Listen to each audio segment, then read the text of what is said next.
A young man named Kang Dong-chul, who was a Class B hunter, greeted his subscribers while looking into the camera. He added that today's monster would be a Class C+ monster, and that in this video, he wanted to show how to attack an arachnid. Kang added that these creatures live in groups, just like ants, and are also arthropods. However, it turned out that they are not at all like earth spiders, because instead of attacking immediately, they first spin a web. They don't spit it out but immediately start shooting at their enemies, and then the team of hunters got scared. But Kang Dong-chul quickly saved them by shielding them with his sword, and added that the filming had gone off script and this would have to be cut. Meanwhile, Meng Shiwu, who was in charge of filming and editing, watched in surprise as everything unfolded. The arachnid's usual fighting style isn't direct attacks during the hunt, but for some reason, the spiders were now spitting webs and trying to scare off their opponent, then spitting venom at the motionless victim, which is exactly why they never charge forward first. Shiwu wanted to say something, but Kang Dong-chul quickly rushed forward, saying they would talk later. After that,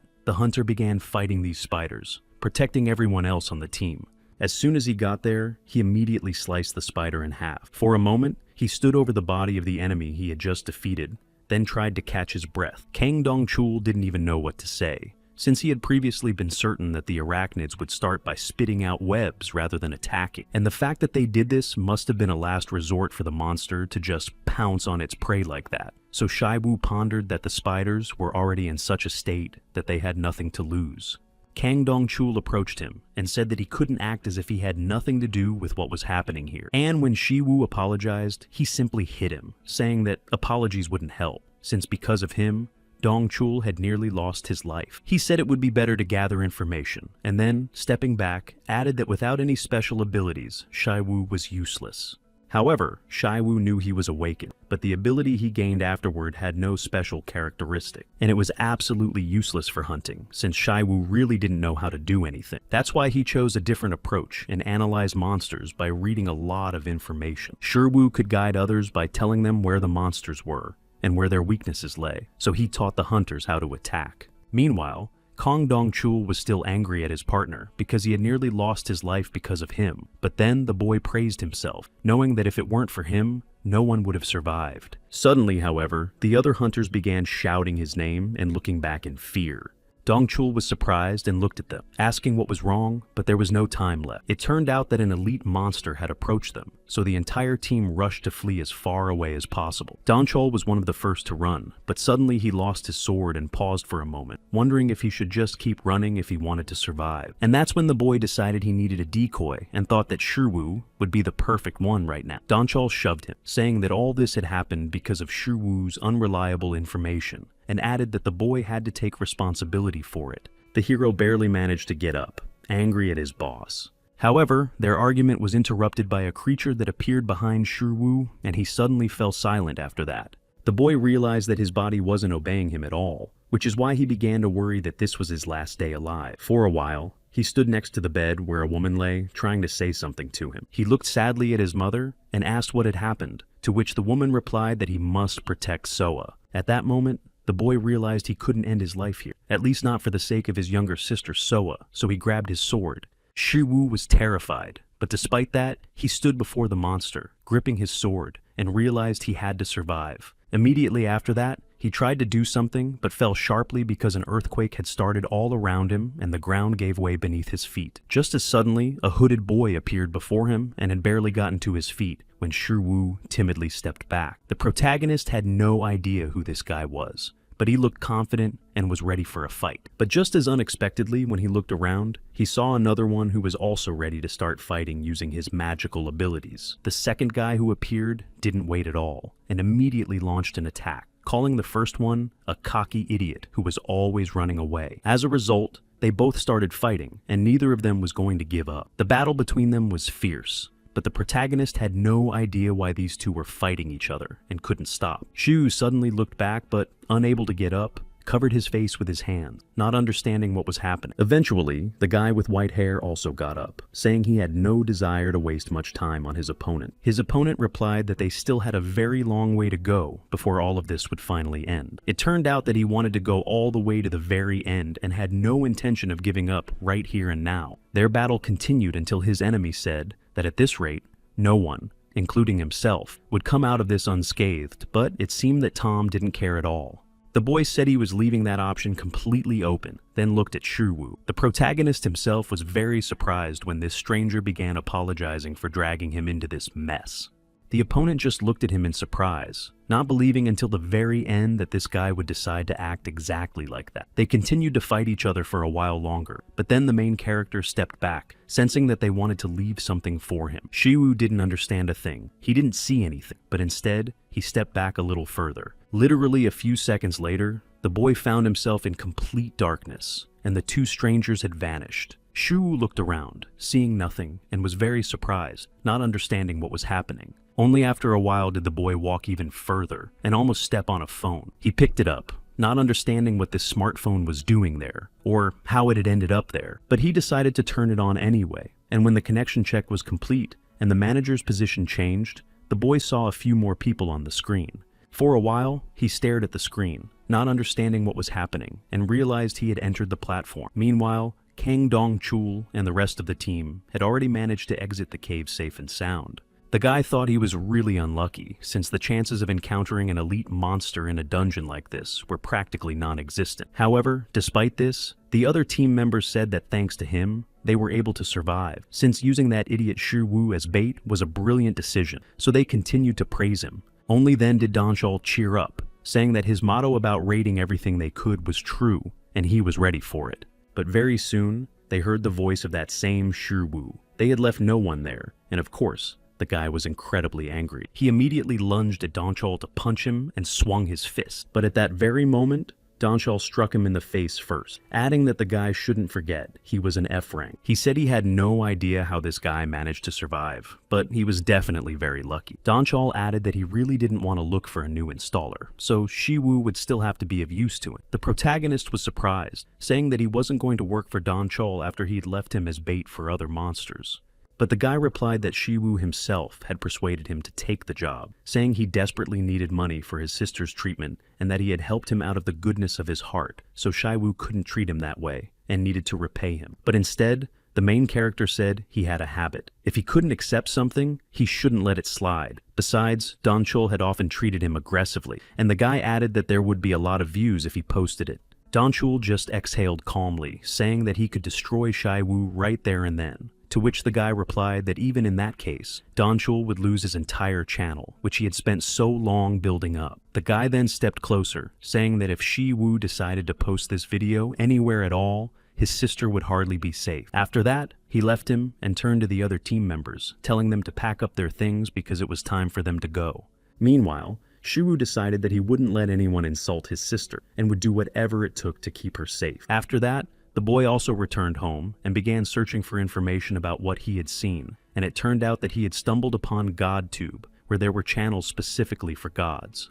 There were also very popular channels for hunters, and it was a free platform where anyone could upload their videos.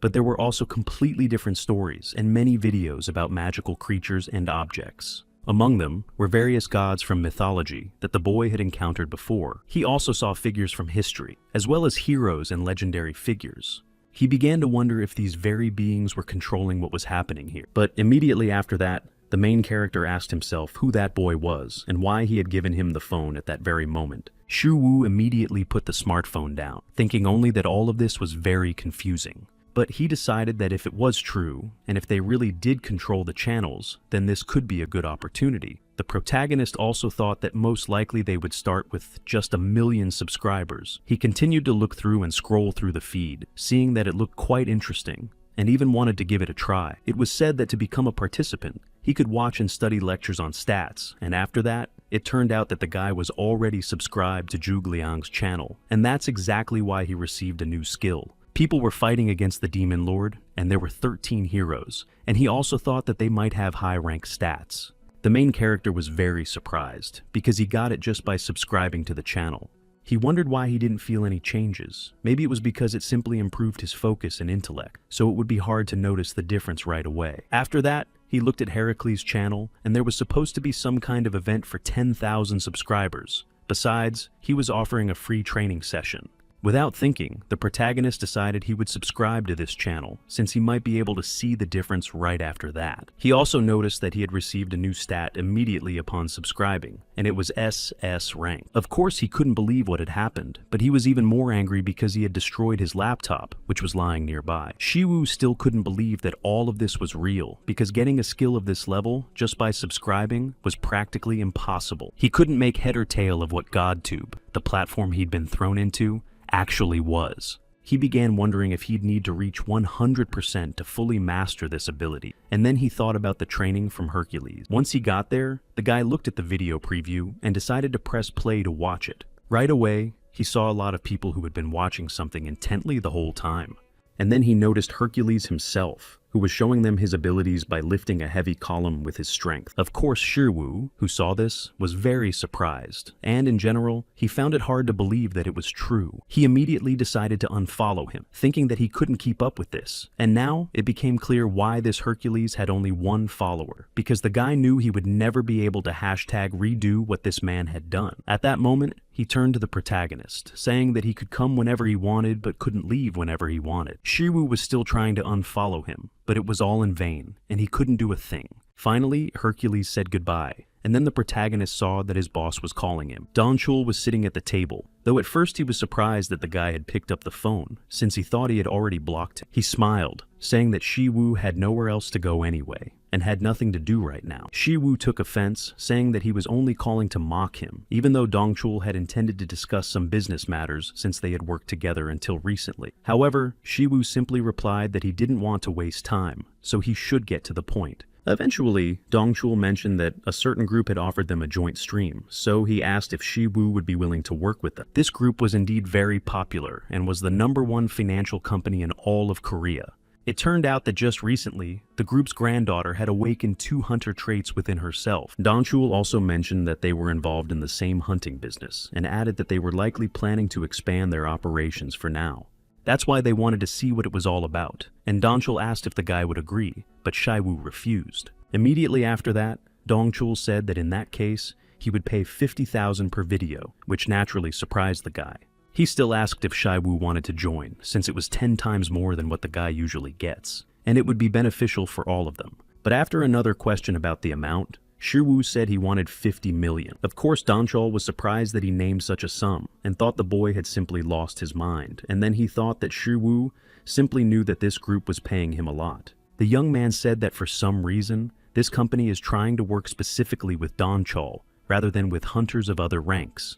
And this is obvious because the owner's granddaughter recently received 2 high-rank evaluations, so he wants the girl to learn the basics first. And for any hunter, that foundation is monster hunting, which is why Donchul's channel has gained 210,000 subscribers. That was precisely why Han Tasan's representative approached Donchul. It was because of Shiwu's knowledge, not the young man himself. However, Donchul replied that the 50 million the guy wanted was still too large a sum. Eventually, they started arguing over this, but Shiwu wasn't going to give up, saying that if that's the case, then he should just take out a loan. And if he can't do that, then he should find someone else to take his place. Eventually, the next day, they met in a B-rank dungeon along with Donchul. Immediately afterward, the protagonist asked the young man when he planned to transfer the rest of the money. Donchul replied that he would transfer the money as soon as everything was over, and then asked when Han Chi-rin would arrive. Only after they turned around did they see a girl with dark hair, and she said she was the one joining this raid. Shiwu froze for a moment, staring at her and thinking about how beautiful she was. Then the protagonist decided that while he was waiting to get his money, he just needed to do his job well. Eventually, after some time, they came across another monster in this dungeon. The girl standing in front said it was a black troll, and the team stopped in front of the monster. Donchul replied that she was indeed right, since this monster is classified as a rank B+ monster, but its regenerative abilities are close to immortality, so it's important to know how to attack this creature. To defeat this troll, you have to completely tear it apart, and only then will there be a chance to survive. The boy added that they would need to destroy its heart and head before the creature had time to regenerate. But Han Charon immediately ran forward without waiting any longer to take action. The girl quickly found herself right on the monster's back and had already drawn her sword to attack it. Immediately after that, she plunged her weapon straight into the creature's heart, and after a short while, having done what was necessary, she landed skillfully on the ground along with her sword. Of course, the other team members were shocked when the girl said it had been very easy, and Drenchall added that he hadn't even expected her to be able to catch this creature so easily with minimal knowledge. Sharon simply replied that there was no need to try to suck up to her, and wiped the blood remaining on the sword. At that moment, Shiwu asked about her weapon and how much it cost, since he had heard of this sword before. The girl looked at the sword and said it was worth about 20 billion. Of course, the two of them were very surprised by such a high price for this weapon. Sharon, however, said that they shouldn't stop at just one black troll, so she wanted to keep going. Eventually, an hour passed, and they managed to go even deeper into the dungeon. Sharon added that there probably wouldn't be any more monsters here, so they could head out. Donchal remarked that she had done a great job, and the girl replied that she was already getting ready to leave, while he pondered that it would be a good idea to befriend the Hunters Guild right now. Shiwu also thought that Donchal must be having exactly those thoughts right now, since he needed money. For the boy himself, this could also have been a chance, but they were interrupted by a strange sound, and it definitely wasn't an elite monster. It was even worse because a boss monster had appeared right before their eyes, already very close to the entire team. The creature immediately began attacking the team, but Sharon immediately rushed to defend them and fend off the monster's blows. Everyone else was simply terrified, so they started running back quickly, trying to escape as far away from the danger as possible. As Sharon continued to protect them, she suddenly couldn't hold on any longer and collapsed.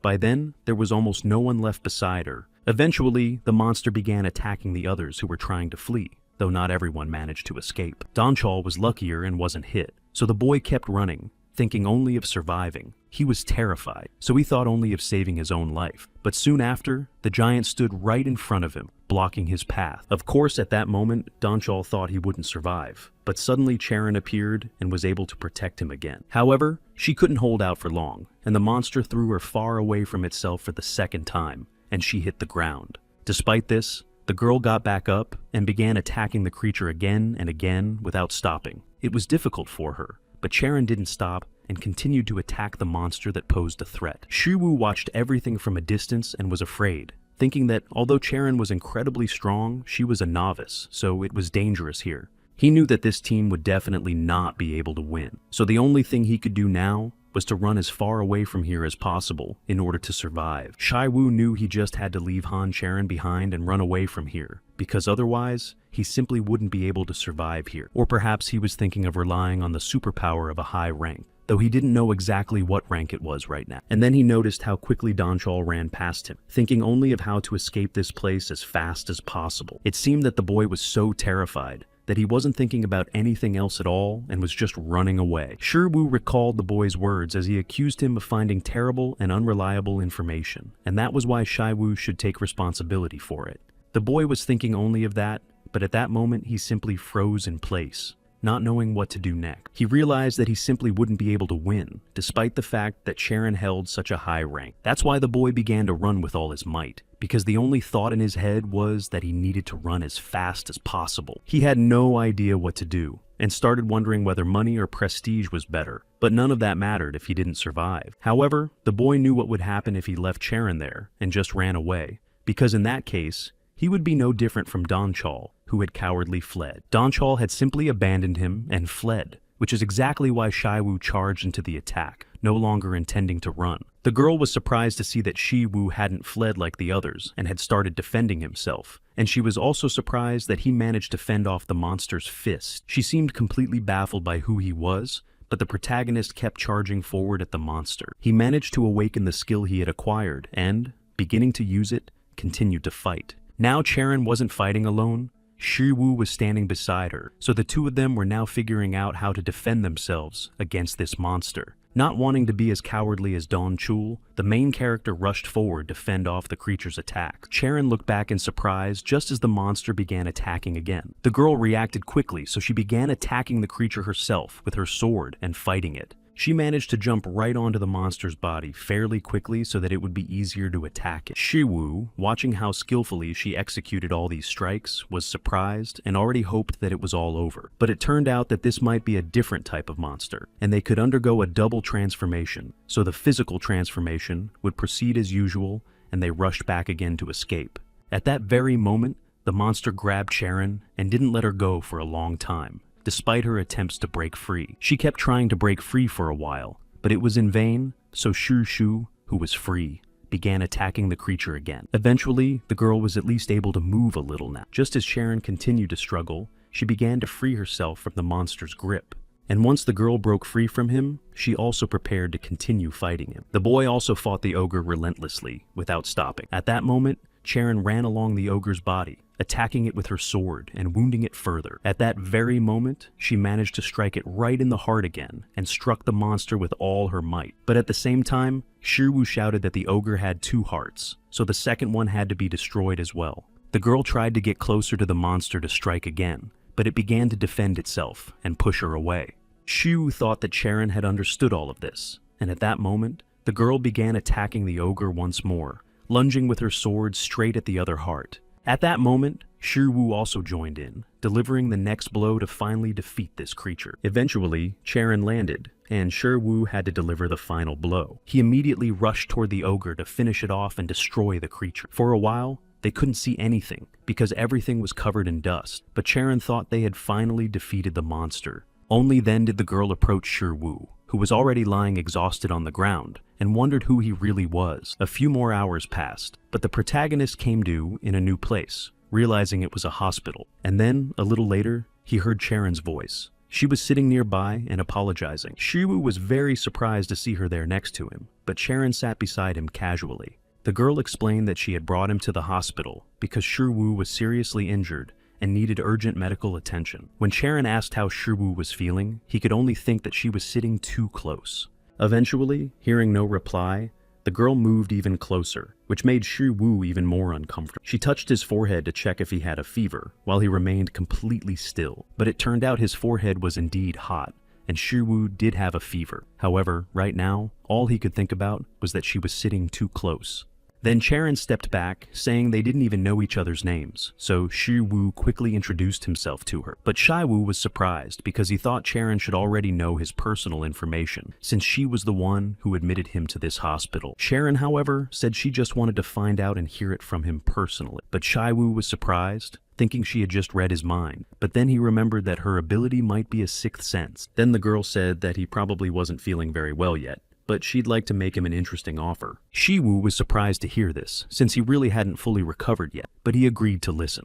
But what puzzled him even more was that Sharon offered him to join their team of hunters. Shiwu thought she was offering this because he had helped her defeat that ogre, and asked if that was the case. Eventually, he began to consider the offer, but before he could, Sharon asked what he thought of an annual salary of 1 billion won, which cheered him up. She also added that they would split whatever they found in the monsters equally, and Shiwu was stunned because, in that case, he could make an incredible amount of money. Chaerin said she knew about his younger sister and her blood disorder, then asked why Soa had been admitted to this hospital, adding that her company would cover all the hospital expenses, and he wouldn't have to pay for her. Shiwu had no idea what he had done to deserve such offers from Chaerin, but the girl said he would need to come up with a strategy. She knew how much knowledge he possessed, so she asked him to develop a strategy for all the monsters she would hunt in the future. Eventually, night fell, and everything was quiet, so Shiwu lay peacefully in bed, thinking about it all. He was still mulling over what Chaerin had said. After all, at the time, he had simply refused her help,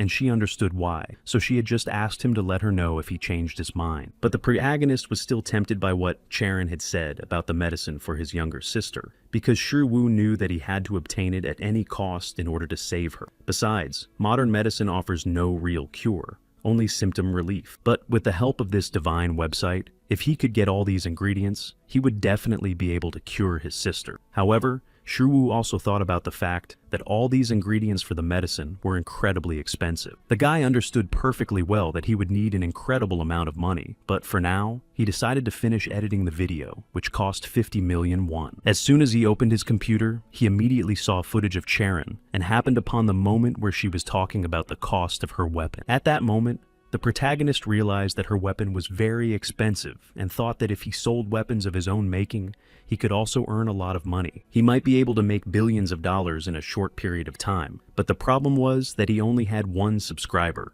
Shiwu realized that if he wanted an additional subscription, he would have to do something he really didn't want to do.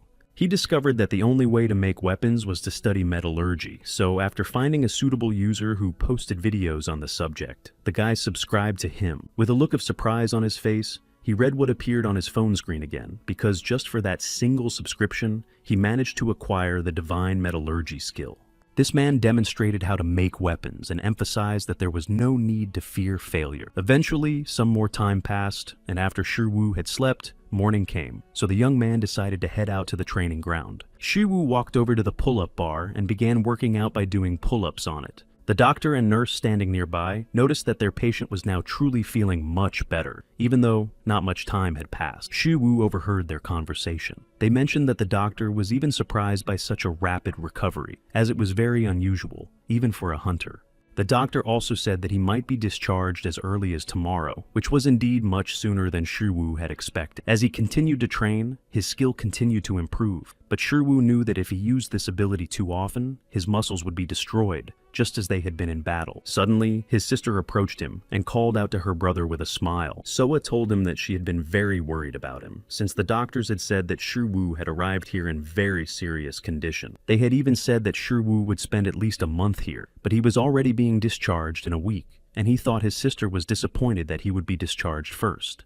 But Shiwu added that even if he wasn't there, she wouldn't be alone, and Soa shouldn't worry about money, at least while she was in the hospital. Then the girl said she had seen Charon, and mentioned that she didn't have any younger brothers or sisters, but Soa reminded her of one. Shiwu was surprised to hear this, and then asked his sister if she had ever met Charon before. It turned out that Charon sometimes came to visit her, but Shiwu was surprised because he had never seen Charon here before. Soa even began to suspect that Charon was doing this because she liked Shiwu, while the boy himself thought that Charon simply wanted to recruit him to the team. So he told his sister that he doubted Charon liked him, and that the reason for her visits was something else. Then the main character told Soa not to worry, and when she asked him what he was doing, he replied that he was going to make a lot of money. A short while later, he found himself in the dungeon and looked around, feeling strange because it was his first time doing this alone. The young man clenched his fists several times to calm himself down before continuing on his way. However, barely a few seconds had passed when he heard a rustling nearby, and it turned out to be goblins who were already preparing to attack him. Seeing that these monsters were starting to run toward him, Shiwu began to run away as fast as he could, and the goblins rushed after him. Of course, he knew that goblins always acted in groups, but there were far too many of them here, and that unsettled him. Meanwhile, he kept running further away from these monsters, but they continued to chase the protagonist through the dungeon. At some point, he finally decided to stop and hold them off, so he repeated a certain move to do so. After striking one of the first goblins, the monster exploded into pieces, losing its legs. Shiwu was a little surprised and covered in blood, because he hadn't expected the goblin to simply explode, and even more violently than he could have anticipated. At the same time, all the other goblins in the group stopped, seeing what had happened to one of their friends. Shiwu then turned back to them, intending to deal with them all as well. Noticing that these monsters were fairly easy to handle, the boy decided he could take care of them all, so he ordered the attack. Before long, he had finished off all of these creatures. Before long, they were lying on the ground, and the boy brought them to another man, asking how much he could make for them. However, the man replied that he had asked him to bring ingredients, not scraps. This man was the head of the So Palguan family, and he said that until he taught the protagonist how to forge weapons, he ordered him to follow him. He had devoted most of his youth to studying metallurgy, and now that he was in his 40s, he decided to try something different. The man said that just because the boy had good materials didn't mean he could easily obtain high-rank weapons, but now he himself was a talented, awakened individual with A-rank stats, which greatly impressed Shiwu. Now he handed the boy a hammer, saying he should try it himself. Palguan didn't really trust him at that moment, though he remembered that this young man had asked him to take him on as an apprentice, or at least give him some kind of weapon. And he remembered that the young man hadn't even asked to join his guild in exchange for rent. In fact, the protagonist was the first to ask him to borrow his workshop for a while, and the man agreed simply because he was curious. But then, noticing how Shiwu worked with the hammer, he realized that the boy hadn't just watched videos and thought it was all very easy. But at a certain moment, when the boy made another swing with that hammer, Palguan was greatly surprised by the result. At that very moment, he was interrupted by a girl who had returned, carrying a large Soyun company backpack on her back. Her name was Kim Soyun. He recognized Soyun, and she jokingly came closer, saying that she was already used to coming to places that smelled so strongly of sweat, Seeing the look on this man's face, she said that she had to come to Palguan in person. She also said that she was a representative of the Soyun company and that she dealt only with the best products. In any case, the girl said that all the ingredients Palguan had requested were there, and he asked her to check everything carefully, because this matter was very sensitive. At that moment, she said they were planning to supply weapons to Charon's group, but then she heard a terrible noise. It was Shiwu making the noise, so she turned to him and told him to be quieter because they were trying to talk. Honestly, the girl had no idea what he was trying to do, seeing how Shiwu was handling that hammer. But then she looked at those very swords and, picking one up, was surprised that it was even called a weapon. Palguan asked what she thought, and the girl said that the blade was very dull and the shape was rough, so it was unlikely it could be used at all. But Shiwu said that she would probably change her mind if she knew that this sword was made from the skeletons of goblins and kobolds, which, of course, surprised her. Besides, the material was in terrible condition, and Palguan added that it had been made by someone who had picked up a hammer for the first time in their life. The man replied that he had tried to make some other mistakes, but had been watching closely how Shiwu worked. In fact, the way this guy worked with the hammer didn't suggest that it was the first time he'd ever held a hammer. The protagonist continued to craft this weapon with the intention of selling it later.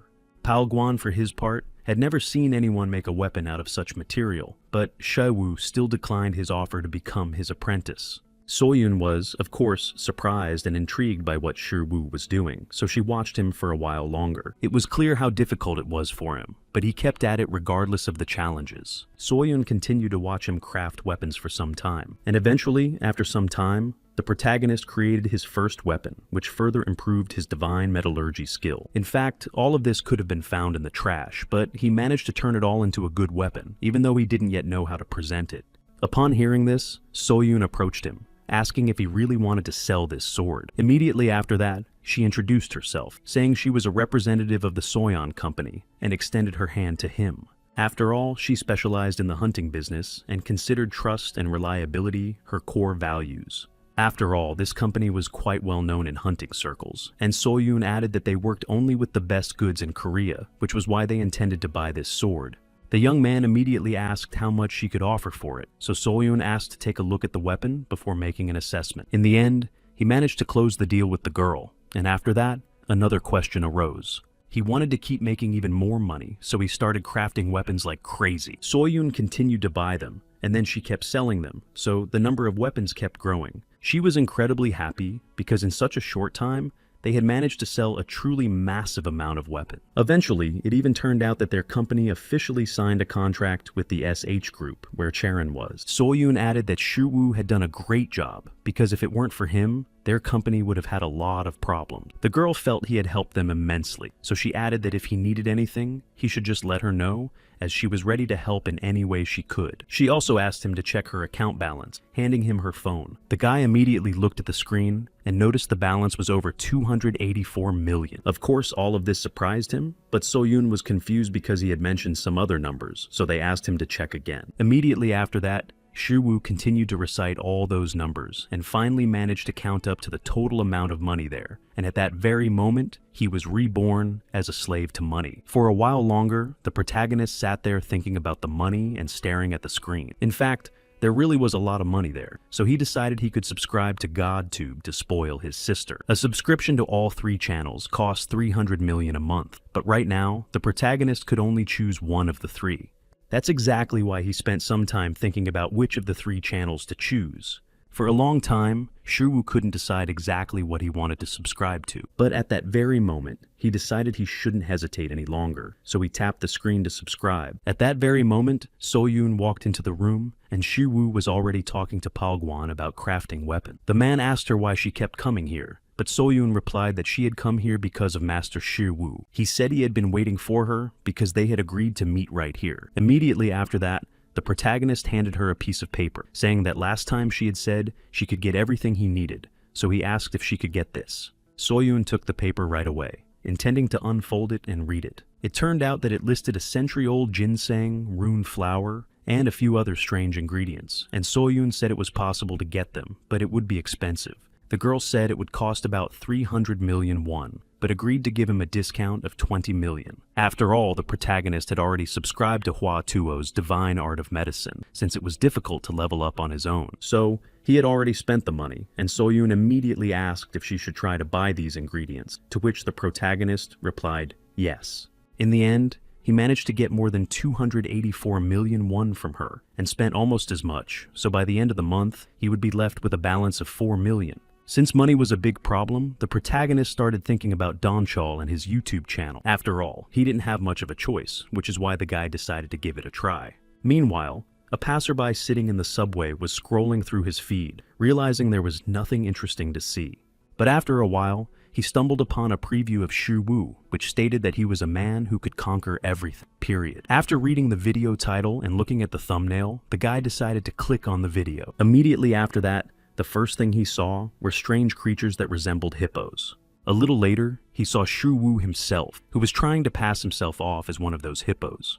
The guy sitting on the subway had no idea what he'd stumbled upon, since he didn't know why anyone would cosplay as a hippopotamus. Meanwhile, the main character began explaining that these were monsters called hippodons in Korea, but in many other countries they are called hippopotamuses. After hearing a little more information, the guy sitting in the subway was even more surprised, since he didn't know that the character for horse would be used to denote a hippopotamus. Shi Wu, meanwhile, continued to explain that these creatures actually belong to the hippopotamus family, and to be precise, to the family of cetartiodactyls, though Shi Wu added that if you get into those details, you'll just get a headache. That's why he decided to show his audience how to tame a hippopotamus and took a red cloth. These guys react very nervously to the color red, and that's exactly the effect Shi Wu wanted to achieve right now. Waving this cloth, he called the hippos over to him, and the animals reacted almost instantly because they really did start to get very nervous around the color red. Just like bulls, they reacted to it and immediately ran toward the guy holding the red cloth. Shi Wu was happy and laughing, saying that everything was going according to plan, and that now they were on to the second step of how to tame a hippopotamus. The guy sitting further back in the subway car looked at the screen in surprise, not understanding what this whole strategy was about. But then Shi Wu instantly ran toward the hippos, throwing the red cloth. When the guy found himself right in the middle of the herd,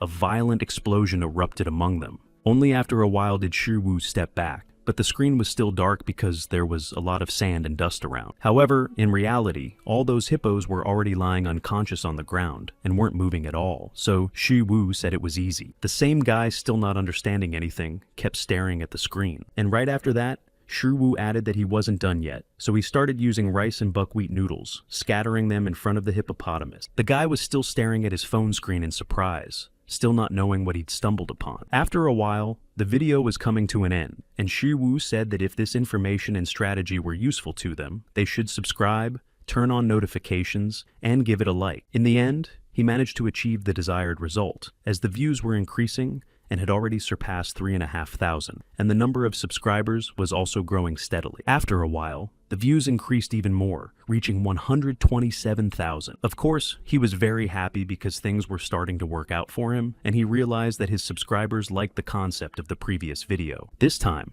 the reaction was good, solely thanks to the algorithms, but he couldn't keep running around a low-tier monster forever. So, he decided to keep leveling up his gears while he still had the chance. After a while, the guy found himself among the goblins, and as is well known, due to their high adaptability, stimulation requires greater intensity to constantly hold their interest. And that was precisely his specialty, which he loved. After all, analyzing monsters and developing strategies was Shi Wu's main job. That's why 1 million subscribers wasn't just a mere milestone for him. It was literally a major goal. However, just then the young man realized he had only one problem, but at that very moment, he noticed blood running from his nose. Literally within seconds, he began to feel worse and worse and couldn't even continue editing the video. He thought about dungeon raids and deliveries, realizing that it would be too difficult. Immediately after that, he couldn't take it anymore and fell to the ground, almost completely losing consciousness. After a while, the protagonist found himself on the floor next to his desk and chair, having hit his head hard, and he was no longer able to get up because he felt terrible and had injured himself, realizing that he had been working too hard. Shi Wu could barely keep his eyes open and couldn't move because he was getting worse and worse. Eventually, after some time, he came to and saw the ceiling. Then he immediately sat up on the bed, but was relieved to realize that, thanks to the strength of Hercules, it had all ended with him simply falling to the ground and losing consciousness. Then, looking at his phone, the guy realized he needed to edit the video quickly and decided to check what time it was. It showed 4:30 a.m., and he was surprised that he had slept for so long. It turned out he had been lying unconscious all day, Shiwoo realized that at this rate, he might end up dying from exhaustion before he even made any money. That's why the protagonist decided he needed to hire an editor, so he could have more free time to rest. A couple of hours later, he decided to go to a cafe, ordered a drink, and started looking for someone who could be a good editor for him. Earlier, he had posted a job listing for editors, and it turned out there were plenty of applicants. So the guy started calculating how much he would have to spend on this. He needed to do the math and choose the one who would bring him as much money as possible. That's why he started scrolling through his feed, looking at the sound effects in this video. Plus, there was plenty of humor, and the editing skills were even better than his own. But it turned out that the young man had already arranged to meet this person, yet she hadn't shown up. He clearly remembered that the person's name was Park Dok-gu, but she still wasn't there, even though several minutes had passed since they were supposed to meet. The meeting was scheduled for 1 p.m., and based on the person's manner of speaking and name, Shiwoo had imagined what they might look like and was certain they were an older man. But then the young man thought that might actually be for the best, since he might have more experience in his field. However, after a little more time had passed, Shiwoo sent a message asking how much longer he would have to wait. In the end, after sending the message, the young man received no reply, so he decided to wait a little longer. He was so fed up with it that he was ready to start a fight with this person. But soon, he heard a voice saying that this person had come here for an interview as an editor. It was a girl, and she looked quite frightened when she saw how angry Shiwoo's expression was. Shiwoo was surprised for some reason, as he had imagined this candidate to be completely different. Once they were seated at the table, the guy asked why she was late, and Dongwoo began explaining that she had spent a long time editing a video, then forgot to pack a lunchbox for her younger brother's picnic, and hadn't been able to read Shiwoo's message because she was in such a rush, so she apologized. When the guy asked what kind of video it was, she replied that it was attached to her application. It turned out she had managed to edit the video in just 1 day, but Dongwoo replied that it had taken her about 3 hours, which naturally surprised him. The girl was already starting to worry that something was definitely going to go wrong at this meeting, and she was preparing herself for the worst, thinking she definitely wouldn't get the job as his editor. But Shiwoo had other plans, so he asked when she could start working, and the girl, surprised, said she could start right away. Usually it takes him about 8 hours to edit, but this time it was only 3, so he began to explain that editing a video twice was standard for him, but sometimes it could be 3, and of course, he added that he would pay her extra. From that moment on, he said they would work together. Even though Dongwoo was still nervous, the young man held out his hand to her, calling her his editor. The girl immediately said she would work very patiently and do her absolute best. But suddenly people started fleeing the cafe, saying something about a dungeon breach. They were all in a frantic panic, saying that a dungeon had been breached and was most likely a C rank. Dongwoo said they needed to evacuate as quickly as possible because it could be very dangerous. But Shiwoo remembered that the girl had agreed to work right now. Of course, she didn't quite understand where he was going with this, since she hadn't expected they'd be filming this particular thing. Shiwoo just smiled, hinting that they weren't going to run away and would head straight to the epicenter of this dungeon. After that, the guy handed her his phone, telling her to just follow him. Shiwoo was excited by the idea that they could make a lot of money there, so he was ready for anything. People were running in the opposite direction, trying to get as far away as possible from where the dungeon had collapsed, while Shiwoo and Dongwoo were running against the flow. He started yelling at Dongwoo to start filming right away so they wouldn't miss a thing. The girl looked pretty scared, but she still grabbed the phone and started recording what he was doing. Soon after, they ran into monsters that were already roaming the streets and terrifying people. But the main character, despite their screams, kept running straight toward these monsters,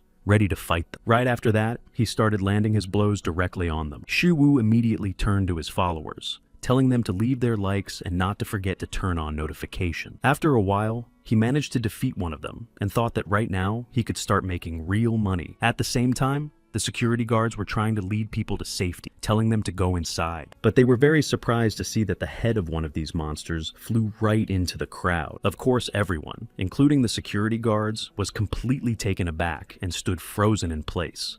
The protagonist continued to fight the monsters, using his skills, while Dongwoo kept filming. Just a few minutes later, Shiwoo raised his hand in victory, standing atop the monsters, which were now nothing but corpses. The guy turned to the camera, saying that if they liked the video, they should turn on notifications and give it a like. A short while later, Dongwoo was sitting at home, editing the video, still incredibly shocked by what she had seen. The girl had no idea why he was so popular. Of course, she had made an edit of his video, but she just didn't understand the phenomenon. But one thing the girl knew for sure was that her boss was a total psycho on YouTube. She didn't even know if she could succeed, but her sister and brother had come in with a chicken in their hands, saying it was delicious. The kids laughed and said they'd saved some for her, so they invited her to eat with them. But then the girl said she'd have it later, after which they started arguing a bit. But right then Donggu realized she needed to try to succeed, at least for the sake of her brother and sister. Meanwhile, the main character went back to Palguan to continue making weapons. The weapon he made from the loot in the dungeon, unlike the previous one,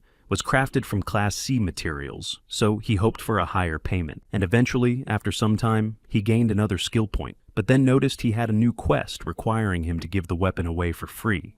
But in any case, his skill had grown to nearly 1.5%, so the guys were pleased. After some time, Soyun and Palguan returned, and the girl was surprised, saying that the quality of the weapons was improving, though Palguan was amazed by Shiwu's progress, since he had only been crafting weapons for a month. The protagonist said he still had a long way to go to make cool weapons, but the man was very surprised to see how wonderful this sword was. Soyun asked if he planned to sell it, and had already started negotiating that she would handle the sale of the sword. She added that it looked much better now, and it was clear that his skills had improved. Soyun added that before, his bags under his eyes reached all the way to the edges, but now everything had improved, though previously she couldn't tell him apart from a zombie, meaning Shiwu thought that ever since Doku started editing his videos, he really did have a lot more free time. Although last time, after he paid her hazard pay, he had little left for other staff's expenses. However, the guy clearly remembered that his former boss was an idiot, and Shiwu had no complaints about Doku's editing skills. Besides, she was trying very hard. After that, the guy asked about the medicinal herbs he'd ordered from Soyun last time. The girl smiled as she pulled out the packet, saying she'd received all the herbs he'd requested. In fact, the guys were surprised that she'd worked so quickly. The girl simply replied that they only sell the best products from Korea and do their work with high quality. The protagonist asked how much it would all cost, and Soyun named the sum of 212 million won. Sharwu laughed, saying that this amount was actually just enormous. The girl then simply said that, as she had promised, she was going to give him a discount. Then she asked where he was going to put so many medicinal herbs. Sherpu replied that he was going to conduct a small clinical trial. After that, he began watching a video by the very man he had subscribed to in order to make the best possible medicine. He explained that the forms of this art are divided into decoctions, powders, tablets, or creams, and that these forms are the most common. The protagonist continued listening to all this information, trying to understand what the old man was saying, but listening to all these details actually made him feel sick, even though he realized that at this pace, he would be able to raise his mastery of the divine art of medicine quite quickly. In the end, his skill increased slightly just after he watched this video. Simply put, this could have been about studying medicinal formulas used to cure diseases, as well as understanding their effects. Still, the young man didn't understand why this man was complicating simple words so much. After his skill had improved slightly again, the young man decided to try this extract, but didn't know if it was actually safe to drink. He'd heard it might be good for the body, but he was worried, not knowing if it could harm him. Eventually, after some time, Shiwu decided to try drinking it, thinking that since it was just a decoction prepared using the divine art of medicine, nothing terrible would happen to him. But literally just a few seconds later, the young man collapsed to the ground without saying a word. He realized it was incredibly awful, and remembering how much he'd paid for it made it even worse. In the end, his superpower skills increased slightly, since this potion was actually beneficial for his body. It hadn't even been 3 seconds before it started working so strongly, which is why he tried it again. But soon after, the protagonist found himself in a new dungeon filled with bats. These were vampire bats, and although they were low-rank monsters, they could be quite a nuisance. From the very beginning, he had come here to film a video on whether bats are rats. And secondly, he wanted to create a new weapon from the ingredients he had gathered. He also wanted to study the diseases of vampire bats and how long they live in small groups that can include several dozen or even hundreds of individuals. He knew that if vampire bats carried diseases related to blood disorders, clarifying whether they are resistant to them could provide a clue to curing his sister. Shiwu knew it would indeed be difficult, but with the divine art of medicine, it was at least possible. At that very moment, the protagonist began to sense something strange, so he listened more closely. After a while, he turned back, filming everything on camera, but realized that these were definitely not flying mice. There were definitely someone's footprints there, and to be on the safe side, he decided to avoid the area. But at that moment, Shiwu was very surprised to see people in front of him, especially those who had previously worked for Danchal. For now, the dungeon in the Hunter's Bureau was assigned to him alone, and other hunters couldn't enter. though sometimes. In any case, Shiwu was certain that this team had followed him in, since the dungeon was an isolated space with no communication. All of this meant that they wouldn't even know if everyone inside was alive. However, Shiwu was pleased, realizing he would find out when he wiped out all these people. The protagonist overheard these people talking about him, as they weren't sure if Shiwu had actually managed to get inside yet. Du-In was certain that Shiwu had definitely managed to get inside, and the other one said the same thing. But their leader was confused because he hadn't seen the guy yet, so they assumed that Shiwu might not have survived. The leader said that was indeed possible, because even though he had the specs, nobody needed them, so they didn't even know why Shiwu had decided to go down into this dungeon. Meanwhile, they kept looking for him, saying it would have been better for this guy to come up with a strategy, but since they considered Shiwu a completely terrible and stupid guy, they thought he was already dead. That's why the team started moving further and further in, and one of them said that after watching the video, Shiwu didn't seem like the type to rely solely on his own strategy. However, anyone could have done absolutely anything, since there was editing or computer graphics involved. In fact, this whole place could just be a set and not a dungeon, and nothing was actually happening here. But at that very moment, they heard a rustling behind them, and then Shiwu himself, the one they were looking for, appeared. The boy immediately stood behind their leader, asking where Donchal was, which made Jivu freeze in fear. He realized that he hadn't even sensed Shiwu approaching, or heard any footsteps, and the boy himself said he hadn't expected a quick response. He hadn't expected anyone to answer him, while the others prepared to fight him. One of the team had already decided to attack the boy and ran forward, ready to strike him. But Shiwu only needed to make one quick movement to fend off the attack, sending one of the team members flying far away. Jiwu began to panic even more when Shiwu moved closer to him, leaving him defenseless and unarmed. At that moment, the protagonist continued to strike their leader without pausing for even a moment. Knowing that they had followed him, Shiwu decided to take full revenge on these guys. The other two, who were still standing with their swords, were ready to keep defending themselves, saying they wouldn't let it go. But with no intention of standing on ceremony any longer, the protagonist threw him as far away from himself as possible. The remaining guy became even more afraid, realizing he was completely powerless against Shiwu. He began to back away, having already dropped his swords from his hands because he was so terrified. This guy was ready to simply surrender and not resist Shiwu, as he just wanted to survive here. But the protagonist said that one shouldn't trust the words of a man with fully intact limbs. Immediately after that, he began asking what Donchal had told them, and it turned out that Donchal had wanted to stab him again. This guy had already started answering his questions after the protagonist beat him up a little. Shiwu wanted to find out why Donchul had wanted to do that, but even after the protagonist started threatening him again, the guy shouted that he didn't know anything else at all. Eventually, the young man asked if this guy knew where Donchul was now, and he admitted that he did. However, after that, Shiwu simply stood up, saying that the boy should gather his friends and run away, adding that he had left them alive but unconscious. But finally, Shiwu told them to tell Donchul that next time, the same thing would happen to him as it happened to his men.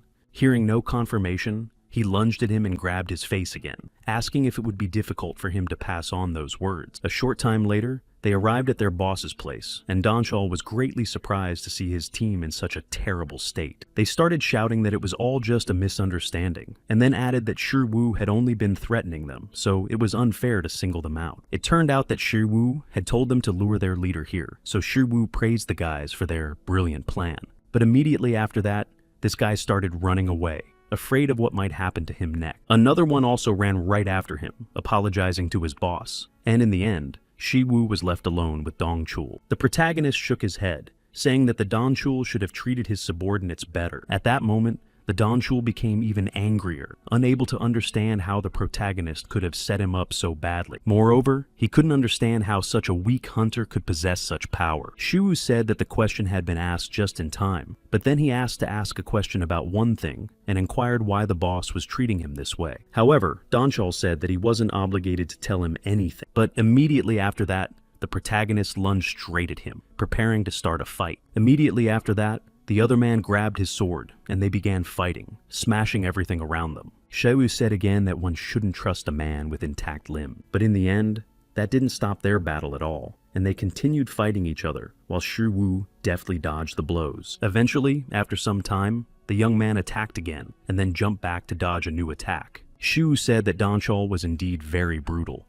and in his thoughts, he admitted to himself that he was truly afraid. Even a powerful blow could have broken the sword, but it seemed he still had enough skill to block the sword of a hunter of that rank. At that very moment, Donchol charged straight at him, and Shaiwu knew that his attacks were fast but simple, so they could be dodged. Quite unexpectedly, the boy recalled the past when he worked for him as an installer. Shaiwu was treated there as if he were a slave in some kind of prison, and they could beat him for no reason at all. But the young man also remembered how Donchol hunted monsters, and he had filmed it countless times, watching it all over and over again. And while editing the video, he watched it again and again, which is why he constantly analyzed his boss's behavior, all those movements and how he dealt with the monsters. At the same time, the protagonist's stats had risen again after another blow.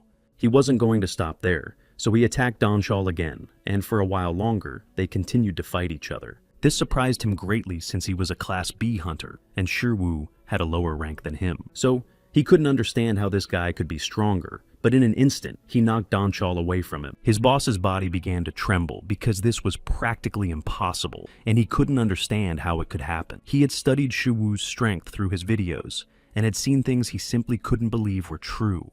Donchol was ready to destroy him right then and there, so he was ready to unleash the power of his sword. Shirwu shouted that this was definitely not it, but realized that Donchol was now going all out, so he had to try his hardest to win. Now that it had come to this, the protagonist had no choice but to defend himself and win. He also wanted to give it his all. Even though his muscles might tear, he tried to use his skills, knowing he wouldn't last long. Immediately after that, he approached his former boss, preparing to strike one last, final blow. Shortly thereafter, other rescuers and security guards arrived at the scene of the damaged building. The woman leading them ordered the area to be cordoned off and checked for anyone inside. They were from the inspection bureau and began checking the buildings for anyone inside. Meanwhile, the protagonist stood in the middle of the ruins, holding a sword in his hand. The woman approached him along with the other inspectors to assess the situation. She was serious and asked if he was a hunter named Meng Shiwu.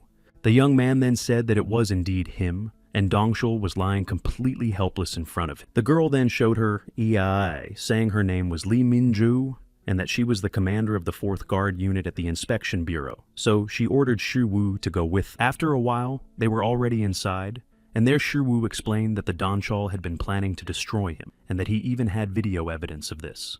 Minju said she had verified the video, though it wasn't something one could easily overlook. She knew that Shirwu was listed in the database as an awakened one, with no specific characteristic. The protagonist had heard earlier that squad leaders were appointed from hunters of at least Class A, and her aura was indeed extremely powerful. Then the boy decided to ask if the characteristic rank was unrelated to the hunter rank, and Minju added that Shiwu also belonged to the E+ rank. The young man said that was indeed the case, but then asked if there was really a valid reason for him to answer that question, since he himself was the victim here. The girl apologized to him, saying that because of her job, she had a habit of suspecting everyone. But now, based on the video footage of the Arachnid dungeon and the abandoned building he had sent, she agreed to look into it properly. Minju reported that Dongchul might never see the sun again, so she said they could end things there and thanked him for his cooperation. Shaiwu left, saying that in that case, he was leaving Dongchul in their hands, and said goodbye. A short while later, another woman entered, and was surprised to see the commander there, since she had seen Shirwu leave, and was certain that Minju had left as well.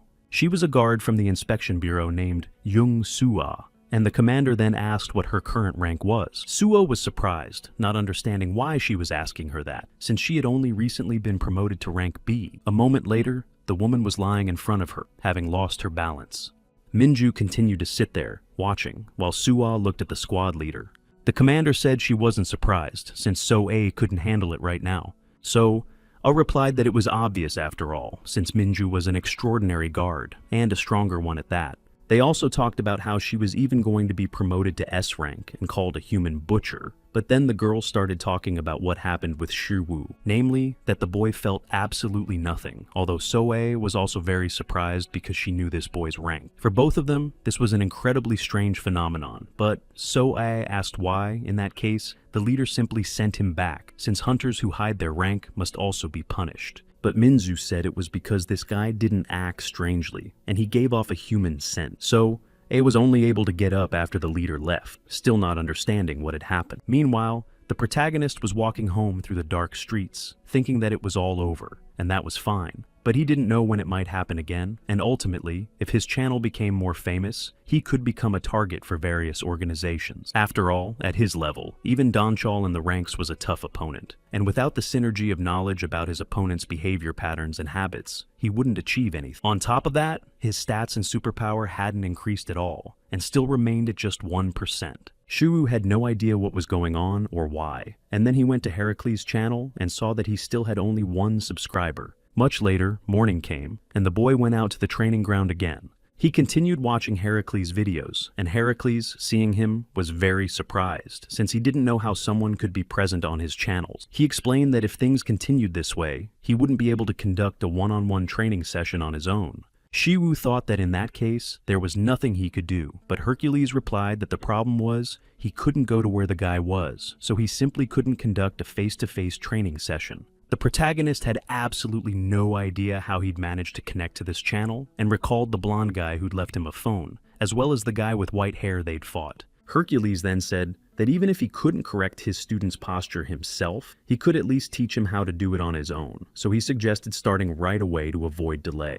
Right now, Shiwu's body balance was completely out of whack, especially the muscles in the back of his body. Hercules explained that by this he meant all the muscles on the back of the body, and that the back muscles were just one part of them. After that, he began talking about the lats and also that the back muscles included the triceps. Eventually, the protagonist learned about the ideal muscles, which caused his superpower to increase once again. Hercules explained that there are many types of back muscles, and since they're all located on the back, it's impossible for him to see them himself, which is why many people simply forget about them. But he also mentioned that these muscles are incredibly important for the body's overall balance, especially when making bold movements. Hercules explained that this is called the divine martial arts, which he created himself. He added that there was nothing special about it, since he had simply gathered all his fighting techniques into one system and systematized them, calling them divine martial arts.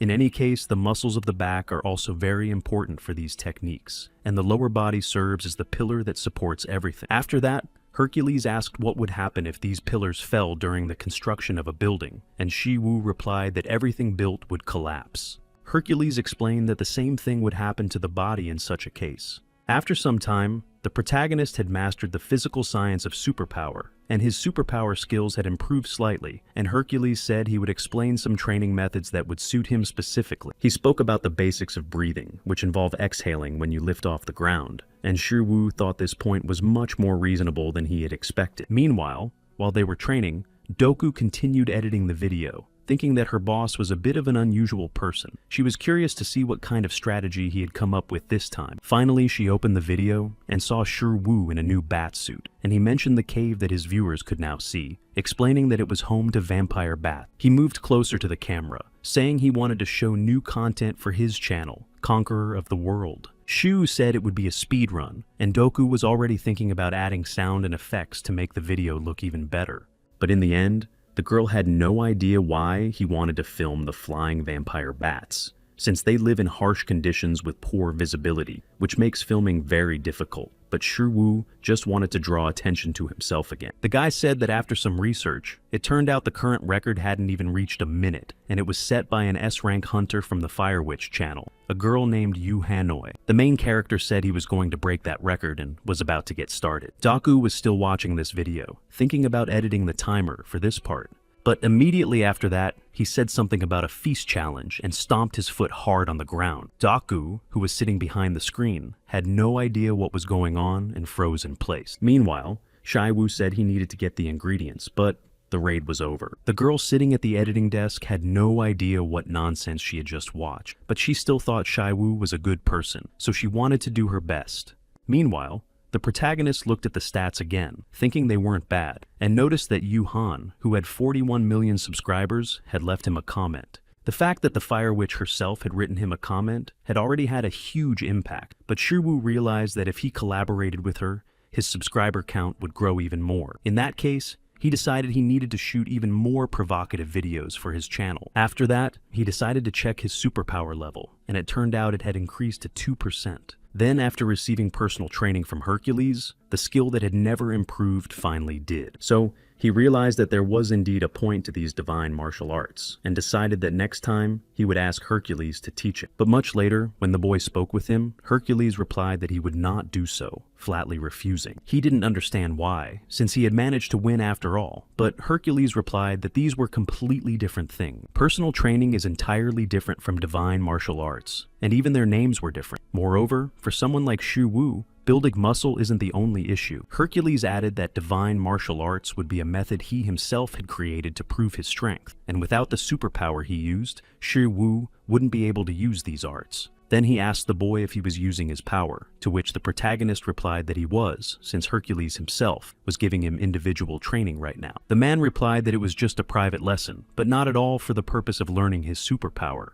Xu Wu didn't understand a thing, because in reality, he had actually managed to learn this superpower, which of course surprised Hercules himself. He remembered that the characteristics of the gods could be learned on GodTube, and he thought that what he had learned was Hercules' superpower. For a split second, the boy didn't understand anything at all, since he didn't know what was happening. He simply decided to show what he had managed to learn, and demonstrated that very aura to Hercules. Of course, Heracles was even more surprised, so he rushed at him, asking how the boy had managed to do that at all. Heracles now understood that the boy had learned his superpower simply by subscribing to his channel, and the same applied to the other gods. In fact, it seemed strange that he could simply subscribe and gain their powers just by doing that, but Xu Wu replied that he had managed to do it precisely because of the subscription.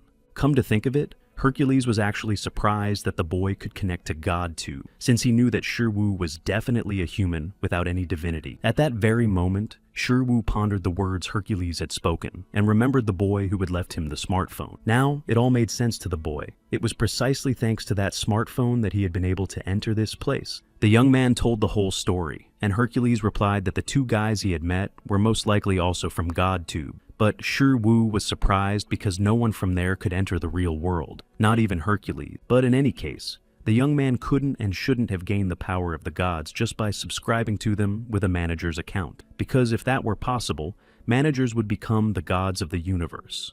Nevertheless, Hercules was certain that the young man had received his superpower, which is why Xu Wu asked him to take him on as an apprentice. However, Hercules turned away from him again, saying that there would be too many problems with that. Xu Wu added that he had already mastered the superpower, so the main part was done. But Hercules began explaining again that these were two completely different things. Besides, even providing individual training was difficult, and this guy wanted to add divine martial arts to the mix, so Hercules refused. In that case, Xu Wu simply asked if he could ask him one question. Hercules agreed, so Xu Wu asked what subscribers on GodTube actually meant, to which Hercules replied that it could be perceived as an element of divinity. It means that the more subscribers you have, the higher your divine status rises. And although the guy didn't quite understand what that meant, he figured the more, the better. And that's exactly why Hercules continues to give him his lessons, even though it annoys him. In other words, subscribers were the only thing that interested him besides muscles, so the guy suggested another idea.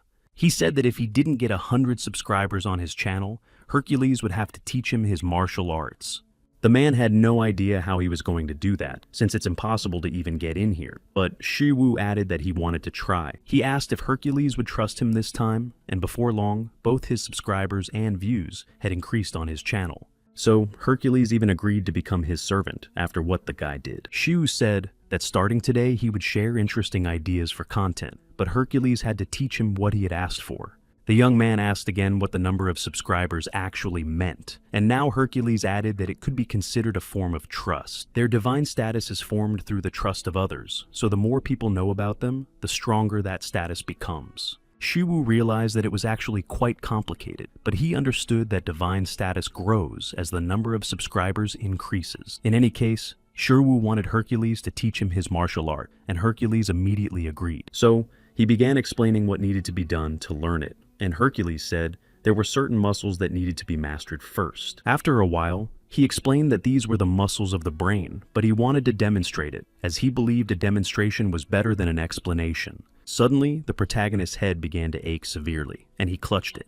Meanwhile, Hercules began to demonstrate what he meant, moving very quickly. At the same time, Xu Wu realized that Hercules' movements were impossible to capture in a single frame, and because of this, his head began to ache. But at that very moment, he was also able to grasp Hercules' divine martial arts and enhance his superhuman abilities. Finally, Hercules turned to him again and said that the boy couldn't handle this, so he needed to approach it very carefully. He might even have said that the level of his soul was still insufficient. If he used divine martial arts in this state, his subconscious would be destroyed first, so to begin with, he needed to tone his brain muscles. In other words, these brain muscles could be called the soul's counterpart. To put it more intuitively, one could say this is mental strength, meaning he needs a strong psyche to master the divine martial arts. Shiwu asked again why he hadn't explained everything from the start, but the boy inquired if he would be able to learn this sooner or later. Heracles replied that in most cases it was impossible, but since this was Shiwu, and his abilities were unique, it could very well become a reality. The whole point was that the boy could obtain their power, so it might be possible. Shiwu realized that if he could obtain the power of the gods, specifically the mental power capable of sustaining Hercules' extraordinary strength, then he would be able to master it. Hercules then recommended Master Kong's channel, that is, Confucius's, since it could be a great help in his studies. Shiwu realized that right now he would have to subscribe to this channel and pay that insane monthly fee. In the end, with no other option, the boy clicked the subscribe button, and soon he had only 153 million won left. A little while later, Soyun returned, carrying her backpack full of ingredients on her back. She then showed him what she had managed to bring and added that it would cost exactly 113 million won. The guy thanked her, but realized that he now had only 40 million won left in his account because he had been spending too much. The girl asked one last question. Where was he planning to use the ogre's tendons? He replied that he wanted to make some weapons. Ogres are A+ level monsters, so he can't hunt them on his own yet, but since he wants to learn divine martial arts, he'll need a whole billion won, which means he has to use high-quality materials to make good weapons and sell them for a high price. Eventually, the boy got down to business, realizing he needed to work harder to earn more money. After a while, Palguan approached them and asked why Soyun had come here, while the girl herself watched in surprise as Shiwu worked. Now the two of them stood there, unable to comprehend how this was even possible. A short while later, the protagonist was already holding the metal gauntlets in his hands, though he realized that even though he'd given it his all, it was still a one-time product. Palguan and Soyun rushed over to him, asking how he'd managed to do all this so quickly. The girl continued to examine the equipment, asking if he wanted to sell it, but added that it was beyond her capabilities, since none of their clients could afford equipment of this caliber. Shiwu realized that in that case, there was no point in making such gloves if he couldn't sell them. But he also understood that if he subscribed to Confucius, he would pay for Hua's subscription and be able to pay for his sister's medicine. That's why the boy asked her to sell this item anyway on his behalf, since it was disposable anyway. Soyun ultimately couldn't refuse him, and then asked if she could use Palguan's name to sell these gloves. The girl decided to put them up for auction, which surprised the protagonist. Meanwhile, the woman working there was already ready to present the next lot. She herself was amazed when it came to those gloves and announced that they were an item even Master Palguan couldn't help but admire. And after that, removing the cloth, she revealed a pair of high-quality gloves. The woman explained that they were made from ogre tendons, which made them very durable, meaning there was no need to worry about them breaking. She added that they were not enchanted items, and furthermore, the enhancement was quite small, only about 5%. People began talking among themselves, realizing that these were still items with a special effect, and would be quite effective overall. Judging by the commotion, the woman realized that people wanted to get their hands on this item as soon as possible, so she announced that the starting price would be 10 million won, with future increments of 5 million won. People immediately started calling out completely different prices, and within a short time, they had raised the amount to 50 million. After a while, someone offered 350, and the bids kept going up. But suddenly, someone shouted out the next price, 2 billion won. It turned out that Sharon was present and was willing to pay that much for the item. Of course, this surprised the woman greatly, so she asked if there would be an even higher bid. At that moment, Minju said she was willing to pay 2 billion and 1 million. Then people started talking about her, knowing her as the butcher Minzu. At that very moment, Charon shouted that she was ready to pay 3 billion. Minzu didn't back down and raised the amount by another million, intending to take the weapon for herself. But Charon didn't back down either, naming the next amount at 4 billion, so the woman who was a shareholder asked if there would be a higher bid. Since no one else said anything, she announced that the gloves had been sold for 4 billion won. Charon left the hall, completely satisfied with herself. At the same time, Soyun was watching what was happening at the event and admitted that she would never have thought these gloves could fetch such a huge price. That's a lot of money, although they'll have to pay a commission and taxes, so the net amount will be a little less. But in any case, the main character was very grateful to Soyun for the idea and for helping him sell the gloves. He hugged her so tightly that Soyun said she couldn't breathe, and only then did he let go. Shiwoo apologized afterward, saying that he must have gotten a little too excited, and even wanted to give her something for the trouble she went through finding all those ingredients. But the girl refused, saying that he had already paid for her services and that, from the very beginning, she should be grateful to him and their company since they were able to become VIPs at the auction house. Then the young man turned to Palguan, and he said he wouldn't mind, since after all, he hadn't done anything himself, period. In that case, the young man decided he would practice the Allegro rhythm he had recently learned from Hephaestus's video. Shiwoo understood that if he wanted to study the divine martial arts, he had to commit and couldn't be greedy. But in reality, it was a lot of money, so it was hard for him to part with it. After a while, he went to a restaurant with his older sister, even though Soa thought the place was too expensive. She added that they should try something like that at least once in their lives. It cost 600,000 won per person, but since he had that much money in his account, he realized he could afford it. Shu decided he would just watch GodTube until the food arrived. After a while, he checked out Confucius's channel and found that he already had 34,000 subscribers, which is quite a lot. So, the guy thought that all of Confucius's students had subscribed to his channel. Considering that this isn't a combat-oriented SSS rank skill, it can only mean something higher than the most divine martial arts. The man sat calmly amidst nature, beginning to speak about something. He said that if a person cares for others and those around them, it will help them. But the protagonist began to feel only that he was getting very bored. Hercules appeared right next to him a little later, and although the protagonist was able to do something with his brain connections thanks to Master Confucius's video, it was all imperfect. The man said that divine martial arts were not something that could be used at Shiwoo's level. It was like changing the laws of the world, and it wouldn't be a simple use of superpowers.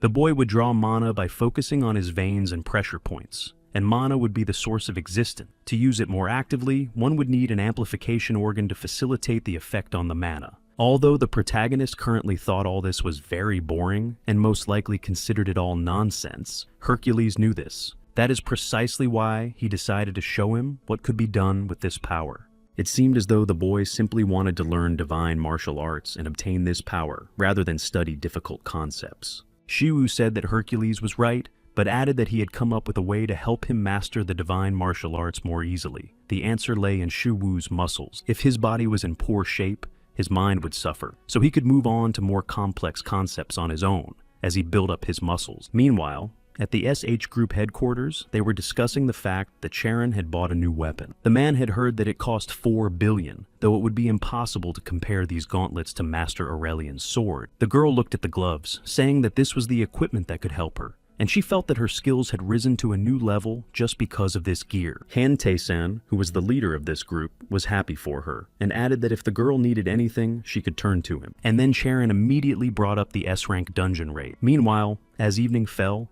the protagonist continued to train, realizing that mastering the divine martial arts would be very difficult. He still couldn't raise his level at all, so he doubted whether it would work out at all. These deities said there was a way not to lose a battle that could never be won, and the answer was that one must never end the battle. Shiwoo recalled that Hercules had once been human, and he was a hero who had put in a great deal of effort. The young man knew that Hercules had also struggled immensely, but it seemed that he had been disappointed more than once, for the divine martial arts cast doubt on whether a human could ever achieve this at all, and it was not merely the art of combat. Despite the fact that the young man was already doubting his own abilities, he continued to train. With his eyes closed, he stood on the training ground and tried to reproduce the necessary movements. His levels of righteousness, wisdom, and a few other aspects had risen slightly because he had performed a few movements. And then, when Shiwoo opened his eyes, he saw that he hadn't done anything because of his power, and a huge gaping hole had appeared. Shiwoo laughed, realizing that he would most likely have to find a new training center, though he didn't know how much money he would have to pay to compensate for what he hadn't done. Meanwhile, Doku continued to watch the video her boss had given her.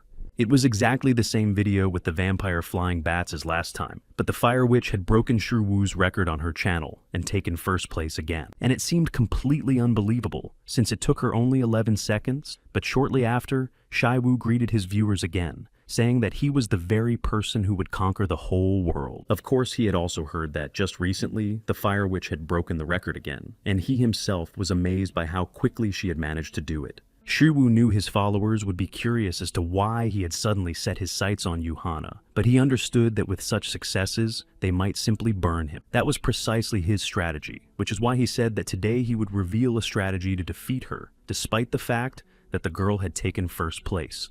Dakagu was completely shocked by what she saw on the screen in front of her. She was puzzled by the movements Shiwu was making while recording it all on camera. He had simply lifted his leg and kicked the ground. After a while, the camera lost its balance and fell to the ground, but a portal he had created appeared right nearby. Daku still didn't understand what exactly she was looking at, because it looked incredibly strange. She nervously kept her hand on the mouse, paying attention to how long the video was, and it turned out to be only 4 seconds. A short while later, the protagonist was already back at home, watching his subscriber count rise rapidly. Thanks to his divine martial arts, the number of views and comments had also increased. He watched all of this intently, but suddenly read some news about Han Charon and that her rank had been re-evaluated.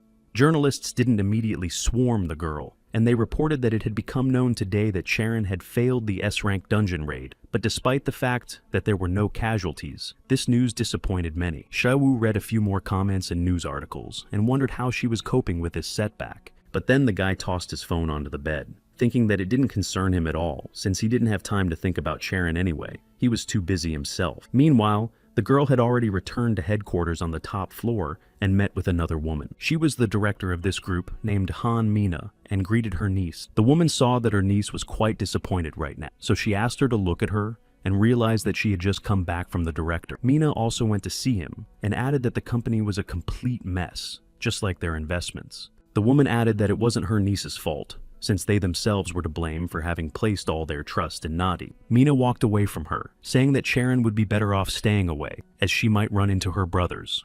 Meanwhile, the main character returned home, and So-Ah met him there. She also had to take her medicine. Shiwu reflected on how pleased he was that his martial arts skills were constantly improving, and that the potion he had just created was more palatable than the last one. As he continued to hone his skills, all his attributes improved. Not only his divine martial arts, but also his metallurgy. Meanwhile, Soa drank what he had prepared again, and it became noticeable that her complexion was improving. Shiwu realized that if he continued to perfect the art of medicine, he would be able to cure his sister. The only problem was money. After all, his current funds weren't enough to cover the monthly subscription. He thought it would be good if he could sell these medicines, but medical products cannot be sold without special medical certification. Just then, someone knocked on the door, and they were surprised because they weren't expecting anyone. At that moment, a voice asked if this was Shiwu's residence, and he stepped closer to the door. This man said he was Charon's personal secretary, and his name was Minjae. Shiwu let him in, and they sat down at the table, after which the man explained that Charon wanted to go through the dungeon a second time. He already understood that the girl wanted to go through the dungeon again and needed his help. He already understood that Charon wanted Shiwu to come up with a strategy for her, and the secretary confirmed this. He also added that he hadn't heard any details about the dungeon, but he knew the girl hadn't said that help would be absolutely necessary. From the very beginning, Charon had wanted to go through it herself, but since many people were watching her, she was forced to send her secretary. Ming-jae asked if the guy could talk to her, but at that moment, he caught a scent, specifically the sweet smell of Nutuba, after he'd taken a few more videos there. After a while, they headed to their group's headquarters, and the girl practiced skillfully in the gloves he'd made. Ming-ji said he would call her, but the boy stopped him, saying he wanted to wait a little longer. Shui-woo realized that training with people like this could be very beneficial, as he had had a similar experience some time ago. The young man added that he might have to wait a little, but for Charon, this could be a rare opportunity. Meanwhile, the girl continued to train regardless of anything. The protagonist thought that all this might be happening because his understanding had improved after studying a certain skill in divine martial arts. But what this girl was doing wasn't just random movements. Moreover, Charon had learned proper swordsmanship. One of her traits was called sword talent, and her talent for swordplay overshadowed her roughness, as if she could use a superpower, even though the girl hadn't studied divine martial arts to systematize that power. Shiu pondered that fencing skill, based on brute force, would eventually reveal its limitation. If the girl learned to use martial arts properly, she could grow significantly. The only way to develop was to join the sect as a disciple. However, the young man didn't know why she needed this, and besides, the group would hardly allow such a thing. After all, if Charon joined a sect, she would no longer be a member of this group.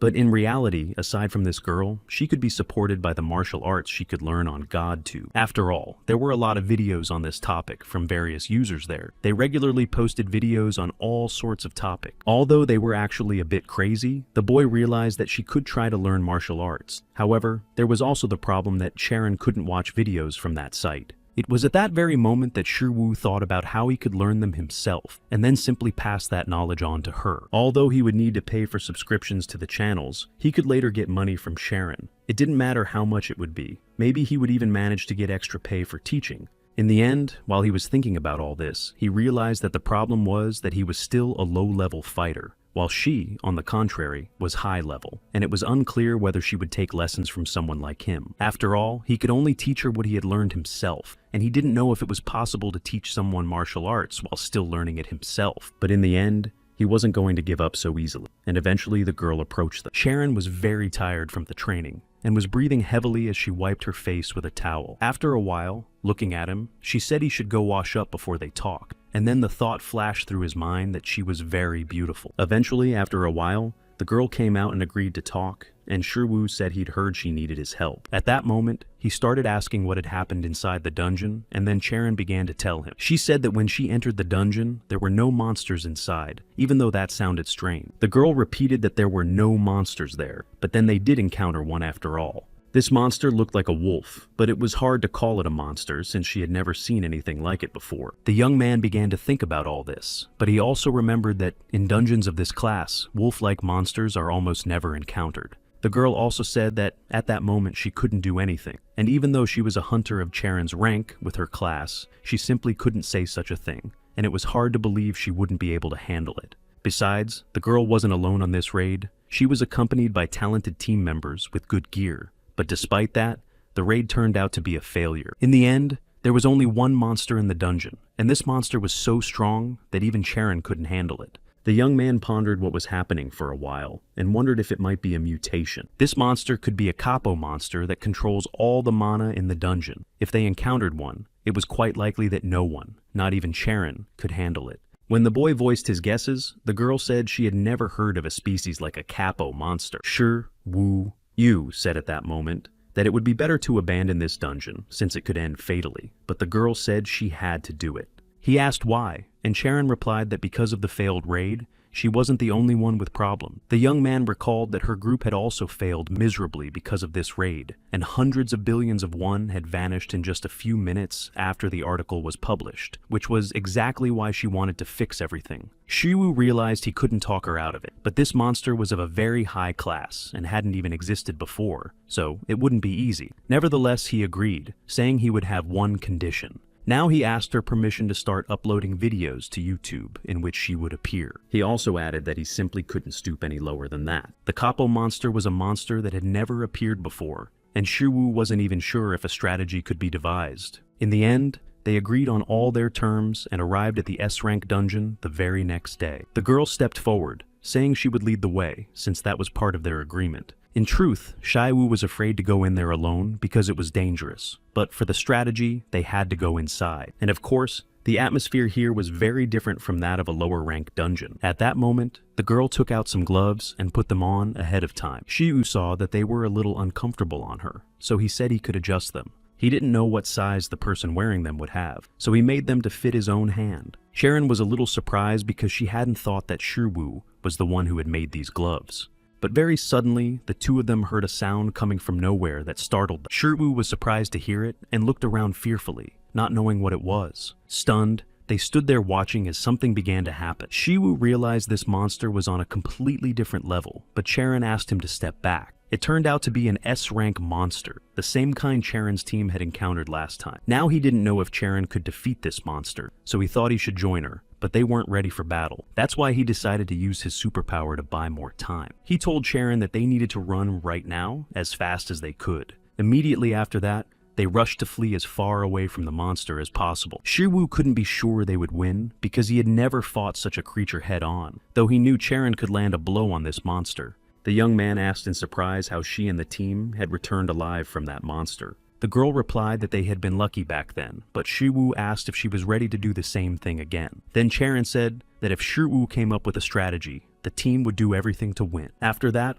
The boy agreed, saying he would contact her as soon as he analyzed the monster. The protagonist tried to find information about this monster and discovered that it was a species that was a modified version of a common monster, so there must be an original version from which it originated. Even after using his skill, Shiwu still couldn't find a single clue to solve the mystery. Eventually, after some time, he set the matter aside, deciding to focus on training and improve his skills a bit. The young man sat on the ground, looking at his phone, and when Hercules asked what he was doing, Shiwu replied that he had recently been analyzing a monster, but hadn't found any information. The young man explained that he had been trying to analyze it for 3 days now, but still couldn't figure out what it was. Hercules asked him to let him take a look, and the young man handed over his phone. The man stared at the screen for a while, but then said that it was most likely Fenrir, though Shiwu had never heard that name before. Hercules explained that it was a mythical creature from Norse mythology, and that it was also known as the demonic wolf, or the wolf of divine cruelty. The reason for this name was that it was the creature that brought about the end of the world. After all, with its upper jaw reaching the edges of the sky and its lower jaw reaching the edges of the earth, this creature is capable of many things. It simply devoured everything between itself and its opponent, and in the end, this creature devoured the entire world, biting and destroying Odin, who was a mighty deity in mythology. Shiwu was surprised to hear this story, so he asked Hercules how this creature had managed to enter their world, but the man could not answer that question. Given the circumstances, Hercules was most likely the only one who could have gotten here, so the boy simply asked if he was sure it was Fenrir. After all, he had once fought this creature and managed to defeat it. Then Shiwu asked what would happen if he fought this monster himself. Heracles replied that if the young man wanted to do it, it wouldn't even take a second, and the protagonist was surprised. Only then did Hercules add that not even a single second would pass before the young man lost. But even from this, it was clear that the creature had become very weak. However, it would still be very difficult to defeat it, since it was a very large and powerful creature. Hercules also added that it was wearing an ornament he had never seen before, and pointed to the phone again. Looking more closely, Shiwu asked what kind of handcuffs they were, and what they meant. With a monster like that, it might take a minute before Shiwu would still have a chance to escape. The 847 guy started wondering how this creature even got here and why. But if this black wolf really is Fenrir, there's almost no way to defeat it. Hercules then said he could tell a story, and Shiwu promised that if he told it, he'd share the idea for content to get 200 subscribers. And of course, he agreed. Meanwhile, Charon walked past the journalists and everyone else who kept asking why she kept going into that dungeon, and how determined they were about the upcoming raid there. After a while, the girl joined her team, seeing that everyone had already gathered there, so they got ready to set off. When the question arose about who Shiwu was, someone from the team said that he was filming a video for YouTube and would go with them. This guy also added that Shiwu was the one who came up with the strategy for this dungeon, even though it seemed absurd to them. The conditions for supporting the team members here were unusual, and on top of that, they had dragged in some stranger they didn't know. That's why this hunter thought Charon must have been deeply disappointed by the defeat if she was willing to go to such lengths. This hunter told her not to worry so much, then asked what she planned to do once the raid was over. The guy kept filming absolutely everything, but this really annoyed one of the hunters. Shiwu connected with his followers, telling them about the situation, but the hunter couldn't understand him at all, as he considered it pathetic at such a crucial moment. But after a while, the team stopped when they saw the very beast they had come for right in front of them. At that moment, Charon wondered if she had made the right decision by returning here, knowing that for someone, this could end very badly. But realizing there was no turning back, she thought about how this raid wouldn't be easy. It would be her group's first foray into the hunting industry, so they had to become the strongest for this venture. Immediately after that, the girl prepared to attack, gripping her sword and her gauntlets. But suddenly, Shiwu approached her and calmly began to tell her about the mythical beast they had just seen, adding that it was called a demonic wolf, a creature from Norse mythology. After a while, the beast came even closer to him. Enraged, the protagonist began to use his power. He was already ready to use his superpower to figure out how to defeat it. Shiwu said that he was the one who would conquer the whole world, so he had to deal with this monster as well. He stepped closer, asking if Charon was ready for the battle to begin. Without waiting for an answer, he charged first, and a powerful explosion erupted around them. Shiwu lunged forward straight at the wolf, intending to strike it while the rest of the team stood back. But it was already too late. The boy had already lunged forward, and she noticed that his body was no longer visible beneath the rocks. However, it turned out he was fine, and Shiwu prepared for his next strike. Immediately after that, he struck the wolf again, trying to knock it down. And although however, despite all this, he wasn't going to give up. But at a certain moment, the monster lunged straight at him, and he stepped back. The young man slammed his back hard against a tree, after which hundreds of small stones rained down on it. Sharon stood next to her team, saying that it was time for them to move as well if they wanted to win. Without waiting another moment, she immediately rushed forward, determined to protect Shiwu from this creature. He was in grave danger, for Fenrir was already closing in on him, and Shiwu realized that although he had previously thought it might be possible to defeat this creature, it turned out not to be the case. He recalled the words of Hercules, who had said that it would take at most 1 minute before he lost, but Shiwu couldn't even hold out for 10 seconds. This monster was already ready to attack again, and was standing very close. Yet Shiwu stood up, not intending to give up just yet. In the end, he thought it wasn't so bad that he couldn't win, because the worst would only happen if he couldn't attack. But just at that moment, very unexpectedly, Sharon attacked the creature herself, landing a powerful blow on it. Suddenly, everything got even worse, because her blow provoked even more rage in the creature. Everything burst into even more flames, and the team was terrified. It turned out that they had managed to create this fire sphere thanks to the fact that there was a hunter who possessed magic. However, they realized things were going badly, but the order not to retreat had already been given. Shu said that if you looked closely, you could see the chains restraining the creature's body, and the boy asked if she had noticed that. But immediately after that, the monster lunged at them all, while Charon tried to protect the team by attacking it. Shiwu tried to calm down and give himself time to use his own power, thinking that he needed to calm his emotions and focus on his senses. A little more time passed, after which he was able to attack by lunging straight at the Fenrir. Of course, he struck. Shiwu realized at that very moment that he needed to keep pressing and strike the exact same spot if he wanted to achieve any result. However, at that very moment, he couldn't hold on, because the monster struck him, and the young man fell to the ground, wounded. But he also remembered that before the monster touched his body, it had paused for just a moment, as if it were unsure of something. Charon didn't stop either, continuing to fight and managing to land a powerful blow as well. Shiwu realized he needed to pull himself together, for he had to seize every opportunity to defeat this creature. Immediately after that, he rushed at the monster again, despite already being quite badly wounded. He was ready to continue the fight, despite having such a severe injury. Right after that, the young man realized that right now was the best time to use his full strength. After that, Shiwu grabbed the chains leading to the monster's handcuffs and began pulling them with all his might. Of course, Sharon, while Shiwu was dealing with the shackles, she used her sword against the monster to defeat it. The rest of the team stood behind, safe but deeply shocked by what they had just witnessed. The other hunters, though they thought it was all over, were still deeply unsettled by what had happened. Only then did they notice that the handcuffs were still on the monster's paws, and it was growing increasingly agitated. One of them, the young man barely opened his eyes, unable to understand why Fenrir, who was bound by Gleipnir, possessed such strength. After all, he was restricted, yet they still couldn't defeat him. Charon, at that moment, the young man remembered what had happened in the dungeon with the black troll, and perhaps Charon had intended to save the members of her team who had followed her on the raid. Shiwu now realized that no matter how hard they tried, they would not be able to defeat this monster. Despite all this, he still got to his feet, and even though he had no strength left, he was ready to try again. Besides, he had just realized one thing.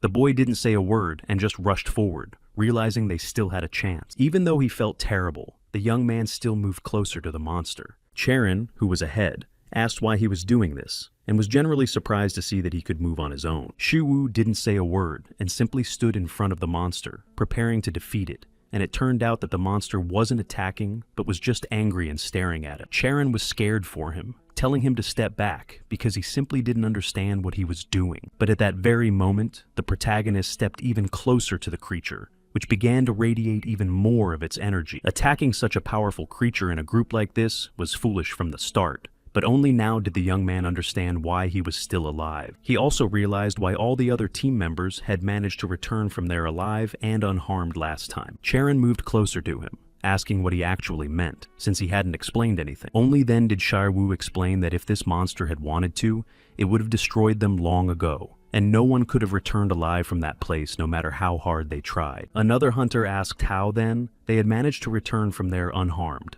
The boy replied that Fenrir had simply decided on his own to let them go, and that was the very reason the entire team had returned alive. Shiwu said that this monster was telling them to flee because he didn't want to cause them even the slightest harm. Of course, it was very hard to believe, even for him, but if you thought about it, Fenrir never attacked first. If he were just a monster, that wouldn't make any sense. At some point, Fenrir destroyed Asgard, and as soon as he was born, he was cast out. So from the moment of his birth, he had to struggle with hunger and loneliness. But he kept surviving and didn't give up. So rumors spread that this creature was alive. The gods of Asgard came to find this creature and began by playing with him, asking if Fenrir was strong enough to break the rope. They easily threw the rope over him, pretending they just wanted to play, and Fenrir didn't even think to refuse. After all, it seemed like an invitation to play together for a creature who had always felt lonely, and it seemed to him that he might finally have friends. Fenrir was incredibly happy, because it seemed to him that he had managed to befriend the gods, and finally he wouldn't be alone. But in reality,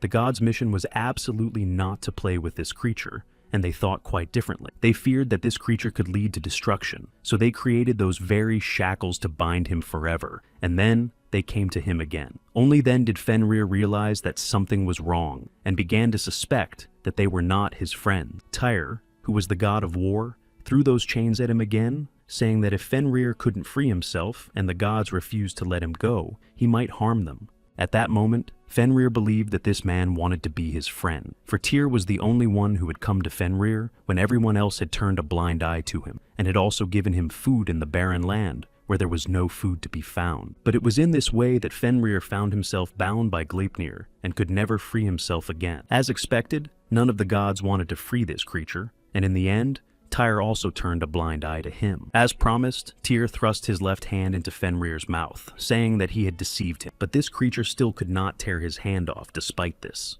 Nevertheless, the gods feared this creature's strength, and even thrust a sword into his jaw, ensuring he could not close his mouth. Fenrir was destined to remain in these chains until Ragnarok. But despite this, he remained incredibly lonely and felt excruciating pain every second. After Ragnarok began, this madness consumed Fenrir, and as a result, he devoured the entire world and completely destroyed his enemies. Yet he still failed to destroy Tyr, who had also betrayed him earlier. Tyr was the only one who ultimately returned to his abandoned essence, and was the friend who gave food to a creature so desperately starving. As always, Fenrir considered Tyr his best friend, and perhaps that was naive and foolish of him. The protagonist also knew that, in mythology, Fenrir was certainly not a wolf worthy of being called a wild, demonic creature. Shiwu then said that Fenrir definitely didn't want to harm them, because if he had, he would have destroyed them all here long ago. The hunters were very surprised by this statement and said they couldn't just take his word for it. Charon stepped closer to him, saying that if they treated a dungeon of such high rank this way, and on top of that, a dungeon breach was occurring, there would definitely be no turning back. Even if the dungeon isn't destroyed, Fenrir could escape while it's happening, and there's no guarantee that this creature won't be dangerous to people. The girls said they would retreat and report this to the association, and also seek help from high-ranking hunters. Charon added that she would refuse to clear this dungeon precisely for that reason. Shiwu understood that she was right. After all, to prevent any catastrophe, they would still have to destroy this creature regardless of their wishes. He understood what this creature was doing here, and why it treated them this way. He wondered if it could be that Fenrir had been abandoned again, so he began looking for new friends and grew bitter. After all, in mythology, the end of the world is called Ragnarok, so after that, Fenrir might have escaped. For some reason unknown to anyone, he found himself bound by these shackles again, and perhaps Fenrir had been abandoned right here once more. And this dungeon was used as a barrier to lure him into a trap, so the creature couldn't escape to another place. The myth stated that he was abandoned immediately after birth, so that he could bid farewell to life in solitude. And this could also explain why the dungeon's rank changed to the highest, since only the mana of the dungeon itself, in which Fenrir was imprisoned, was measured, not the creature's own mana. Charon approached him again, saying that it would be better for them to turn back now, but Shiwu was disappointed in himself because he understood that with his own strength, he could do nothing to help this creature. Because that would be too stupid, and just like in the myth, everything would end the moment they left this dungeon. And even if this creature was Fenrir, it wouldn't be able to stand up to a squad of top-tier hunters. All they need to do is gather the hunters and clear out the dungeon. And if Fenrir is weakened and chained up, they'll definitely be able to attack it, and that will be enough. Shiwu was still convinced that this creature didn't want to harm people, but it would have to be dealt with. However, even if they went ahead with this now, there wouldn't be any problems. All they needed to do was keep living as usual and return to their daily lives.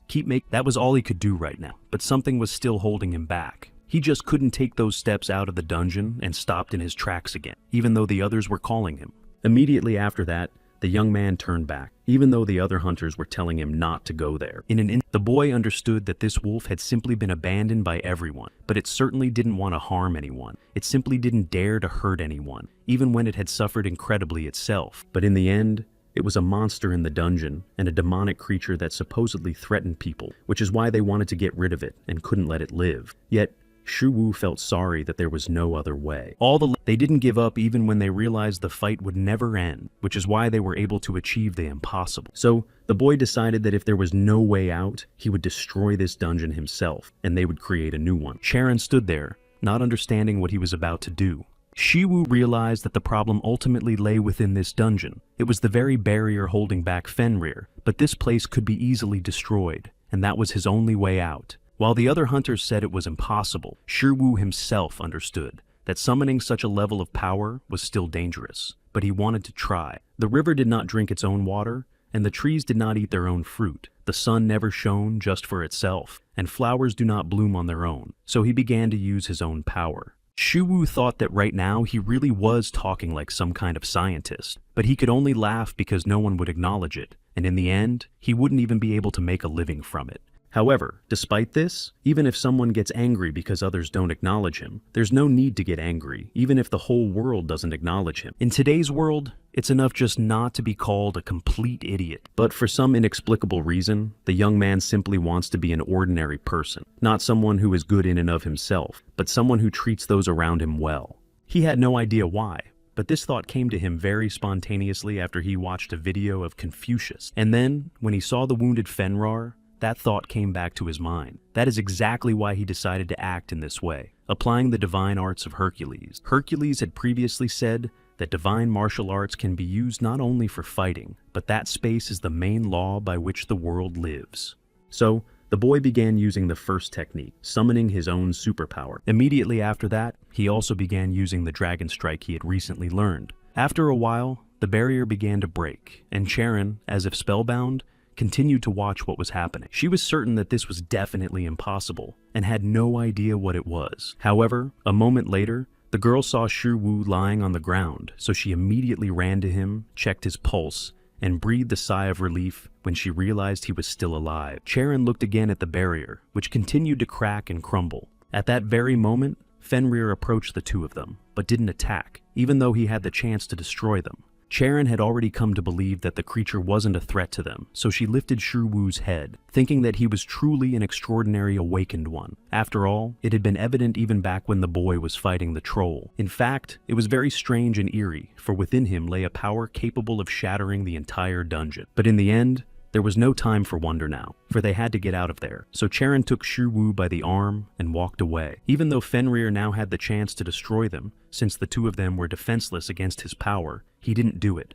The girl knew that as long as the dungeon hadn't completely collapsed, they needed to get out of there. Eventually, after some time, the protagonist woke up in bed and immediately started wondering where he was. Looking around and sitting up in bed, the young man realized this was the VIP ward of the SH group at the hospital. Charon was sitting nearby, and she was also in a hospital bed because she had been injured. He first asked what Charon was doing there, to which she pointed to her arm where an IV was attached, and said she was a patient too. When Charon asked if he felt uncomfortable there, he just thought that no one could feel uncomfortable next to a beautiful girl. He then began to recall what Confucius had once said, but eventually just got up from the bed. Shiwu realized that it was all nonsense, and then Charon asked again why he wasn't even curious about what had happened, since he clearly didn't remember part of it. However, Shiwu said that Charon had pulled him out of the dungeon before it finally collapsed, and then they ended up in the hospital. Charon didn't understand how he could remember it so clearly, since Shiwu had been lying unconscious for some time. As a result, the dungeon was declared cleared, and the fact that Charon had managed to conquer it caused quite a stir among the people. The young man asked what had happened to Fenrir, and the girl replied that she couldn't know for sure, except for a few details. Shiwu could only hope that since the dungeon had been destroyed, Fenrir would be able to return to the realm of the gods and live out the rest of his days in peace. Charon added that she hadn't revealed any details, and had also asked her companions to keep their mouths shut, so they simply announced that they were the ones who had conquered the dungeon. Shu suggested saying that Charon was the one who had cleared the dungeon, and then asked if there was any particular reason she was hiding her power. Since he was very nervous, he took her response as a question directed at him, and said he couldn't hide his power, because if he did, he wouldn't have started his channel. The young man also added that he had no intention of hiding his power, especially given the current situation. Now it was necessary for this group to be known as the one that cleared a high-rank dungeon, so he wanted to say that it was Charon who had conquered the dungeon. Shiwu realized that the girl was likely a bit unsure of her abilities, and wasn't sure if she should announce such a thing. Despite the fact that she had no skills to clear this dungeon, and after all, in this case, the dungeon was special, the young man said that she was fully capable of clearing a dungeon of this rank. At that moment, it seemed to Charon that he just wanted to comfort her after what had happened, but he replied that he was simply stating the facts.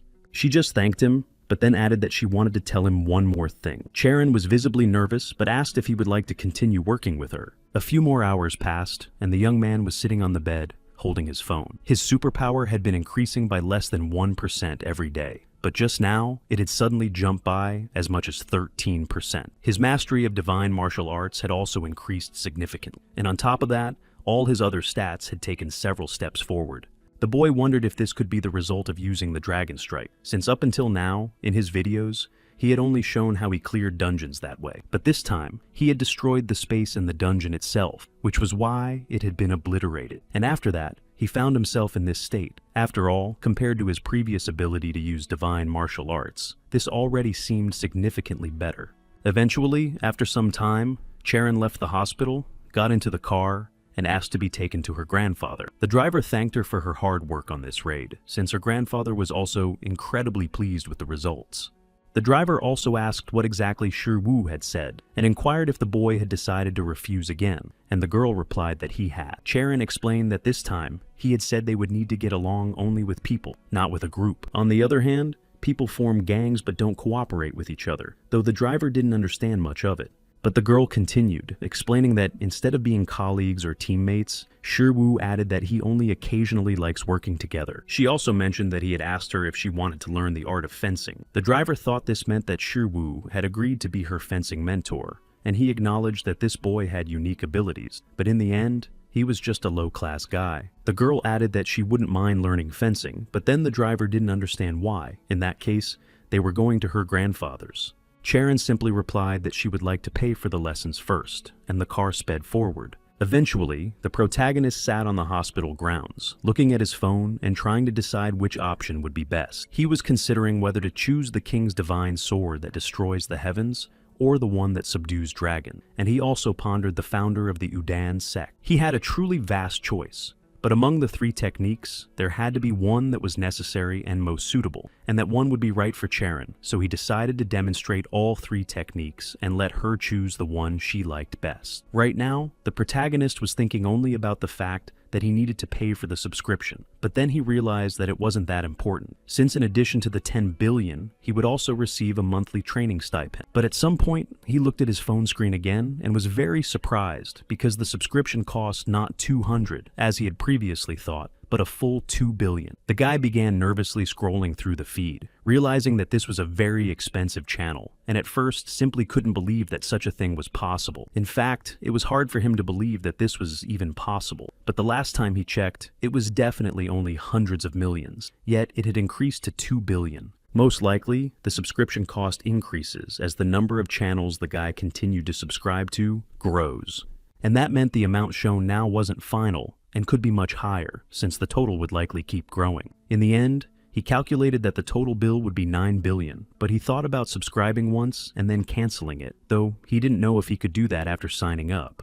This only meant that he would be forced to pay this huge amount every month, but he thought that the subscription should be canceled automatically, even if he was just using one device to teach Charon. But now it seemed so complicated to him, because he realized that the amount would increase after subscribing to the next channel, and they would add up. Shi Wu realized that no matter how much money he earned, there was definitely no end in sight. But suddenly, he was distracted from all these thoughts by a certain energy that seemed incredibly familiar. Moreover, the boy realized that it did not belong to a human. After a while, he stood up and walked a little further, seeing a strange creature in front of him.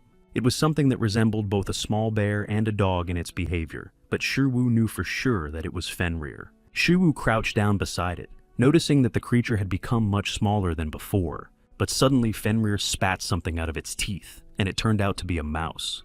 The boy was a little surprised and reached out his hand toward the mouse, but suddenly it stood up, and he realized the animal was still alive. Fenrir himself suddenly bolted away at incredible speed, without looking back. Later, the protagonist told Heracles everything, and Heracles began to say that the boy had done everything wrong since he had already taught him how to defeat this creature. Shiwu recalled that Hercules had mentioned that the creature's weak spots were on its sides, and that it wouldn't be able to use its full power if grabbed by the tail, but the young man added that none of these methods had worked. Eventually, Hercules began to explain further, and Shiwu snorted, saying that he could have at least told him all this earlier, but Hercules replied that he hadn't thought his student would be quite so weak. The young man simply added that it didn't matter now, since he had only asked Hercules to tell him about a strategy suitable for his level, and didn't want him to teach him his own combat style. Shiwu just sighed heavily, thinking that fortunately everything had ended well, since in the end, this raid could have been fatal for him, and the video he'd filmed in the dungeon had been completely erased, which greatly upset the boy. After all, the clip featured not only that creature, but also Charon, so the video could have had millions of views. That video could have been incredibly useful and profitable, but it's gone now. A moment later, the protagonist saw Fenrir again, who quickly ran closer to him, and the young man stood up. He decided to go over and see what was happening, and it turned out that there was a pigeon lying there that the creature had brought, which, of course, surprised not only the protagonist, but also Hercules. Unexpectedly, the bird stood up just as the mouse had done back then. So unexpected was it that the pigeon quickly flew away and flew out through the open window of the chamber, while Hercules was left with a lot of questions. Shiwu thought that Fenrir simply wanted to bring him something to eat, but it all seemed very strange. After all, this creature wasn't even a cat, so for both Hercules and the boy himself, it all seemed incredibly strange. However, Hercules said that if it was bringing him all this, it meant that all these animals were its prey, but it looked as though Fenrir still didn't want to hurt other creatures. Hercules said that in that case, it was unclear why this creature was bringing other animals here, as if asking to put them out of their misery, but the boy himself didn't know for sure either. Besides, none of them knew where this creature had come from, or why it was bringing animals, but Shiwu began to figure out what was going on. Hercules said that all of this was very strange, because this creature shouldn't even be appearing in this world. After all, it couldn't even exist there. Shiwu said that he would also be very curious to find out, but Hercules was the only one who knew how to get here. The man replied that it was all nonsense, since the two worlds couldn't intersect with each other, so it was completely unknown how another creature had ended up here. But it turned out that Hercules was the only one who didn't know any of this, even though he begged the boy to believe him. The man said that all of this was completely unfair and that he had to believe him, but the boy just laughed at the whole thing. Hercules simply replied that, in any case, the boy had managed to survive after using the dragon strike, so he became curious to ask how Shiwu had used it. When Hercules heard about his luck, it surprised him, because his own dragon strike couldn't be used simply by relying on some random stroke of luck. Shiwu smiled and simply asked if Hercules could teach him the new technique, and Hercules replied that it wouldn't be difficult, but he said the boy had to give him something in exchange, so Shiwu agreed to let him see the contents of the next video. Meanwhile, a man sitting with two women continued drinking alcohol, but suddenly he was informed that a new request had come in for them. His name was Meng Shiwu, and he was also a Class D hunter, so he told the two girls to leave them alone so they could talk. The masked man repeated the hunter's rank again, which surprised their leader, since previously they had only dealt with high-ranking hunters. Meng Jig-wan was the head of the Upper Pandemonium, and said that dealing with a hunter of this class was incredibly ridiculous and humiliating. Then the masked man said that this hunter was unusual, even though his rank was indeed low. He then spoke again about how Sharon had managed to clear the dungeon on her own, since that's all anyone was talking about online. But it turned out that Shiwu, the subject of the inquiry, was also connected to this. This man said that most likely the hunter had helped Sharon, and they needed Shiwu to be confirmed as an awakened one. He wasn't even interested in the methods they would use, and what was more important was that this order had VIP status. Yet Jig Wang said he couldn't carry it out. It turned out that Minjung had made her move, even though they hadn't expected it at all right now. The boss said it was unknown what she had found there, But because of this woman, they had a lot of problem. However, it was strange to hear that the head of Pandemonium was worried about a mere security guard from the inspection bureau. However, it turned out that if Min Jung caught him, no one would return from there unscathed. Moreover, a new branch manager had recently been appointed in Korea, so he didn't want to create these problems right away. The key figures and leaders of Pandemonium were divided into 5 categories, but there were also rumors that one head, whose name is unknown,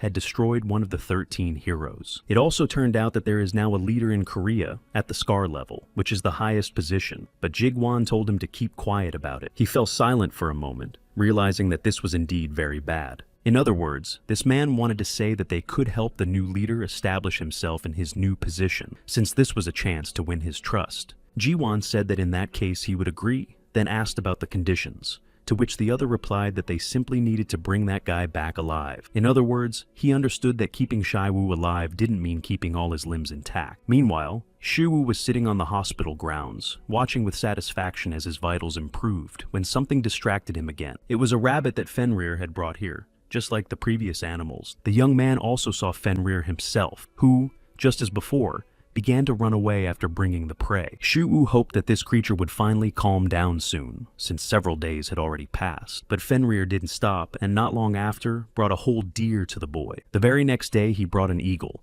which also greatly surprised Shai Wu, since he had hoped it would end. After that, the boy joked that Fenrir would one day bring him a bear, and the very next day, that's exactly what happened. Fenrir's eyes clearly showed that he hoped to please Shaiwu, but in this situation, the protagonist realized he needed to take more serious measures.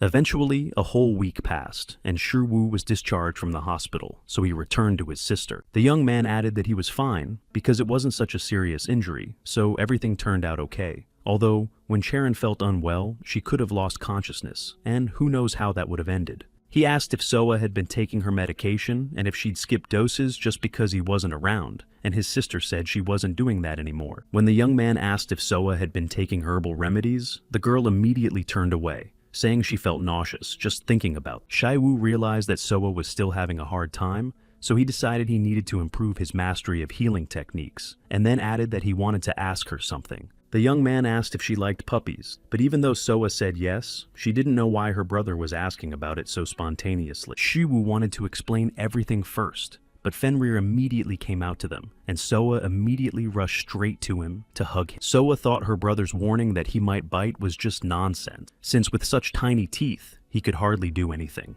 The girl asked if he had a name, then immediately added that if he didn't, she'd like to come up with one herself, and Shiwu agreed. Soa immediately exclaimed that she would call him Black, since that name had come to her right away. She noticed that Shiwu didn't seem to like it, and it seemed to him that his sister had no idea what kind of names to give. But it was also clear that Fenrir was happy with the name, so Shiwu decided not to interfere.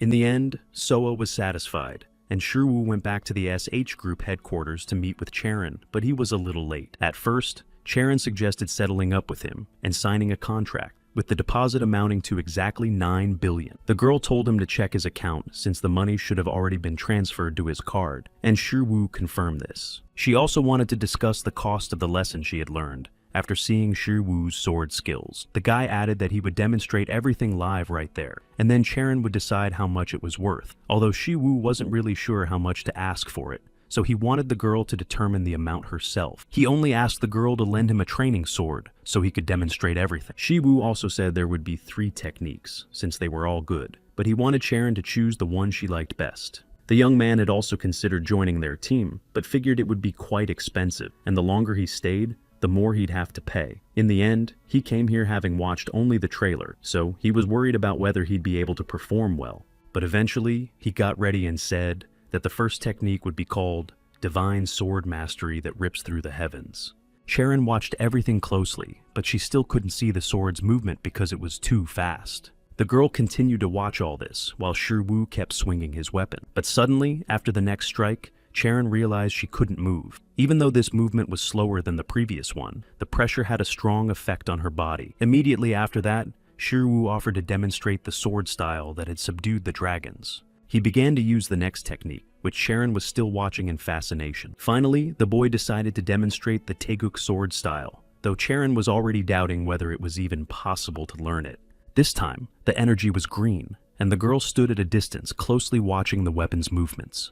When it was all over, Sha Wu said that these were the 3 techniques he could teach her, so he asked her which one she liked best. Meanwhile, a car was parked in front of the group's headquarters, already waiting for Shi Wu to come out of the building. No one could confirm that anyone had come out of the building, though it was hard to understand why, since they had been waiting for a long time. Jiguang said that Shi Wu might have offered some services to Charon, and in the end, even though he looked menacing, he would behave completely differently. He also mentioned that Shi Wu had a younger sister, and smiled as he came up with a new plan. The assistant said they might run into trouble because the inspection bureau might find out about it, and Min Jung would also get involved, but Ji Wan replied that there was no need to worry so much.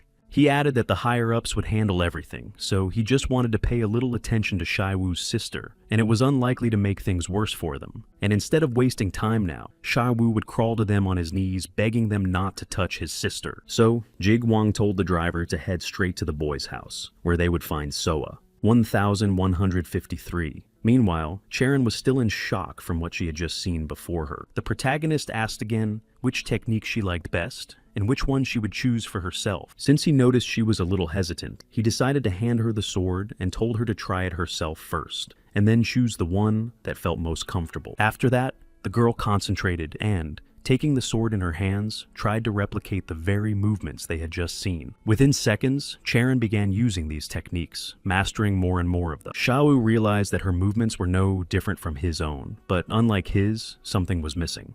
Despite this, he encouraged her, saying she should try other techniques first. After all, he wanted to help and earn his pay. Then he spoke with Hercules, saying that with his help, he could learn divine martial arts. But Hercules explained that Shi Wu simply had the ability to use the power of the god. Hercules explained that when the boy first asked him to teach him divine martial arts, he had refused and asked if the boy remembered why. Shi Wu replied that Hercules had told him he could only learn the divine martial arts once he understood how to use his superpower, and at that time, the boy's mental state simply wouldn't allow it. But Hercules said that wasn't what he meant, and explained that just as the boy was learning the basics of divine martial arts, he must also learn the martial arts of the other gods. Since Charon didn't know the basics, she couldn't #redo them, but the fact that she was able to repeat the movements could also be considered a feat. And then Hercules added that Shi Wu was a certain exception in their world. Besides, he had never had any attributes before, but they had awakened. However, the protagonist didn't know why Hercules was asking him about this. Her husband began to explain that a new existence cannot be overwritten onto something that already exists, and that what they call attributes is what makes it impossible to overwrite existing attributes onto a specific leg. That is exactly why the boy could study the characteristics of other gods without any problems, and that is exactly why he was able to access GodTube,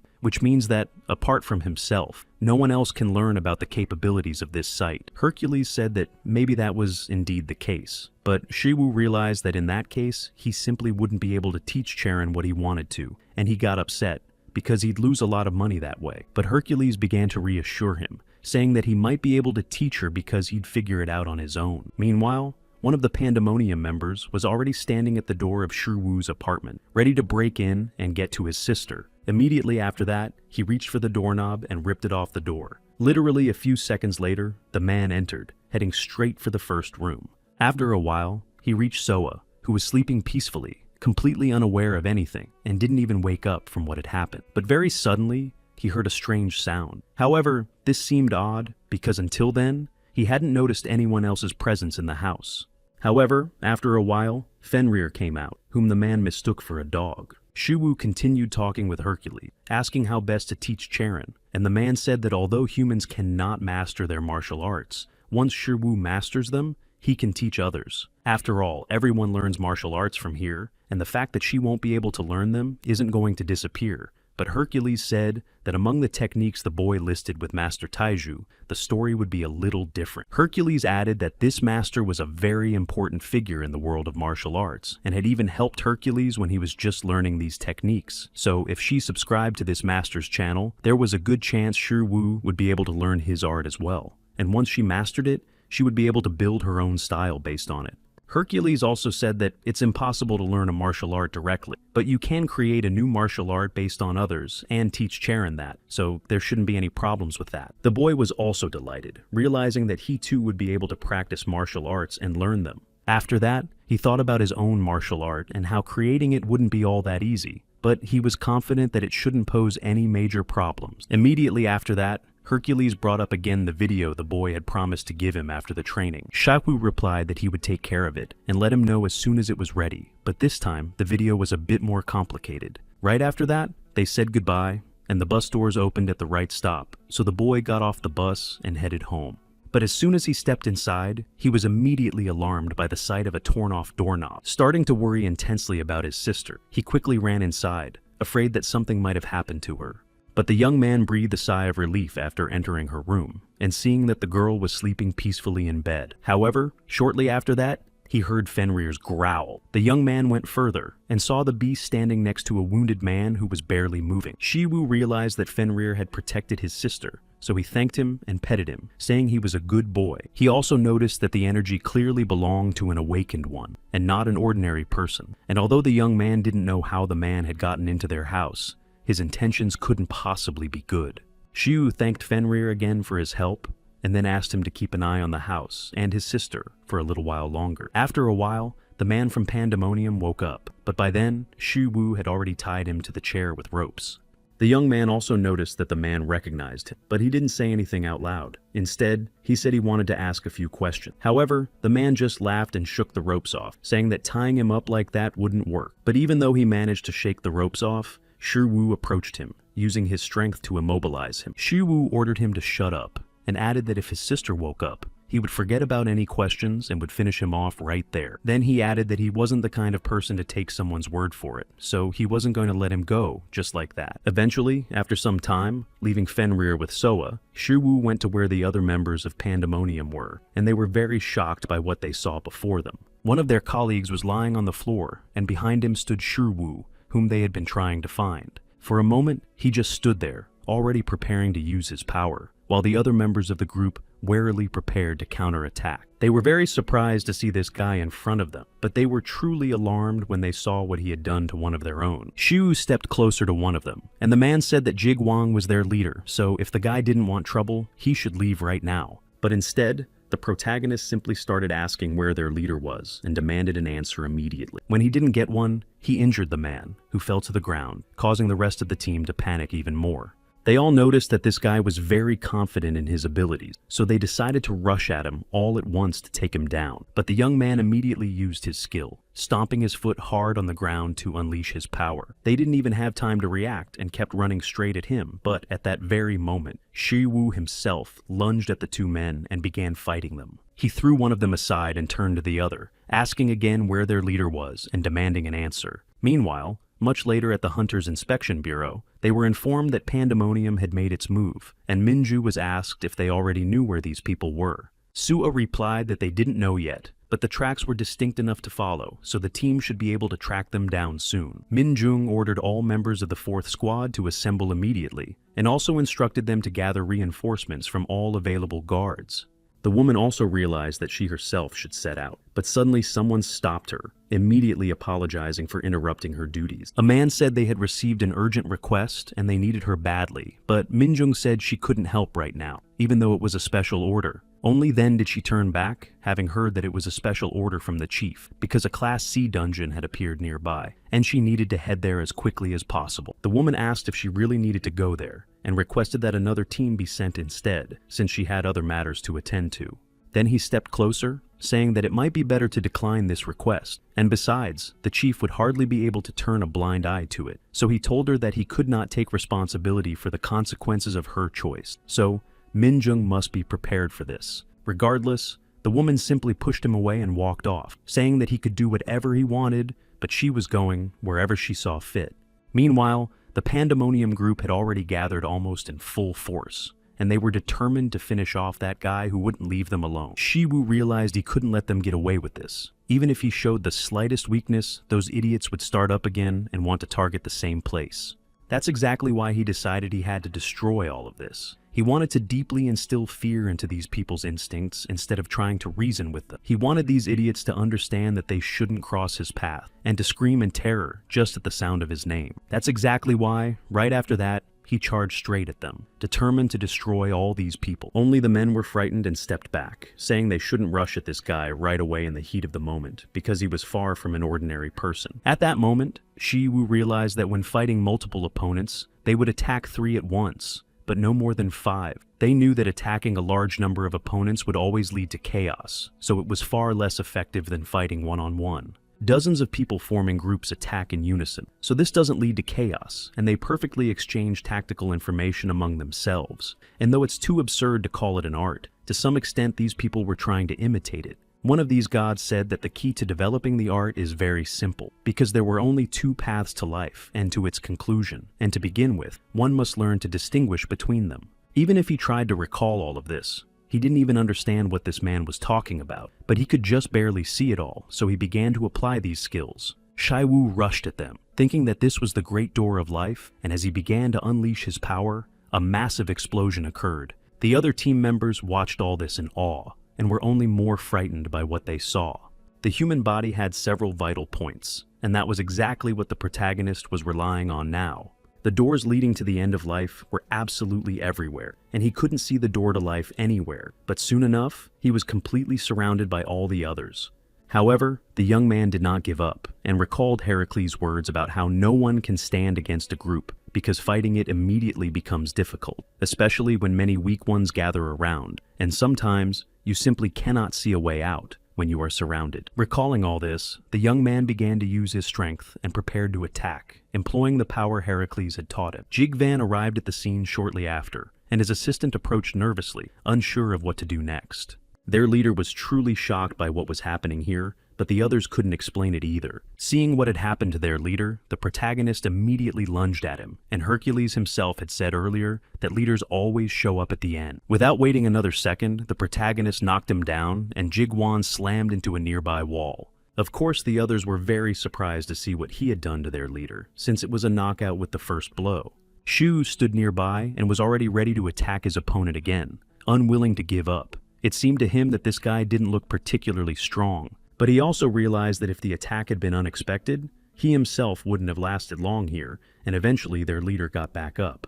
Jigwan began to approach the boy, and at that moment, the protagonist asked about his sister, and only then did their leader realize that Shiwu was standing before him. Now it became clear that this was the face he had seen on the website, but it had been said that his rank was low, though it would be foolish to believe that. When the protagonist asked again if it was he who had ordered his sister's capture, the man simply replied that it was indeed so. Hearing this, Shiwu immediately lunged at him, intent on taking revenge for what he had tried to do to his sister. He wanted to push his senses to the limit right then, but Jiwan, aware that despite this he had barely dodged the blow, realized that his opponent was truly strong, but he had no intention of giving up, so he used his strength combined with physical enhancement, adding that the weaker the boy became, the stronger he himself would become. After a while, he managed to push the protagonist away from him, and the latter barely managed to stay on his feet. Despite this, the young man still managed to strike him, but no one of such rank could be expected to tolerate such a thing. The leader stepped even closer, saying that the boy had done enough, so it was time to finally open his eyes. Only much later did his assistant approach him, but Jigwan simply ordered him to shut up and stay put. Jigwan said that since he possessed so much power, there was no point in living an ordinary, boring life. He said that superhuman beings like them would not live such a life, for there was no point in sacrificing themselves for the weak. The man said that it is precisely the weak who must make sacrifices to them, precisely because they were super beings with superpowers.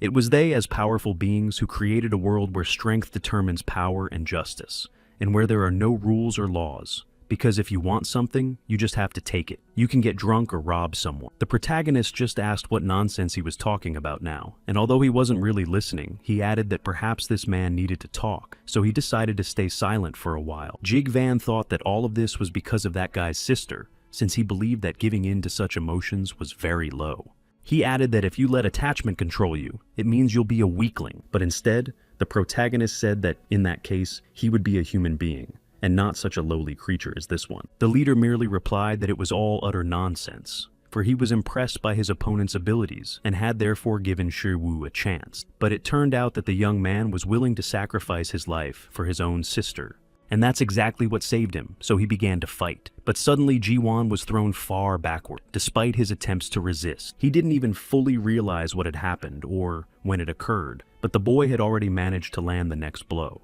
Literally a second later, he lunged at him again, charging with tremendous force. Now it became clear that this guy was on a completely different level, and it was nothing like what had come before or what he was used to. After the next blow, Ji-won simply couldn't take it anymore and fell to the ground. Shu stood over him, saying that he could take the risk again if he wanted to, but added that in that case, he would destroy the entire pandemonium right before his eyes. Ji-won was surprised that this guy wanted to fight him one-on-one, but the young man told him to look more closely. It turned out that the leader hadn't been mistaken. It was the very same superpower that was so unattainable that no human could resist it. Shaiwu began to wield the divine art of Hercules in its first form. Immediately afterward, he used the falling dragon strike and unleashed it directly on his enemy. Meanwhile, Minjung and his assistant had already arrived on the scene to assess the situation. One of the team members reported that it was all over, but it would be easier to see it for themselves than to explain.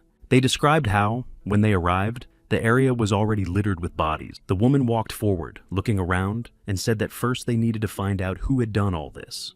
She wanted to identify everyone who was still unconscious and check each one for any criminal records. If they had any, she ordered them all to be eliminated. The man said he would carry out the order, and Minjung called Sua to follow her, saying she needed her help. The woman stepped closer and saw the body of Jigwan lying just as lifeless on the ground. She knew who he was, but even if all the enemies of the 4th squad had attacked him together, they wouldn't have been able to defeat him, and she knew that even that might not have been enough to succeed. Meanwhile, Shu tried to heal his wounds and used the divine medicine skill to do so. After a short while, he began to feel better, as rapid regeneration set in after he used a few needles. He began to recall that there were certain skills that could not be used on humans, and he hadn't used his full power, just as he hadn't in the Fenrir dungeon with Bo. If he had, things might have ended much worse than they were now. Nevertheless, he realized that he could control his magic thanks to his training. Shiwu also acknowledged the fact that Jigwan was indeed a rather strong opponent, and Donchal wouldn't even come close to being his match. After all, this was a war between the Guardians and the criminal rankers, so at any moment he could find himself back in the thick of battle. But first, he wanted to deal with the guy who had broken into his house and nearly snatched his sister. If it weren't for Fenrir, Shirbu knew how this would have ended, and understood that his sister could have been in danger. A short while later, an assistant came to the head of Pandemonium, reporting that Jigwan had been injured, and the head asked who had done it. When he was told it was that same low-ranking guy, of course, the head was greatly surprised. It was hard to believe that their leader could be taken down by a hunter of such a rank, and Juwan hardly believed it. Instead, he said that his assistant had relayed information he wasn't sure about, and then the assistant replied that there was an inspection bureau there. The man added that the place had been immediately overrun by inspection bureau personnel, and although there were survivors, they had all simply gone mad for some unknown reason. He also added that most likely, Shiwu had done exactly that, and prior to that, Jiwan had received a specific order. The target of the order was this very hunter, and while they were carrying out the order, this incident occurred, and in the end, they couldn't even catch Shiwu.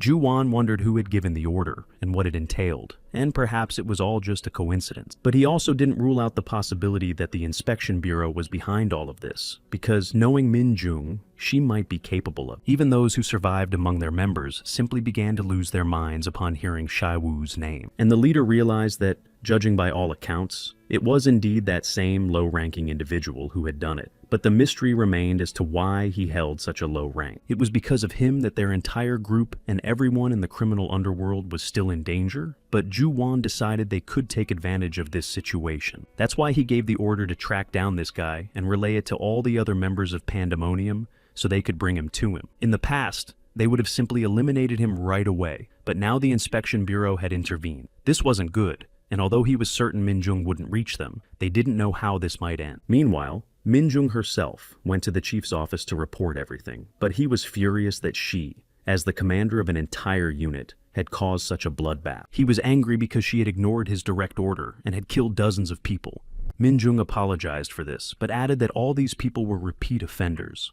The commander got angry that she even dared to say such a thing, and try to justify herself, and said that she didn't even understand that the unit hadn't defended itself, but had simply wiped out those people, and it was after that that the commander ordered her to hand over her uniform. The others standing behind her, of course, wanted to stand up for their commander since they believed she was worthy of the position. Despite this, the commander shouted that he was their boss, and if they didn't want to lose their uniforms too, they should keep quiet. Despite this, they argued that it was very unfair, especially after the woman agreed to hand over her uniform. He reacted very strongly to the other subordinates' response, saying they had no right to speak that way. Minjung stepped closer, saying she would give up her uniform, but didn't tell the boss to back off from her team. Eventually, he calmed down when another voice said their commander should be left alone. They were very surprised to see director Baek Seong-jae there, but he said he had heard about pandemonium and decided to come. Then he approached the head of the department and said that, as director, he was well aware of how dangerous pandemonium was. He had also heard that they were eliminating criminals, and the man began shouting that it was all a misunderstanding, but the director simply replied that the investigation would clarify everything. After that, he looked at Minjung, asking if she was the squad leader, and called her over to talk. When they went to another office, he asked her directly if she was the one who had done that to those people. The woman looked at the director somewhat suspiciously, for he was the one who had cut off the air to many criminal organizations in Korea, and the very fact of his existence frightened criminals. And he was the son of Seongpyeong, one of those who saved humanity. And the director said he had already heard about what had happened and asked if it was really necessary to destroy those people. Minjung replied that before the demon world intervened in theirs, the awakened ones had become the hope of humanity. Peak Seonjae added that the more stable the world becomes, the more everyone starts thinking about money. But his father also said that this is normal, and he added that it's worth fighting for years to ensure a good and normal world. As I said, his father always saw justice as obvious, but he thought otherwise because justice is far from always being obvious. Of course, there is a certain limit, but if you work in the mud, you can't help but get dirty. So he reiterated that during the group's dismantling, forced extermination of people occurred. But the woman disagreed, saying she had checked all the surveillance cameras but couldn't figure out who it was. Minjung added that they couldn't say anything because they were so scared, but some kept mentioning a certain hunter. The director thought they were talking about some high-class hunter, but the woman objected. She said these criminals were talking about a hunter who was only a D-class. Meanwhile, the protagonist continued to feed Fenrir the meat he loved so much. After a while, his sister returned. She had just woken up and noticed that her brother had gotten up very early today. Shiwu could only think about how he had barely managed to fix the handle, since he thought his sister might start to suspect something. And quite suddenly, a spontaneous but very good idea came to him, to build a new house. The young man thought that if he built a new house using divine metallurgy, it would be protected from any attacks and would be safe. But the question was, where exactly to build this house? Because after all, his sister still needed treatment, so they couldn't leave the city. But in the end, he had more than 10 billion. So he thought about buying the house where they currently live. Just a short while later, the young man stepped out briefly without saying where he was going, but suddenly the company director met him and asked if he could talk to him for a moment. Shiwu was surprised to see this man in front of him, and remembered seeing Song Jae somewhere in the news. Eventually, he did realize that this was the director of the inspection bureau, but he had no idea what this man was doing here. The young man began to worry, thinking that the bureau wouldn't have ignored everything that happened yesterday, and that he should have anticipated this. But in the end, those thugs had gotten to his sister, and so he had lost control of himself. However, it wasn't at all clear why the director had come in person, and so quickly at that. But then, Shiwu began to calm himself down by telling himself that these were all just his assumptions and nothing was certain yet. That's exactly why he said that was really his name. And immediately the director asked, was he the guy who caused all that chaos yesterday? Sun Je added that he had done such things to people yesterday and was living peacefully today. And then the boy really got scared, realizing that the director knew everything. He began to worry about his sister and thought about running away with her. Suddenly, the director stepped closer to him and put a hand on his shoulder, asking if he wanted to become a guard. And in the end, everything worked out. And a moment later, the boy was sitting at the bus stop thinking about what the pay was like. But those who serve for a long time can make really good money. He couldn't even believe what had happened, but he thought about how B hadn't turned down a salary like that. However, the director had left before the young man agreed, as if he hadn't even been hoping for anything. But then it wasn't clear why he had come. Shiwu wondered if the man had come because of yesterday's incident for the sake of the investigation, which could be bad. But then he realized that it was only his business and no one should be bothered by it. After a while, he finally went to the woman who owned the house and said he'd like to talk to her. He didn't beat around the bush and asked if she wanted to sell the house. She replied that as long as she and her sister were living there, she had no intention of selling it. Besides, housing prices were so low right now that selling wouldn't be profitable. Interest rates had risen, and even before that, she hadn't wanted to sell the house until she had children. But then the guy said he'd like to buy the house if she was considering selling it, though she was surprised he was even talking about such a large sum. Shu simply replied that he was one of the awakened, so he was well off, and that's why he wanted to buy the house. Of course, this pleased her, and the guy said he had grown attached to this house, and she was even ready to sell it for 150 million. However, it seemed to him that this was too small an amount, and after all, if she put it up for sale, she wouldn't get that much anyway. However, Shawu added that if it weren't for this woman, he and his sister would be living on the streets, so he said he would give her $1 billion for the house, which shocked her greatly. A little while later, the guy was already sitting on the subway, staring at his phone screen, wondering if building a house was much harder than he'd thought. There were so many details to sort out with the paperwork, registration, and permits, and it would take several months to get them all. On top of that, he couldn't even upload his video, and people were asking in the comments why there was no update. All of this was starting to get on his nerves, and he began calculating again how much he would have to spend. After a while, he sighed heavily. A little while later, he arrived at headquarters to meet with Charon, who soon came out to see him. It seemed like she was getting more beautiful every day. And then the girl asked how long the training would take and how much it would cost. He named a figure in the tens of billions, and the girl immediately agreed, which surprised him greatly. Then he thought he should have ignored his conscience and asked for more, but Charon added that she had expected that amount. Her grandfather wouldn't let her spend more, and besides, this wasn't a one-time purchase, but a fee that would need to be paid monthly. Shiu said that in that case, they'd agreed on 10 billion because, after all, the total annual amount was indeed large. He also said he was planning to build a new house, and added that it was administratively difficult, although the girl was surprised that he was going to handle it on his own. Without even waiting for a response, she added that she would help, and Shaiwu was surprised that she had understood everything so quickly. After a while, they went to train, and the boy realized that the weapon he had chosen could only be used once due to the poor quality of the material. Palguan asked in surprise if he had been training all this time, but the boy replied that it hadn't hurt him either. Charon agreed to take on all the administrative issues and everything related to paperwork, so there wasn't much left to do. A short while later, Soyun arrived again to see Palguan and Shiwu. She said she was just passing by and thought of them. Seeing the main character, she walked over and greeted him, asking what was new. Shiwu recalled everything that had happened very recently, but replied that nothing interesting had actually happened. Soyun simply added that if he ever needed her help, he could always count on her. That's why he decided to ask her for a favor, and inquired if she could help him with some building materials. Soyun just replied that it wasn't difficult, but asked why he suddenly needed them, and the guy said he wanted to build a house. She was surprised that he wanted to do it himself. Even though he had maxed out skills, it was still a bit strange. After all, crafting weapons and construction are slightly different things, but the guy handed her a list of the necessary materials. The girl read everything written there and saw that it included ingredients made from monster remains, which surprised her even more, but Shaiwu really did say he wanted to build such a house using those materials.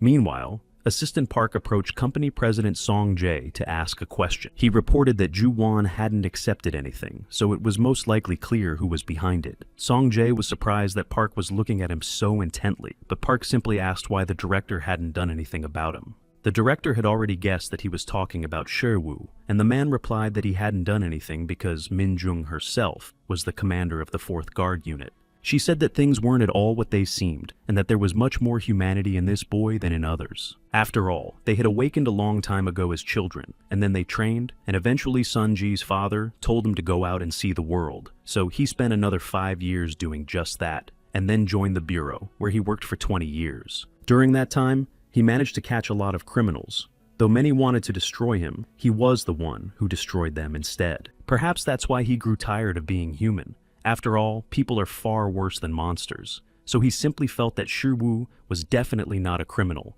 He was truly speaking honestly, because in his eyes, almost everyone looks like a real criminal, but there are still people who continue to believe in him. In reality, it wasn't that easy, because sacrifices have to be made. That's why all parents are worthy of admiration. But Song Jae added that there was something else about Shiwu. Park Wee said that this guy was involved in such activities and was lying about his skill level, since he had almost single-handedly wiped out all the criminals. The director tossed aside the can, saying that they must remember that the blades of their swords must always be directed at opponents and criminals, and that he liked a society where people lived in peace.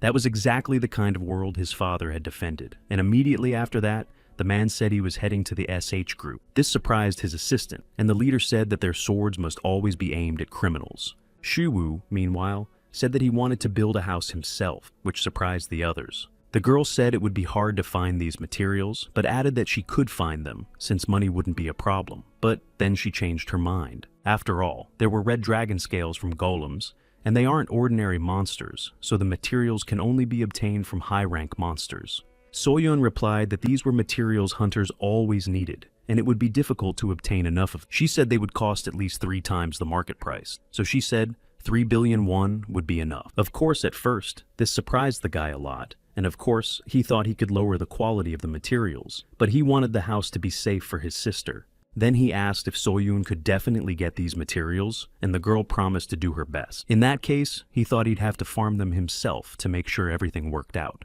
But the monsters he'd need to hunt would be high level, and the problem was that his level was low, so getting a hunting permit was simply impossible. That's why he decided there were 2 ways. The first was to improve his skills and succeed, or to retake the exam. At first, the first method was the only option, but then an awakening occurred and a second method emerged. The exam, something like a confirmation of the awakened. Those whose abilities are awakening, or those whose existing abilities are being enhanced, must take it. That's why the boy decided to take this exam, considering that his abilities aren't actually that bad. Sometime later, Sharon arrived at the SH group, surprising her aunt since she hadn't been there in a long time. Mina was the director of this company, and she began talking to the girl, thinking that she wasn't going through the best of times right now. But in the end, thanks to her, the company achieved stability, although Sharon said she was simply doing her duty. The company's stability was due to its director. However, the girl then said that she had come to see Mina today as the director, not as her aunt. After all, she knew that her brother had abandoned this girl, just as the whole family had, since they were competitors there. And ultimately, when the girl's parents also didn't survive, she was left under pressure from all sides. Under such circumstances, it was impossible not to change, and in the end, Mina also knew that she wouldn't have survived if it weren't for her father and brother. That is why Sharon began talking about wanting to build a house. So she asked if she could use the influence of this group. The woman thought that her niece didn't like the house where she currently lived and, in that case, didn't want to stay in Storon. Mina said she would inform the president about the construction plans, and if they didn't attract others, they would be able to build quickly. But the girl said the house wasn't for her. She needed the company's permission. Meanwhile, the protagonist didn't waste any time and arrived at the waiting room to take the exam. After a while, it was finally his turn, and he approached the device that determines skill levels, thinking that his high-level skills had awakened after the explosion in the high-class dungeon, so he had high expectations for the test. But in reality, the result greatly disappointed him. As it turned out, he was just an ordinary person who didn't even reach the lowest class. A re-examination was conducted using a scanner that confirms a person's awakening. He was asked to stand on the footprint sensors, and that's when the measurement of his power began. The young man was already thinking that soon, the agency and the whole world would change, and he reflected on how he'd wasted so much time hesitating to undergo the test again. So, he decided there was no longer any reason to worry, and the others were greatly surprised by what they saw on the screen. Shewu was already thinking that he had become the first to reach the SSS level, and was waiting for the results to be announced. But then, glancing at the screen, he noticed that his level was still lower than the lowest possible, indicating he had no abilities. He thought it must be some kind of mistake, since that simply couldn't be true, but they told him the test was over and asked him to leave. Of course, the protagonist was very disappointed, since he thought it was impossible, so he began to wonder if the test simply couldn't detect divine power.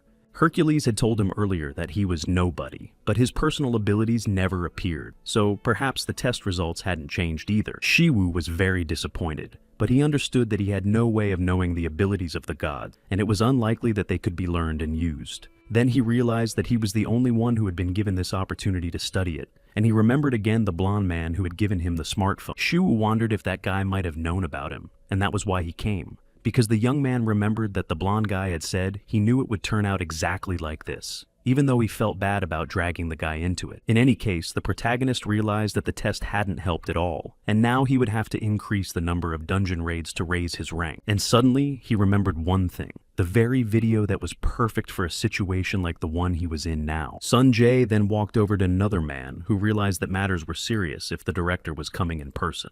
The visit was very spontaneous. Kwanguk wasn't surprised. He asked what the reason for the visit was, and the man said that their company was the backbone of the entire Korean economy. But in the end, he was the chief inspector responsible for security throughout Korea. The director's portrait suggested that one shouldn't forget about family because sometimes you have to be ruthless, even for the sake of your loved one. Then he mentioned Shi Wu's name, saying that Gwanguk was likely familiar with it, so he thought the director had already found out everything. He had found out that they wanted to push Charon out of the company because that guy had helped her with the dungeon raids, even though he had hoped that nothing had been uncovered. After all, this man was one of the 13 heroes who had saved humanity. His company could influence politicians, and no matter what the inspection bureau did, Sun Jae was someone they simply couldn't pressure. Then the director stepped closer, telling them to stop creating this chaos both in the family and in the company. Sometime later, the main character met with his editor, who immediately began apologizing and begging him not to fire her. In fact, Shiru didn't understand why she was so upset, but she added that they weren't getting paid until their subscriber count grew, and besides, they thought the guy was going to shut down his channel. It also turned out that the girl hadn't received her salary, but ultimately the working conditions there weren't bad, and the boss was nice. She just hadn't worked that much. Shu simply replied that he had promised a base salary from the very beginning, but ultimately he hadn't planned to shut down the channel. He had met with her today to discuss new content. Besides, today was payday, so he had already sent her the money, telling her to buy something for the younger one. The young man added that when he was little, he was very happy when his mom brought home delicious chicken after work. After that, they started talking about how he could just call her by her first name, and then Shi Wu said that if he addressed her informally, she could do the same. Finally, after the discussion, the young man went to the Hunter Administration office to raise his own level. He approached the right place, and the woman recognized the awakened one, who had come a few days earlier, and remembered his name and stats. Shiwu greeted her and said he wanted to check the evaluation standards, and she began looking at something on the computer. She saw that this young man was an awakened below class F, so what he wanted to do was effectively impossible. Shiwu was told that he needed to complete 200 dungeon raids at his current class level, and only then would he be able to advance to the next one. But based on his current raid count, it would take him a little over a year to reach that level. The guy asked how many dungeons he had already cleared, and it turned out to be only 16. If he planned to go on a raid today, she offered to reserve a spot for him, so she asked what exactly he wanted. Then the protagonist said that he didn't really care, but he wanted something closer, and the woman said there was a D+ level dungeon nearby. She began explaining how to get there, and wished him good hunting, though she thought it would be too difficult for him. After a while, the young man returned, and she thought that a dungeon of that class was too difficult for him, which was why he had come back so quickly. Then the protagonist began to talk about how he wanted to start a new project, which he called Becoming an A-rank hunter in 1 month. The girl was surprised by this proposal, and when he was at the bureau, he asked the woman if she could combine everything into a single raid, or at least 50. Meanwhile, one of the subordinates ran up to the chief of the Hunter Inspection Bureau. He had no idea why the subordinate was shouting so loudly, but it turned out that the hunter, Shi Wu, had started a massive raid and was clearing one dungeon after another. In fact, it sounded strange, even though the test showed that the guy was a completely ordinary person, and the subordinate said they had even checked the results. The chief was surprised, as he knew that to reach that level, one had to clear more than 200 dungeons. Meanwhile, Sua came to Minjung and reported that they had received a request from headquarters. The girl explained that one of the hunters had raised his rank to C, and headquarters wanted them to conduct a small investigation. The woman had already heard a familiar name, and thought that this guy was going to officially register his rank, even though he had just recently taken a retest. Yu Ah-rin, who also worked in the inspection bureau, said that she had encountered awakened ones, who had obtained their power through black magic. But the girl added that, unlike ordinary magic, black magic uses a different concept of magical power, and ultimately, a fireball might just appear in the air for no reason, or lightning might strike. So, this kind of magic is even capable of changing the rules. The girl also explained that joy, anger, excitement, fear, love, hatred, and envy are commonly referred to as the 7 passions of humanity, and it is precisely because of these that black magic exists. A soul can burn out quickly, and the fate of those who seek power through black magic is well known to everyone. They lose their human form and become monsters who only want to destroy. And Rin said that you don't even need to know magic, because most likely they just look as sinister as possible. Minjung heard that the director recently met with Shi Wu in person, and even offered him a job with them. She also said she wants to tell the management that they'll handle this themselves, and there's no need to worry. Meanwhile, The guy read the specifications and realized that this definitely isn't a weapon, maybe because he's planning to create lower-level tools. But in any case, it was time for him to level up his hunter rank again. Since the building materials hadn't been obtained yet, he needed to raise his class in time. Eventually, after a while, So-yoon arrived, and Shiwu looked up. He had literally just been thinking about her. Shahu asked how things were going with the building materials, and the girl replied that it was hard to find that much, but they had asked her younger brother for help. She said his name was Lee Jun, and he would soon be celebrating his 20th birthday. He was also one of the awakened and had become a hunter. After all, these weren't just materials, but parts of high-level monsters, and they were inaccessible to the main character, while So-yoon's brother was at level 5. The girl added that she was always worried about him, but his regeneration abilities always saved him. She said there's an ability that enhances regeneration, and it's almost the same as what trolls have. Even if you cut off his arm, it can regenerate. So, the girl said there's no need to worry because she's sure her brother will help, and they'll definitely be able to get that amount of materials. A short while later, Palguan came to them, and she told him about the materials from the Global Metallurgy seminar. Shiwu realized that So-yoon's abilities weren't enough to raise his hunter level, so he wanted to obtain the materials on his own. Meanwhile, Doku had finished 184 videos, which in total lasted more than 22 hours. For other hunters, the time it takes to advance from one level to the next usually takes over a year, but this guy managed it in just 3 days. On top of that, she noticed that he had already advanced from level C to level B, which surprised her even more. After that, she checked her balance and saw 10 million won, and Shiwu had written that he'd sent the editing bonus. On top of that, she was supposed to receive additional bonuses if the views were good. Shiwu knew this girl was an excellent editor, since there had been nearly 1 million views in just one day. Meanwhile, So-yoon was trying to call her brother, but he wasn't answering. The girl explained that she couldn't get in touch with her younger brother, who had entered the Dragon Turtle dungeon yesterday and hadn't responded since.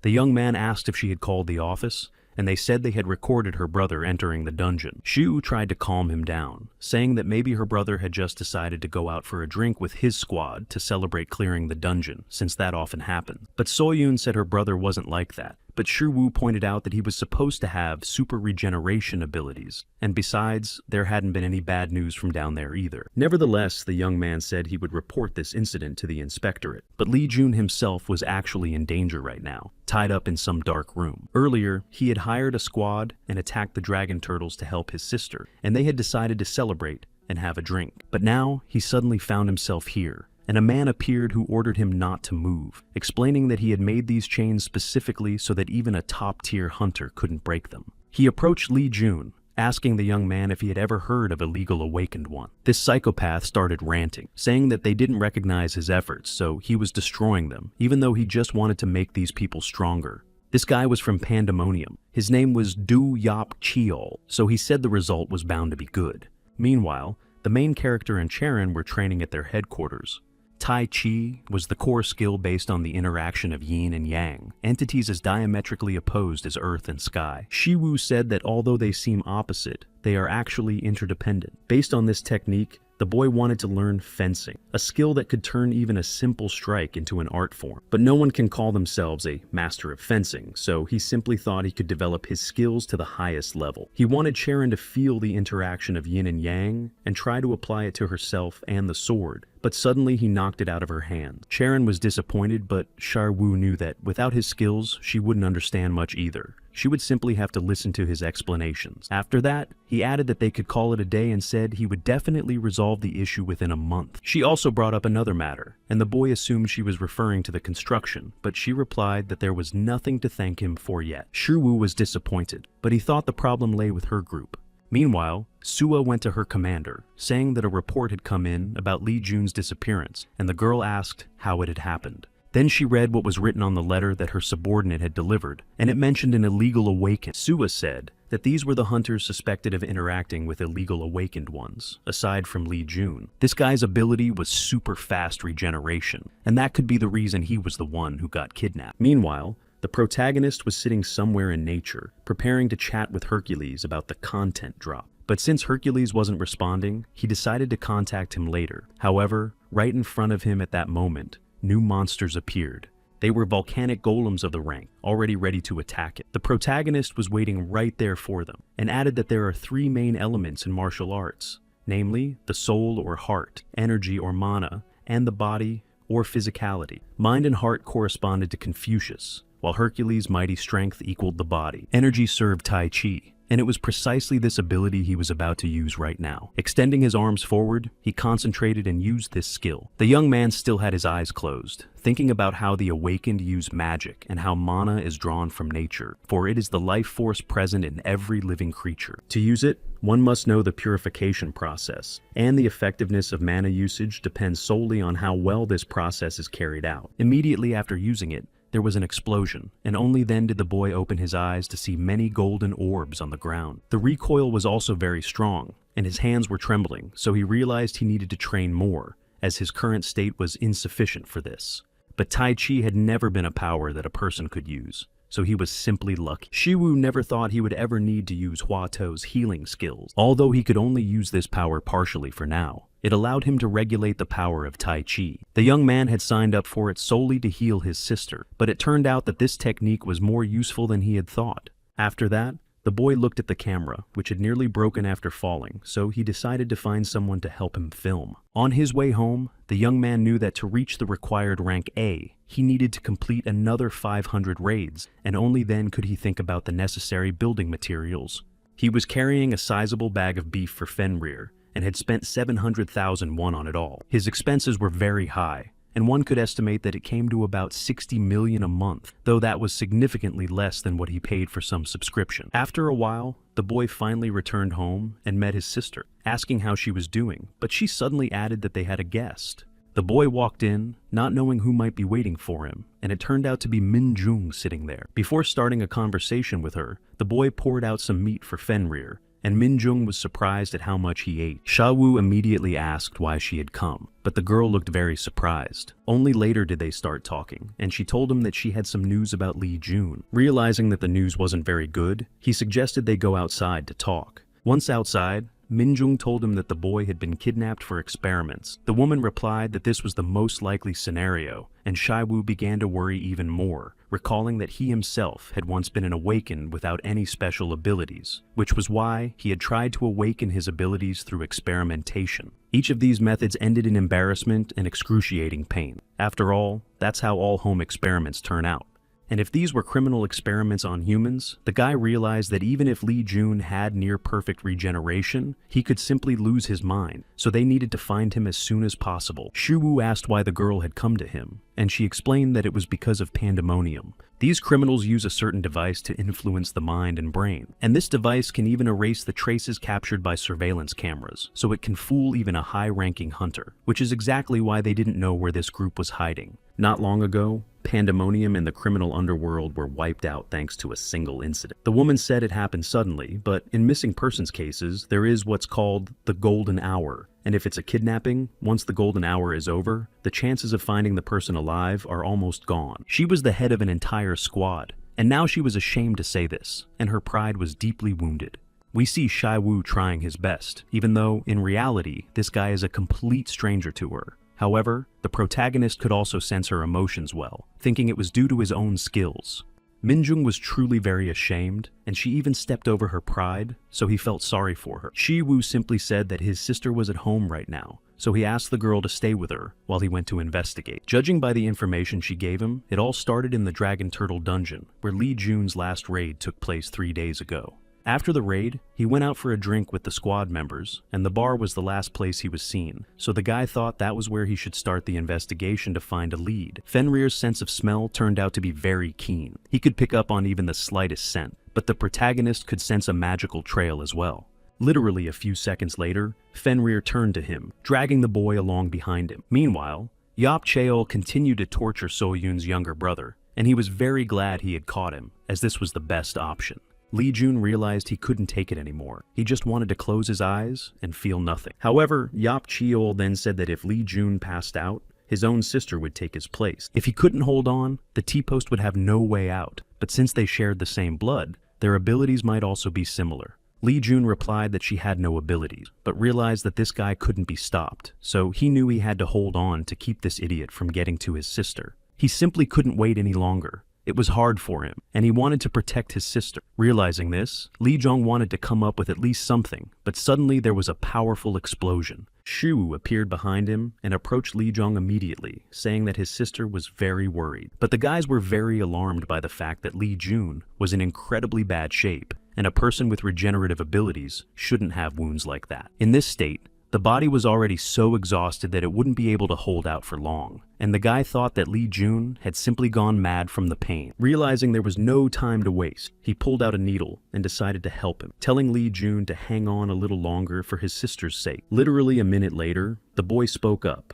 asking if his sister So Yun was okay, and Shiwu was overjoyed when he saw that he was starting to feel better. But Yop Cheol suddenly arrived. He was very surprised to see another stranger there and started shouting loudly. The scientist said that this was his place alone and no one else had the right to enter, repeating this several times. Meanwhile, Shai Wu looked around and saw a lot of body parts there, as well as quite a bit of red liquid. He was surprised by what this guy was doing, and then, glancing at this crazy scientist, he asked what all this was for. Yop Cheol just started shouting that this guy was definitely unusual and demanded an answer from him right away. Li Jun, who was still very exhausted, began telling Shi Wu to run away as fast as possible because things could only get worse.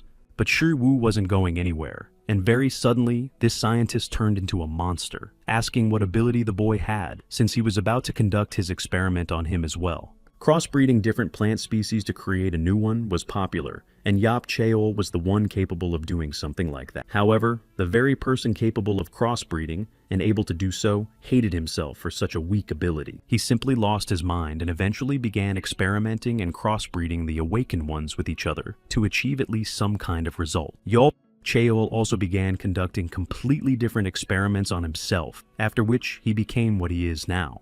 When Shiwu decided not to stand idly by but to attack, he realized that Yop Cheol was regenerating his body, though he thought it couldn't be regeneration. Then the scientist said that this newcomer was very strong, but he wasn't just an ordinary human anymore. And Yop Cheol was already completely different. He wasn't just a human, but a being that surpassed every human. It was already too late to flee, and at that very moment, the monster began attacking them, enraged. Li Jun had already thought that he would indeed meet his end here, as he didn't think it was possible to survive against such a creature. But Shi Wu quickly protected him with his superpower, and Yop Cheol just laughed and said that this was actually quite funny. He was amazed at how this boy could possess such immense power that it could even affect him. But noticing that Shi Wu was able to attack and inflict damage on Yop Cheol surprised him greatly. The scientist began to say that humans simply aren't capable of such things, and that they can't be that strong. He also began asking whether this boy had been born with such abilities, and then started spewing hateful words, saying that people with such abilities shouldn't be allowed to live. Yop Chul replied that the scientist knew absolutely nothing, since he himself had no abilities, which made it difficult for him, and he felt so terrible that he had to deal with this. He was weak and said that Shi Wu wouldn't understand him, since he was born strong and could never comprehend how miserable a slave's life like his was. The fact that some people were born with abilities was considered a gift, because from the moment they were born, they possessed incredible power, but didn't even try to earn it. They received it purely by chance, because they were born with it. And then they tell the weaker ones that they are so weak because they don't even try. That is precisely why Yul Cheol was so angry, even though Shiwu used to think the same way. Shawu had once asked Heracles what he was thinking at the moment he was performing the 12 labors. It was those very labors that made Hercules a great hero, and Shiwu wondered if the man had been afraid while doing all that. But what Hercules said puzzled the boy, because he said he wanted to kill himself since he was in despair, and when madness overtook him, he destroyed his entire family. So, because of his guilt, every day seemed terrible, and that's why he felt he didn't want to live anymore. But Theseus stopped him at that moment, saying that by taking his own life, he would not be able to atone for his guilt. All those feats were meant to ease that burden. It was very difficult, for he himself was on the brink and thought every day that he couldn't do it, and that he needed to give up right now. Noticing Shiwu's expression, Hercules realized that he didn't believe him, and this was true because this man had always passed the trials with ease. So he thought that Hercules was an ideal who always won without any problems. Hercules also said that results are important, but in Hercules' own opinion, they are not the most important thing. He believed that what matters is how exactly you achieve those results. And after all, no one is born strong and powerful. only the trials make one great. That's why he believed that while there are different situations, sometimes victory is simply impossible because there are circumstances that cannot be overcome. However, in order to achieve this greatness, you must go through the impossible, and it's important to simply ask yourself a question. The question of why you want to become so great and powerful. You need only one reason, even if it's silly or childish, but you must always remember this reason. After all, it is precisely that one reason why you want to do this that will help you achieve your goal. That is why Hercules was here now. Speaking of this greatness despite what had happened in the past, the strong are distinguished from the weak by innate strength. Therefore, the protagonist said there was no need to pretend that Yahello knew everything, for he simply wanted to justify himself to himself. He began to harness the power of Hercules, combining it with the harmony of strength and the energy of the body. Using his second skill and Hercules' magical combat technique, the protagonist directed this power at his enemy. Lee Jun, who was still sitting on the ground, looked around in surprise, not understanding why the world had turned so white. The backlash was too strong, and from the very beginning, the protagonist had no intention of using this martial art, but he was very annoyed by what he had heard from the scholar. His hands were trembling, but the young man remembered that normally, he would have simply lost consciousness, yet now, he was still standing on his feet. Li Zhong was still very surprised, but then said that his body seemed to have recovered, but despite that, he was still in chains. They said that even a top-tier hunter couldn't break them with brute force, but the boy decided to try. And literally a second later, the chains were gone, and Shiwu said he could get up and leave. Shiwu began to explain that he was her sister's boyfriend, but Li Jun immediately thought he was Soyun's boyfriend. However, Shiwu emphasized again that they were just friends, and he had no reason to lie to him. The young man also added that his sister had been worried about him the whole time, so he suggested they go back and reassure her. Although he looked fine now, it was hard to explain everything because his healing ability wasn't as good as Li Jun. The boy immediately thanked him, and the protagonist added that it was time for them to go home. Meanwhile, Ju Wan, who was the head of Pandemonium, was informed of what had happened, and he saw it all with his own eyes. The assistant said that most likely a strike had been launched, but the bodies were never found. It was hard to believe that the body had simply vanished, so the head asked if any research materials remained, but the assistant, having searched absolutely everywhere, found nothing. They were planning to mass-produce weapons from humans by merging the personalities of those who had awakened and creating monsters through crossbreeding, and they had been working on this plan for several years. The assistant also said that an inspection bureau would be sent soon, so they needed to flee, but Ju-Wan could only think about who was capable of doing so. Meanwhile, the main character had already returned home and began talking to Min Jung, who, as it turned out, had told his sister that Shiwu was currently on a mission, thinking that So-Ah knew her brother was a hunter, since he even had his own channel. The girl said she had merely hinted at what had happened, because the inspection bureau was involved, and since she had come to the hunter, she thought she should explain to his sister that her brother wasn't to blame for anything. But the woman understood that while he had reasons not to tell her, Shiwu hadn't done so simply because he didn't want his younger sister to worry. He thought that since she didn't know anything, he was supporting and protecting her, but in reality, his sister had always covered for and protected him as well. Min Jung just added that he had a good sister who was very smart, but they also called him a very good brother. It turned out she also had an older brother, and she said he was 14, but he didn't age because now he existed only in her memory. After all, he had awakened the ability to merge with the abilities of other awakened individuals, and she also said he had managed to merge with other monsters. Shiwu thought it was impossible, since Hercules had said that abilities are unique, so it's unlikely one could acquire another's. The woman said that he should know better, whether it's possible or not, but in the end, you lose your own personality and abilities. Pandemonium had planned mass production of such monsters, and it's terrifying to imagine how many victims there would have been if B hadn't thwarted their plan. That's exactly why Min Jung, after this conversation, simply thanked him for putting an end to it. After the failure of the mass production of monsters, the Inspection Bureau launched a full-scale investigation, but this terrified the public so much that the investigation was kept secret from the rest of the world and the press. Li Jun calmly returned to his sister, who had to stay in the hospital for a while. The protagonist's abilities continued to improve, and none of his skills or abilities were affected. But in the end, he simply destroyed all his equipment, which was very expensive, so he didn't know how to continue filming. He didn't even know if he could find someone who could help him film, although at least the video wasn't damaged. The young man also thought that competition for dungeon reservations would be tougher, but he was finally able to clear his own. It will take him more time to acquire some materials, but eventually he will become an A-class hunter. Sometime later, when the guy went out into the city, he ran into Lee Jun, though he was surprised to see him there. Shiwu asked how he found out where he was, and it turned out he had been told by the administration. The guy said they didn't exactly tell him outright, but the dungeon reservation list had run out, so they gave him a list of all the cleared dungeons. It turned out that Lee Jung had been searching for the young man in every dungeon, and it had been very tedious. It turned out his sister had told him everything, and he already knew that Shiwu was planning to build a house and was looking for building materials. And since Shiwu was the one who had saved his life, he wanted to help. The young man said he didn't need help. And besides, Lee Jun was a high-class hunter, so he didn't want to exploit his abilities for no reason. But Lee Jun added that he didn't need to pay, since he'd heard that Shiwu had helped his older sister, and of course, the boy liked that. Shiwu simply replied that his sister helped him too, so there was no need to worry, but Lee Jun still insisted that he take him along on a raid at least once. It turned out the young man was talking about the Dragon Turtle Dungeon, and it was so popular that it was impossible to get in. Reservations were booked months in advance. Lee Jun suggested they go there together and wanted to prove he could make progress, and that everything they obtained would go to Shiwu. The young man also realized that Lee Jong wouldn't be deterred by any refusal, especially since if he gave him everything they found, the young man would definitely lose nothing. But the protagonist pondered the fact that Lee Jong was a Class B hunter, even though his regeneration ability was Class A. Even if he gets hurt, he'll definitely recover quickly, even from divine martial arts, so there's no need to worry about him during the fight.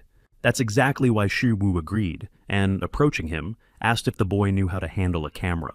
Meanwhile, Shiwu began training and leveling up in order to obtain the necessary material. Instead of breaking, the armor simply vanished from his perception, though he didn't understand what was happening. The last time the boy used the super fist to destroy something, he was hunting a dragon turtle. This technique reduced the hardness of the dragon turtle's armor, and it perfectly complemented his skills. After that, Shiwu asked Lee Jong how the filming was going. The guy himself was very shocked that Shiwu was able to destroy 24 turtles in literally 1 minute. Shiwu also said that his salary would be 10 million won, but he wouldn't receive any view-based bonuses. However, the guy said he would get a hazard pay bonus for working in dangerous conditions. Meanwhile, Dokgu saw that her boss had hired a cameraman and was now filming a video with him. Lee Jun told him to leave everything to him, saying he could handle it all on his own. But very suddenly, he simply fell to the ground from a monster's blow. However, this didn't scare him at all, and he said they wouldn't get rid of him that easily. Besides, he had a very expensive camera, so he would keep fighting. Dokgu, still watching all this, was very surprised, but she could see how happy Lee Jun was to be the cameraman for the person who saved him. When it was all over, the main character went to the seminar and met Soyun there, greeting her. Lee Jun told her that Shiwu was helping him study, although the young man denied it and said that it was actually her brother who was helping him, and that he no longer had to worry about the camera breaking. Even though Lee Jun isn't experienced, he took on absolutely all the responsibilities himself. The girl, however, said that he had saved her brother anyway, so she didn't know how to thank him for it. She said that Lee Jun was already starting to call himself her brother-in-law, which was very strange, but then she turned away again and ran off. In any case, the main character will soon become a high-level hunter, since he's about to reach hundreds of followers, and he's gathered almost all the necessary building materials. Preparations for building the house were almost complete. Meanwhile, when the young man returned home, he realized he'd been so busy all these days that he'd ignored several calls from Hercules and forgotten to call back as well. Feeling very anxious, the young man began quickly dialing the number to call him, and, a moment later, sighed heavily. Finally, Heracles' voice came on the line. He sounded quite calm, and added that it had been a long time since they'd spoken. His voice really wasn't angry, and Heracles then added that he'd been very worried earlier that the young man wasn't answering. Shiwu added that he had very important things to do, and Heracles said that he was, of course, sad that the guy had ignored him, as if he didn't care at all. The guy replied that he hadn't done it on purpose. Heracles added that someone as important as him must indeed be busy, and his affairs are much more important than Heracles's. It turned out that his channel already had 99,000 subscribers, and the young man hadn't even mentioned it, although after the last video, the subscriber count had risen to 100. So it's unclear what Hercules had been doing that caused the number to drop. Then he himself said that he had simply been resting all this time, but today they would be training Shiwu's body. After a while, he had him do push-ups and told him to focus on his back. Hercules said that the guy was being very lazy, so he ordered him to keep going. He added that the protagonist was to blame for this, since he shouldn't have disappeared for so long, and said he needed to do another 10 push-ups. After a while, the boy finally finished and noticed that his skills had improved significantly after those workouts. 3% had been added after that, and he felt a different level of strength, as if something were rising inside him. But he couldn't keep doing this anymore, because it felt like he was about to pass out, so he wanted to just use Tai Chi for it, but he didn't even have the strength for that. Hercules approached, saying he wouldn't let him rest and wanted the boy to keep training. At the same time, Shu no longer felt his own body, and thought Hercules wanted to kill him with such training. Instead, the man added that the real training was just beginning, and ordered him to do 3,000 burpees. Meanwhile, standing next to the pyramids, he watched as someone flew up to him. It was a girl who was half Egyptian cat. She approached him, asking why Hercules had come and what he wanted. Hercules replied that it didn't matter at all, and that he simply wanted to hear a few riddles from her. But before that, he added that he wanted to do things a little differently and introduce a new rule. Shu shared this idea and said they could compete in riddles with the Sphinx, as it seemed like a good idea to him. Shiwu added that there was a video about this on her channel, but no one had solved that riddle yet, and Hercules himself thought it was impossible to solve. Shiwu believed that nothing was impossible for Hercules, and perhaps that was the whole point of the riddle, although Hercules added that he didn't understand almost anything. Hercules recalled Thoth, the god of wisdom, who had also lost to the Sphinx, and although she had once lost to Oedipus, that was a long time ago, and the Sphinx's last defeat. Shu laughed, saying that even despite his abilities, Thoth had played and didn't know how to win. But he added that victory wasn't their goal. However, Hercules didn't understand anything at all right now, so all they needed to do was present the answer in the right light. So, facing the Sphinx, Hercules said that for every wrong answer, she would get a slap on the cheek, and she thought it was some kind of trap. Hercules replied that first she would ask 2 questions, and he would ask 1, and that was fair, and if she didn't guess correctly, she could hit him. After that, the Sphinx agreed, thinking that this would be a wonderful opportunity to beat him. Finally, Hercules told her to ask her questions, and she flew closer and began to speak about the first one. This thing was born in water, but if it returns there, it will not survive. If it leaves the water, it will live again. At first, she was even afraid to hit him, thinking it would end badly for her. It turned out that the correct answer was salt, but Hercules didn't guess it, so he took a blow. Seeing that he was already coughing up blood, the Sphinx thought it was bad, but Hercules said everything was fine and asked for the next question. Seeing that Hercules had answered blow for blow, she posed a second riddle, and it was something that lies on the ground and cannot be taken from there or painted over. Hercules said it was sand, but the correct answer was a shadow, so she pounced on him again. All that was left for her was to give the correct answer to the riddle he would pose. He said that the Sphinx must know about the centaur, and remarked that it was expecting a child and needed to say in which half the belly would appear.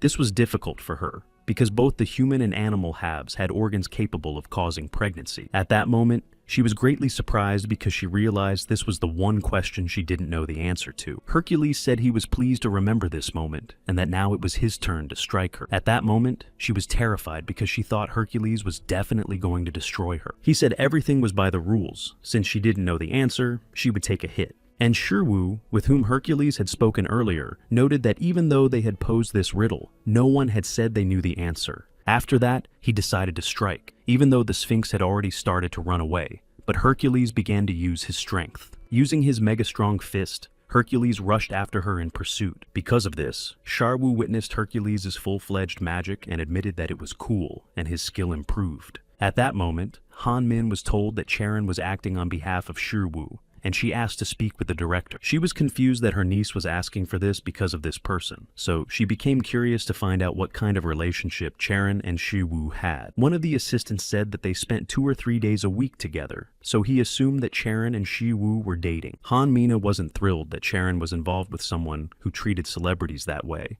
and that he was such a jerk. Hercules, on the other hand, thanked Shiwu for helping him reach his first 1,000 followers and apologized for having been harsh with him. Shiwu was surprised that so many had signed up overnight, but added that Hercules shouldn't bow so deeply. He added that he had promised to come up with something earlier, though it had taken quite a while, so Hercules might have been disappointed. However, Hercules exclaimed that this was nonsense, since Shiwu was building a house and was naturally busy, and that it was his own fault for rushing and not being able to wait. Shiwu decided to change the subject, so he asked what had happened with the Sphinx, and Hercules replied that, of course, nothing had ended fatally. The Sphinx begged him to spare her so much that he took pity on her and didn't strike with full force. You could say the Sphinx slipped away from him right under his nose, but she left something behind as a token of gratitude. It turned out to be a free subscription to her channel, so Hercules thought of his teacher, Shiwu, and gave it to him. Shiwu was very happy because this way he would be able to save many millions of won. Hercules added that he was very grateful to Shiwu for everything, and then said that the Sphinx had left him something else, so he would give that to him as well. It turned out to be a dinner with Cleopatra, and Hercules added that she was a beauty, so he asked Shiwu not to be shy. A short while later, he arrived at the restaurant, and the waitress brought their order. The young man thanked her, but he still felt very strange about being on a date with Cleopatra. But just as Hercules had said, Cleopatra was very beautiful, and it was impossible not to notice. He was a little nervous, but thought he needed to calm down and took a sip of his drink. However, she immediately turned to him, and, without hesitation, proposed marriage. He was greatly surprised by such a proposal, and said it sounded very strange. She explained that she had said this because she thought Shiwu might be thinking the same thing right now. Cleopatra added that he was the first person to treat her this way, since usually others were ready to give up everything, including their livers, when they saw her. Shiwu wasn't surprised, because seeing such beauty, it's no wonder one would want to give up everything possible. So, Cleopatra asked again if they would get married, but Shiwu was surprised that she had come to that conclusion again. He asked if she was joking, but it turned out that Cleopatra was serious about all of this. She asked if he didn't like her, and if he thought she was unattractive, but the protagonist simply replied that they just couldn't be together, and it came as a shock to her that love requires physical intimacy. Shiwu replied that perhaps it wasn't necessary, but to what extent was it truly essential, though in reality, he believed it was indispensable. Cleopatra said that in that case, he didn't feel anything for her, and the young man replied that he wouldn't give in to this temptation, and if he were to sacrifice his liver or gallbladder, it would be only for those he truly loved. Cleopatra said that she had actually fallen in love with him, and he thought it was nonsense, but Cleopatra spoke his thoughts aloud. His skill level continues to rise, but he didn't know what would happen if he gave in to her. Shiwu simply added that, in any case, a human cannot be with Cleopatra, although she added that he didn't seem like a human, especially when he didn't give in to this temptation. Then the girl said she could offer him the chance to become a god, and this surprised him greatly. Shiwu simply reiterated that he was human, but the girl replied that she too had once been human, and if he were to become a deity, they could be together. In fact, there was a way for them to meet even if he didn't become that deity. She said she could simply visit him from time to time, and so they would be able to meet. The main character asked how that was even possible, since as far as he knew, there were no connections between their worlds, though, as it turned out, there had been one before. Cleopatra explained that there had once been a human who had escaped from them, but when asked who it was, she replied that it was a secret, because if the boy found out, she wouldn't be able to use it later. Meanwhile, Han, Mina, and the driver ordered 2 portions for 2 and arranged a meeting. The woman recalled that this young man had been genuinely interested in Charon, and she wanted her niece to meet a truly good person. Of course, she knew the girl could figure things out on her own, but she thought she might be seeing things through rose-colored glasses, so she didn't want her niece to be taken advantage of. Cleopatra, meanwhile, continued to say something and seemed to keep trying to persuade him to agree. She said that Shiwu was very strange, since most people liked the way she behaved, but he still wanted to know how to cross over to another dimension. Cleopatra replied that she could only say a little, but if she told him, she would likely never see him again. Period. She seemed to start reading his thoughts again, since she considered him incredibly straightforward. Shiwu realized that if this continued, people would likely think he was crazy, since everyone else just saw a locked phone. Cleopatra simply added that she wanted to meet him again, so she asked him to subscribe to her channel. Now he understood what she really wanted and why Cleopatra had been talking about marriage and so on. The girl admitted that it had been like that at first, but not anymore, because now she genuinely wants to meet him, period. Shiwu asked how this was related to subscribing to the channel, and the girl replied that only then would they be able to meet again. She also began explaining that every deity from there has their own channel that they run. But after a while, the date came to an end, and even though it had been a little crazy, he managed to improve his skill by a few percentage points. So he decided that going on dates like this every now and then wasn't such a bad idea. But then he caught himself thinking that was nonsense, and started thinking about how he could level up as quickly as possible. Just then, he saw a message from his sister, and immediately started worrying, thinking something might have happened to her. But it turned out she was writing about her birthday, which was today. Meanwhile, Han Mina had already arrived at the location with the driver, and the others asked her why she had come in person, even if she was interested in the guy her niece had met. The woman replied that it was because the matter concerned Charon, and the driver said, "Wait for her here while I figure out where we're going next." However, she didn't get a chance to leave, because immediately they started saying that a ruptured underground tunnel had been spotted within a few meters. Of course, it was a terrifying situation that was hard to believe. They began to announce that this was not a drill, because the underground passage was in Class 5, so it was truly a great danger. Meanwhile, the main character returned to his sister's house, and they began talking about Fenrir, and how he was truly very intelligent. They decided to introduce him to their parents, since he was now part of the family. But it was also the day their mother had passed away, and the boy couldn't forget the day it happened, because that was when the whole family had gone out to celebrate Soa's birthday. At that moment, his sister brought up whether he remembered when their mother passed away, and she recalled that there had been a breakthrough in the dungeon at that time. Soa also asked if he remembered what their mother had said, since she couldn't recall it herself, though she thought there must have been something important there. Shiwoo actually remembered and knew he would never forget it, but he told his sister that he couldn't remember anything either. Suddenly, however, they also heard an alarm, and were informed that a dungeon had ruptured nearby. A dungeon breach is a phenomenon that occurs when the dungeon's magical power escapes outward, and it has two consequences. You have to deal with the fact that monsters might break out from there, and that's not so scary. But the main problem was the explosion itself, when the dungeon's magical power explodes. Even without considering the consequences of the explosion itself, people might not survive after being struck by the magical power. Even if they were lucky enough to survive, they often fell ill, and sometimes, only if the magical power resonated, rare awakenings could occur. Eventually, things got even worse, and Mina and the whole team started running into the building since it might be safer there. The woman looked back when she saw a man who was also trying to reach a safe place. But realizing he had already fallen, she knew it was too late and there was no way to save him. But suddenly, Shiwoo appeared and quickly ran toward the man to save him, despite her attempts to dissuade him. Shiwoo immediately ran to him and helped him get closer, even though the man was having a very hard time walking at the moment. But soon the boy realized it was too late to lead the man into that room and panicked. However, realizing he had to act, he stepped away from him and then began using his power to protect it. He understood that the laws of nature must be upheld, for nature is real, even though everything in the universe can change due to two sources.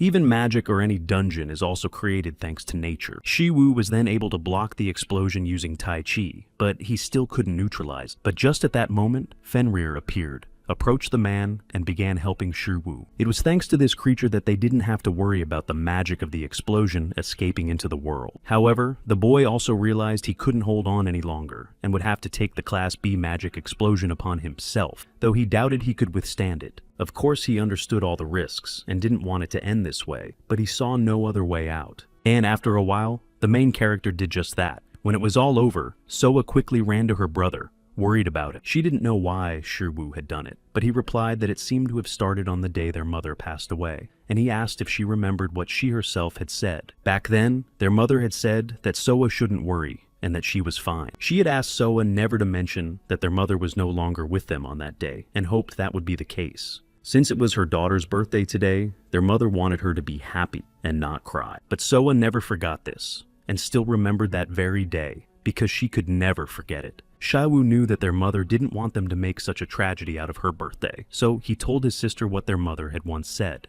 The man he went to help was a father, and he was screaming that it was his daughter's birthday today, and he couldn't die on a day like this. When he realized he simply couldn't run, he just shouted that he was so sorry to the father that everything had turned out this way. That's exactly why Shiwoo thought of his own mother at that moment, and couldn't help but help this man. After a while, it was all over, and Shiwoo opened his eyes, staring up at the ceiling in surprise. But then, he heard a voice nearby. The young man realized he was in SH Hospital, and understood that he had lost consciousness after the blow. He thought Sharon was already there, but when he glanced to the side, he saw a completely unfamiliar woman there, and fell silent for a moment. Shiwoo also saw that this was definitely not an ordinary ward, judging by the size and furnishings, so he realized it was a VIP room. Then the woman introduced herself, saying her name was Mina, and that she was Charon's aunt, adding that she had come here specifically to talk to him. She asked if Shiwoo wanted to know what had happened here, and how he'd ended up there, since she could explain it to him. The young man simply replied that this wasn't the first time this had happened to him, and then immediately asked where his sister was now. Mina replied that Soa was a little shaken, because after her brother lost consciousness, she had also fainted. Of course, Shiwoo started to worry, but the woman assured him that Soa was fine now, that she was in the next room, and that she had already regained consciousness. Then Mina said she agreed to something, and when Shaiwu asked what it was, she replied that she didn't mind him dating Charon since she thought they were already dating. Shaiwu knew that he and Charon met twice a week for fencing, but he didn't understand what his aunt meant. Mina was a member of the family that owned the group, and she was the director. So Shaiwu thought that he had asked for a very large sum to teach his niece, which is why she had become suspicious. Shiwu simply thanked her for everything, and since Mina had allowed him to do this, he thought it meant permission for Charon to learn fencing, so he was delighted. However, Mina then added that it would be harder to get permission from their head, but Shaiwu replied that Charon seemed to have already spoken to him about it. Mina was surprised, but the young man replied that Charon had told him she had already received permission from her grandfather. Mina was overjoyed, but she couldn't even imagine when Shiwu had managed to do all this, since so little time had passed. Later, she brought up Shaiwu's new house and said she could help him, so she asked if there was anything specific she needed to find. Mina explained that Charon wasn't the type to rarely ask for help, so Shaiwu shouldn't be surprised that the girl had also asked him for help. The young man replied that he would need more materials than he had anticipated, because some of them were impossible to obtain, which was why he was busy with raids. He also explained that he wanted to build a house out of monster remains, though Mina didn't know if that was possible. Shaiwu said he wasn't sure he could build it, but would like to try. But Mina then said she liked the whole idea. And even though it was strange, she wanted to help him and pay for everything. Of course, Shaiwu was surprised. It wasn't exactly pocket change, though he thought that perhaps for Mina, as the company's director, it really was a small amount. Shiwu just asked why she wanted to do this, and she replied that this was the house where Charon and Shiwu would live. He was surprised to hear this, but Mina simply handed him a business card with her personal number, not just the company number, and then walked away. Later, Shaiwu went out to the park and sat next to his sister, while Fenrir played with a butterfly on the lawn. He had already noticed that Charon and Mina were treating him differently, which is why a misunderstanding had arisen that needed to be cleared up. However, he could see that So-Ah was getting much better in this hospital, and his sister was finally beginning to recover. Min-jung had previously told him that she had already told So-Ah that her brother was a hunter and had a channel, so he was thinking about how to explain everything and where to start. But suddenly, the same man whom the protagonist had saved earlier approached them. He said that he was doing fine now thanks to Shaiwu's help, and the hospital also said there was nothing critical. The man's daughter also approached him, and he told her that it was Shiwu who had saved his life recently. The girl was delighted, and then walked closer to the Fenrir, wanting to play with him a little, but they left shortly after. Shiwu was left alone with his sister again, and Soa mentioned that yesterday she had the same dream she'd been having ever since their mom left them, and usually their mom's face looked very sad in it. But this time, Soa said their mom looked happy, and even thanked her for something, so Soa decided that this was the last time she'd seen her. Shiwu just hoped that their mom would sometimes visit them in good dreams. He knew that starting on So-Ah's next birthday, everything would be completely different, and exactly as it was meant to be. Shiwu could only think about how, if he'd been just a little faster, he could have saved that man and avoided the explosion, but it didn't work out. He thought that Hercules would probably have managed it and simply destroyed the explosion himself. But Shiwu knew he wasn't Hercules, so he looked at his phone again, thinking that since he'd gotten a free subscription, he could follow someone who could help with speed. However, Hercules suddenly appeared, so Shiwu simply started talking to him, putting his own business on hold. Hercules said he had lost a bit of strength because he was focused on the video, but he had lifted only 34 megaton. 1 megaton equals the energy released during an explosion of 1,000,000 tons, meaning that when Hercules performs a pull, it is equivalent to 34 T-bombs exploding. Shiwu apologized for interrupting such an important session, but Hercules replied that since the teacher had called him, he couldn't refuse. Immediately after that, Hercules asked why the boy had called him now. After the young man explained everything, Hercules said that studying speed and technique separately wasn't the best idea. Right now, the protagonist was studying Tai Chi, and that involved not just kicks, but movements of the entire body, so one couldn't be used without the other. If he started learning a different movement technique, his Tai Chi would no longer be as good and would become distorted. However, the boy didn't want to stop studying this technique and wished to continue studying speed.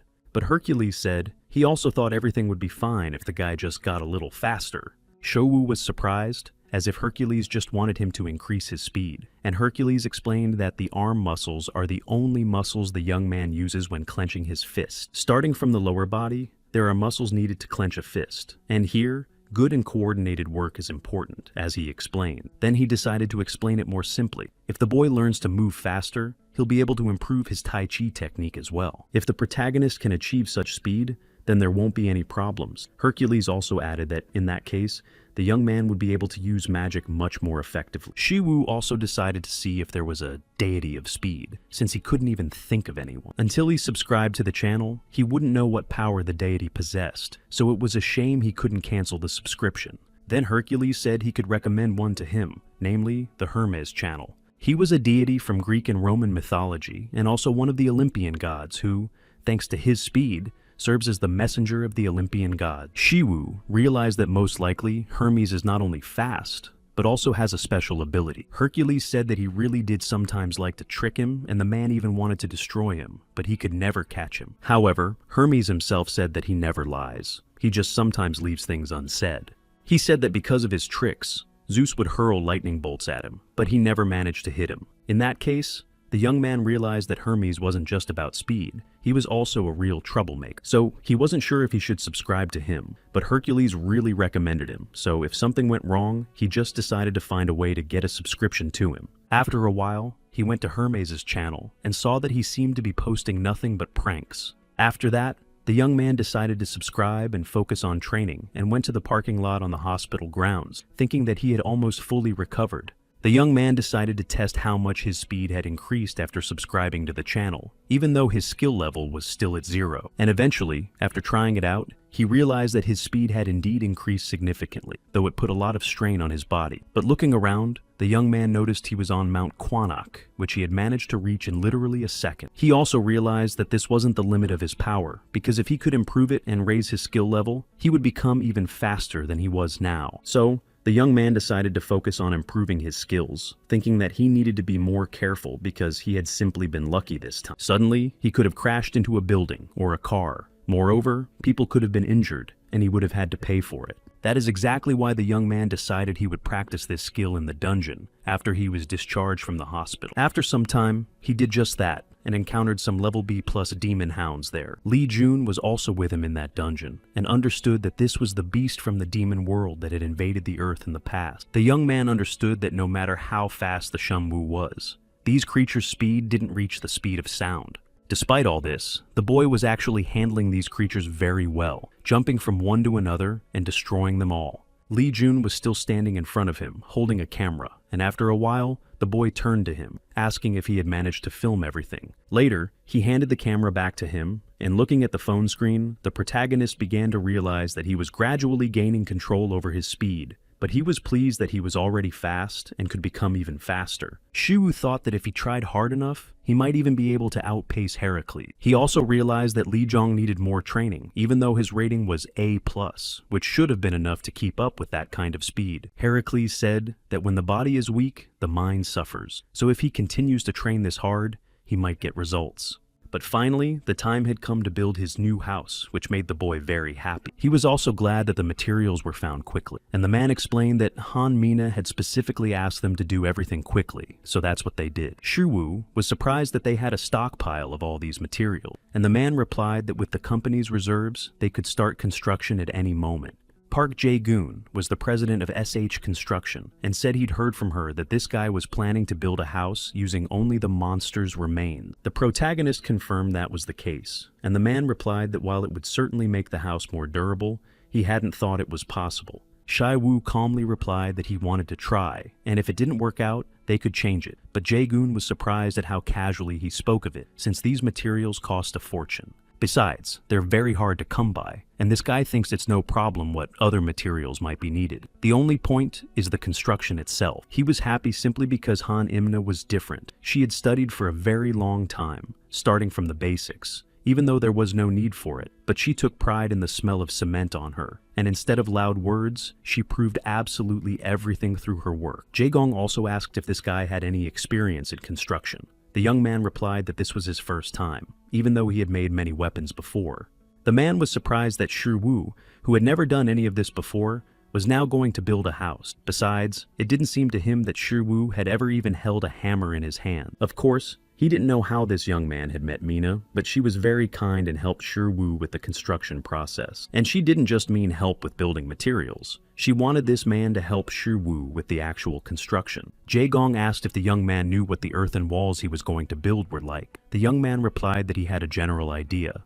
This man said that construction must be done carefully, and before starting, one needs to have basic knowledge. Additionally, knowledge of aesthetics is necessary for the proper use of space, and even an understanding of human psychology is needed to feel comfortable in the building. It seemed to Jae Gong that this young man wasn't thinking at all about how other residents would live there, while he himself believed that the philosophical combination of applied sciences and psychology should be fundamental. Likewise, the design of engineering and technical equipment must never be overlooked. Architecture was the key to all the disciplines developed by humanity, and Shiwu simply said that he had probably been too frivolous about architecture. However, he then showed the man the blueprints, thinking that since they belonged to a true novice, there couldn't be anything good in them.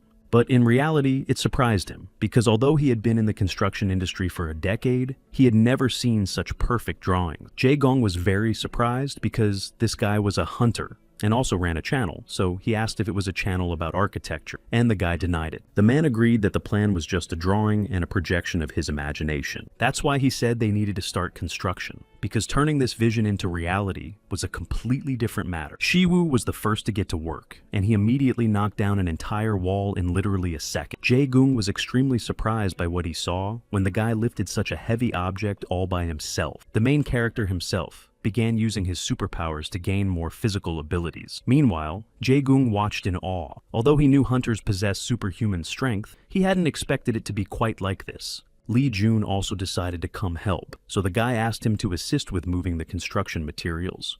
Of course he agreed, but realized he couldn't even budge the thing. Literally within seconds, Lee Jun fell to the ground and was pinned down by the wall. Shu Wu quickly approached him, asking if he was okay and if it hurt a lot. But I think Lee Jun was just pretending, and he wasn't actually in pain. The guy told him to stop complaining and get back to work, even though Lee Jun was actually saying he needed to go to the hospital. Sherwoo replied that he had the ability to regenerate, so he should just use it, and that would be that. But it turned out it wasn't quite that simple. After a while, he decided to help him himself, and Lee Jun really did start to feel better, so he asked what Shiwu had done to make it happen so quickly. Shiwu explained that he had pressed an acupuncture point and opened up an energy channel, at least he thought that's what it was called. Then he said he'd go back to building since there wasn't much time, and told Lee Jun to rest and help out later. When Lee Zhang approached him again, Shiwu asked if nothing bad would happen if he pressed it a few more times. After a while, that's exactly what happened, and his mastery of divine magic and divine medical skills continued to grow, and Shiwu did all of this to become stronger. He thought he just needed to work a little more, and it would be enough. It took him only 3 days, even though he had expected it to take longer. He then turned to Lee Jun, who was still helping him, and the boy told him to be more careful and handle things more gently. Soyeon's brother also mentioned that he wasn't helping enough, though the protagonist felt that Lee Jun was actually helping him a lot. Even though he wasn't like Chae-rin, the boy was glad that Lee Jun was gradually starting to learn Tai Chi and was doing pretty well. This is a power that cannot be fully mastered even if you have the highest level, and although he is not far from Chae-rin, it is still impossible considering that Lee Jun is only at the A+ level. However, precisely because he has regenerative abilities, everything might work out, since divine magic helps every time the boy gets injured somewhere. Shiwu also glanced at his phone screen, seeing that his proficiency in divine arts had also greatly increased. This was enough to at least help his sister a little, so he thought he could level up the skill even further. He wanted to keep experimenting with potions and give them to his sister, so she'd get even better. But soon, he heard a scream nearby again. Lee Jun had fallen again and was pinned down, so Shi Wu stepped closer, reaching out a helping hand, and told him the boy could rest now while he built the house himself. After a while, everything was finished, and Lee Jun was very surprised that the boy had managed to build an entire house on his own, especially right before his eyes. Moreover, when the protagonist checked his phone, he noticed that his skill level had shot up significantly. Lee Jun also suggested attending the housewarming, saying that such a major event as building a house needed to be celebrated. Shiwu thought about inviting his close friends and family, but then remembered that there were people who had helped build this house, and that was more important. That's why Lee Jun said goodbye to the guy, saying they'd meet in 3 days and that he'd pass everything on to his sister as well. Shiwu wanted to give him something to eat right then, but Lee Jun said it would be better if he didn't prepare too much food for the housewarming party. After that, the main character thought about who else to invite, but decided that Soa and Fenrir would be enough. Meanwhile, Mina asked how the construction was going and progressing. The woman was very surprised by what Jae-gong said about everything already being finished, since it had literally only just begun. Mina added that it had all started just 3 days ago, and that it was impossible for them to have already built an entire house. But the man began to explain that when Shiwu built this house, he seemed to fly and cut through everything like tofu. She couldn't understand how a house could be built in such a short amount of time, and didn't believe it. But the main character had already invited his sister to show her the house and asked if she liked it. So-ah said she liked the high ceilings and the fact that there were many rooms, which was completely different from their previous house. The girl also mentioned that they should have a housewarming party, and the young man replied that he had already invited a few people. So-ah suggested going with her, saying they needed to buy groceries to prepare a lot of food. He was surprised that she was going to cook, since he was worried about his sister. Even though she really was a great cook, he was concerned about her condition. In the end, she insisted, so her brother agreed, thinking that his sister was doing better because she had received good treatment. After all, she looked wonderful, and her complexion had improved significantly. Meanwhile, the head of Pandemonium, sitting at the table, was once again thinking about this guy who had caused them so much trouble. Juan was thinking about how this guy had destroyed an entire branch and derailed the mass production plan they had been preparing for so many years. He also wanted to meet with him himself, which surprised his subordinate. He argued that the inspection might notice this, and it would be very dangerous, so it was better not to act that way. But Ju-won no longer cared, so he told him to give him the guy's contact information. However, another manager arrived, saying he would handle the matter himself. Buk-jong said there was no need to make such a fuss over one idiot, so he wanted to handle the matter himself. Ju-won was against him getting involved in this dispute. Besides, they had a lot on their plates, and he said he could handle it himself. After that, Buk-jong said they had another problem that Ju-won knew nothing about. He added that things weren't that simple, especially with the inspection bureau getting in their way. Suddenly, Ju-won hit him hard, saying he wouldn't have to repeat himself, and he immediately apologized. Buk-jong said they needed to find a suitable person to sacrifice for the resurrection, but the inspection bureau was indeed hindering them. Buk-jong also mentioned that the inspection bureau had hindered Sonjae precisely because he had personally been involved there. Only the leader could stop Sonjae, and no one else had that kind of power. But Ju-won understood that the plan to create illegal reanimated beings was just a small step toward the plan they were preparing. The man asked if Buk-jong was sure he could handle it,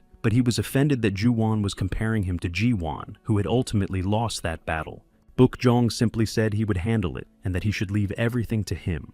Meanwhile, Shiwu returned to his sister, who was no longer preparing a table full of food. But then he saw Fenrir eating a huge amount of meat all at once, and it became clear that there wouldn't be anything left for the guests. When So-ah asked when the guests would arrive, the boy replied that they should be coming soon since he had invited them over for dinner. Eventually, So-yoon and her younger brother were the first to arrive, carrying gifts. The girl began asking if they had built this house themselves, and if they had arrived on time. And the main character replied that they had just been waiting for the guests. Lee Jun just clarified that he thought his sister would take a long time to get ready and that they might not make it. But fortunately, that didn't happen. However, immediately after that, he got a slap from So-yoon, who told him he was talking nonsense. But soon after, Soa arrived, so So-yoon greeted her, mentioning that she was Shiwoo's younger sister, and the girls greeted each other. Lee Jun also greeted her when his sister stepped away, and So-yoon noticed a small animal nearby that reminded her of a dog. Shiwu continued to watch her reaction and recalled that Fenrir had only started looking like that when he saw So-ah. Before that, he had looked different. So-yoon then turned to him, saying that Palgwan had sent word that he couldn't come because he was busy with work he wanted to demonstrate at the seminar. It's a blacksmithing competition where absolutely everyone from all corners of the world gathers, and there's also a prize for the winner. So-yoon explained that this was also the technique her husband had learned from Shiwu, which is why he wanted to demonstrate it. She also added that the prize varies, and this time, Master Aurelian himself must present the prize to the winner.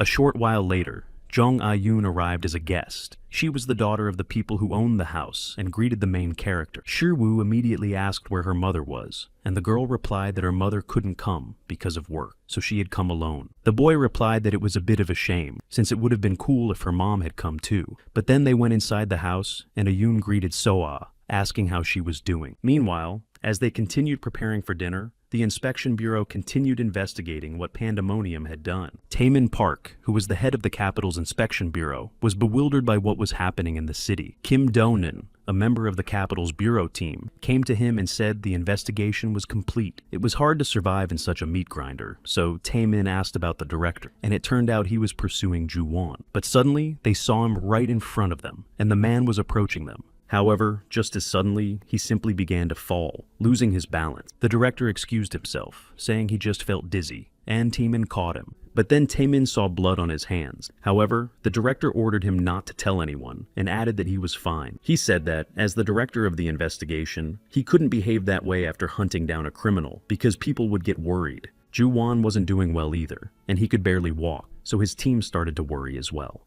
The man replied that thanks to him, the ritual hadn't been interrupted, but the director asked if the bureau had found out about it. This was their first real confrontation with Song Jae, and Ju-won realized he had underestimated him. But in the end, it turned out to be a bit foolish, since he had to pay for it with one eye. Meanwhile, other guests arrived at Shai-woo's place, including Dak-gu and her younger brother and sister. The boy thought the house was worth $1 million, and immediately imagined how many chickens he could buy with that money. After that, Shai-woo realized that everyone had come except the homeowner and Paul Gwan. Deciding that the others he had invited wouldn't come, they all sat down at the table to start dinner. It turned out that Shi-woo had also hastily made the table and chairs, which surprised the guests.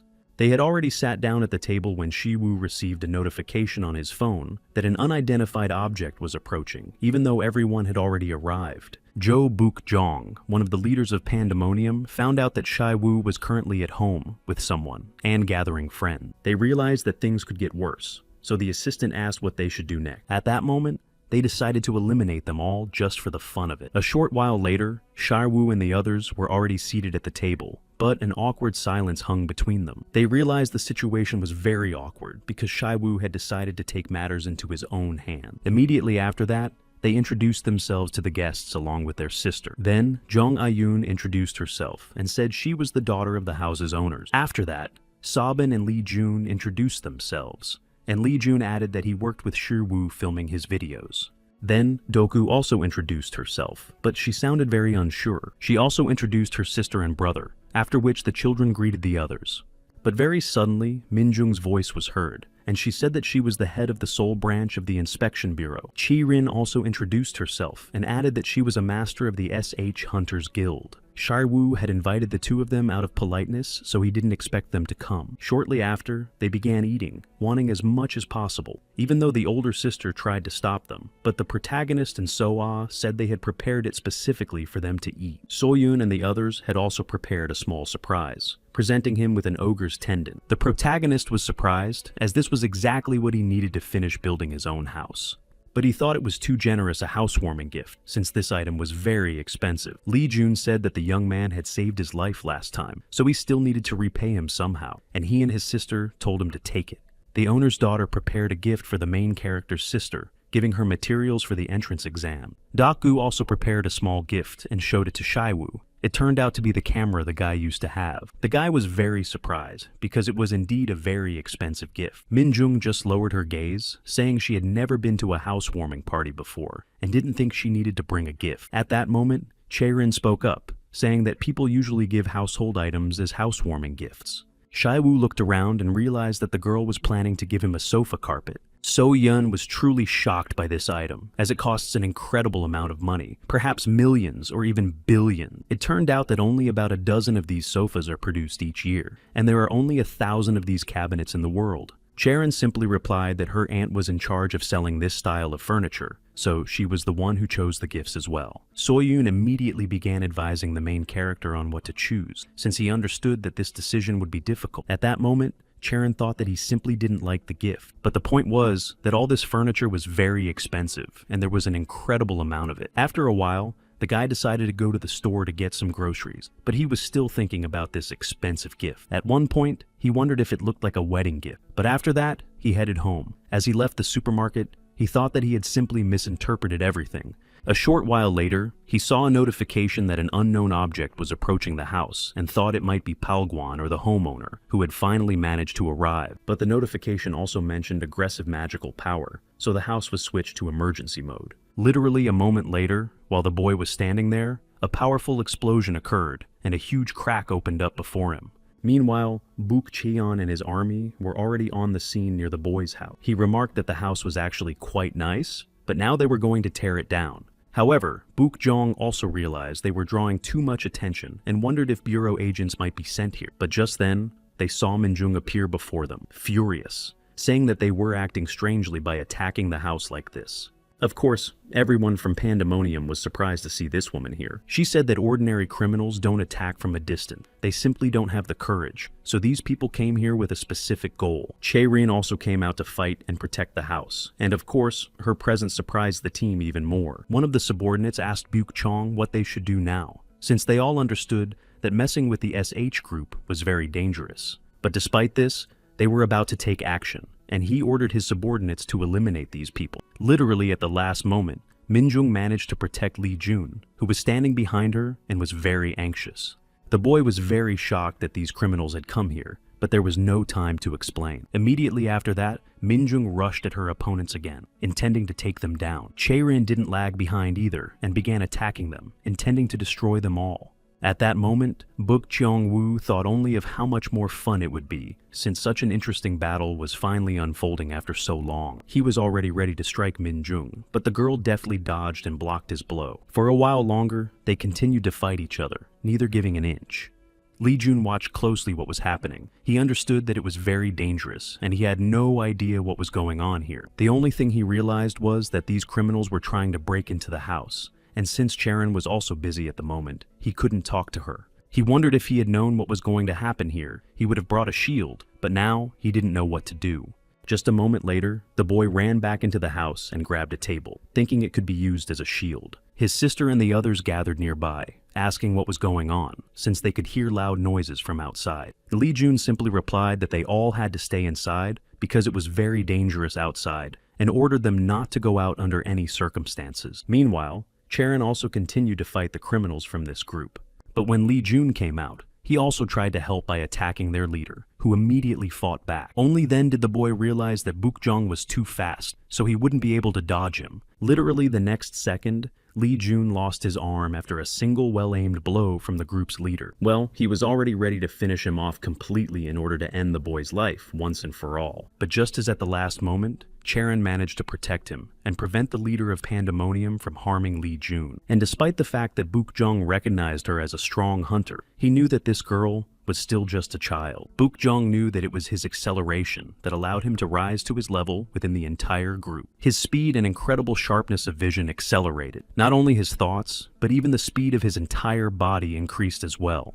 Nothing happened in slow motion, and he saw every frame clearly and distinctly. It was then that he continued to fight Minjung, for he could easily exceed the speed of light, because this was a world that moved at his pace, and everyone else was as slow as a snail. It was a world where everyone stood still, and the only one who could move was himself. But suddenly, something appeared behind him, and the man began to think that if he didn't escape, he wouldn't survive in this place.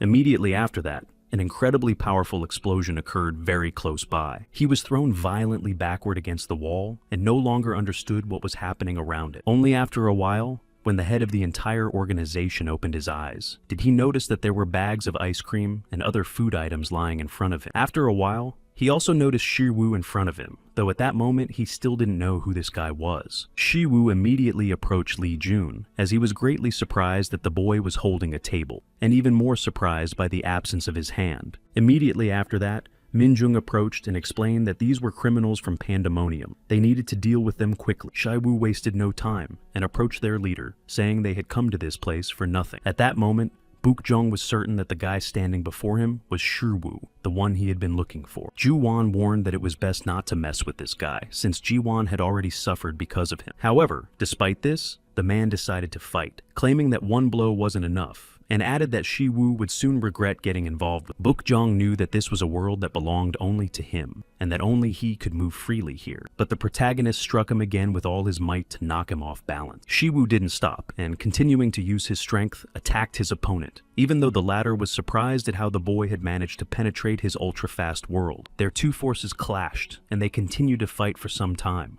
Buk Jong clearly remembered hitting this boy, but nothing had happened to him, so he began to panic. He realized that his opponent wasn't just some random guy, but now it turned out that Buk Jong himself couldn't run after him and catch up. He didn't understand what was happening at all, but it was definitely not just about the speed. At that moment, Shiwu began to unleash a devastating strike, and Buk Jong realized he definitely couldn't withstand such power. The man realized his boss had been right, and he wouldn't be able to defeat this awakened hunter. Buk Jong could think of nothing but that he had to run if he wanted to survive now, because there was no other way for him to survive. But it was still too late.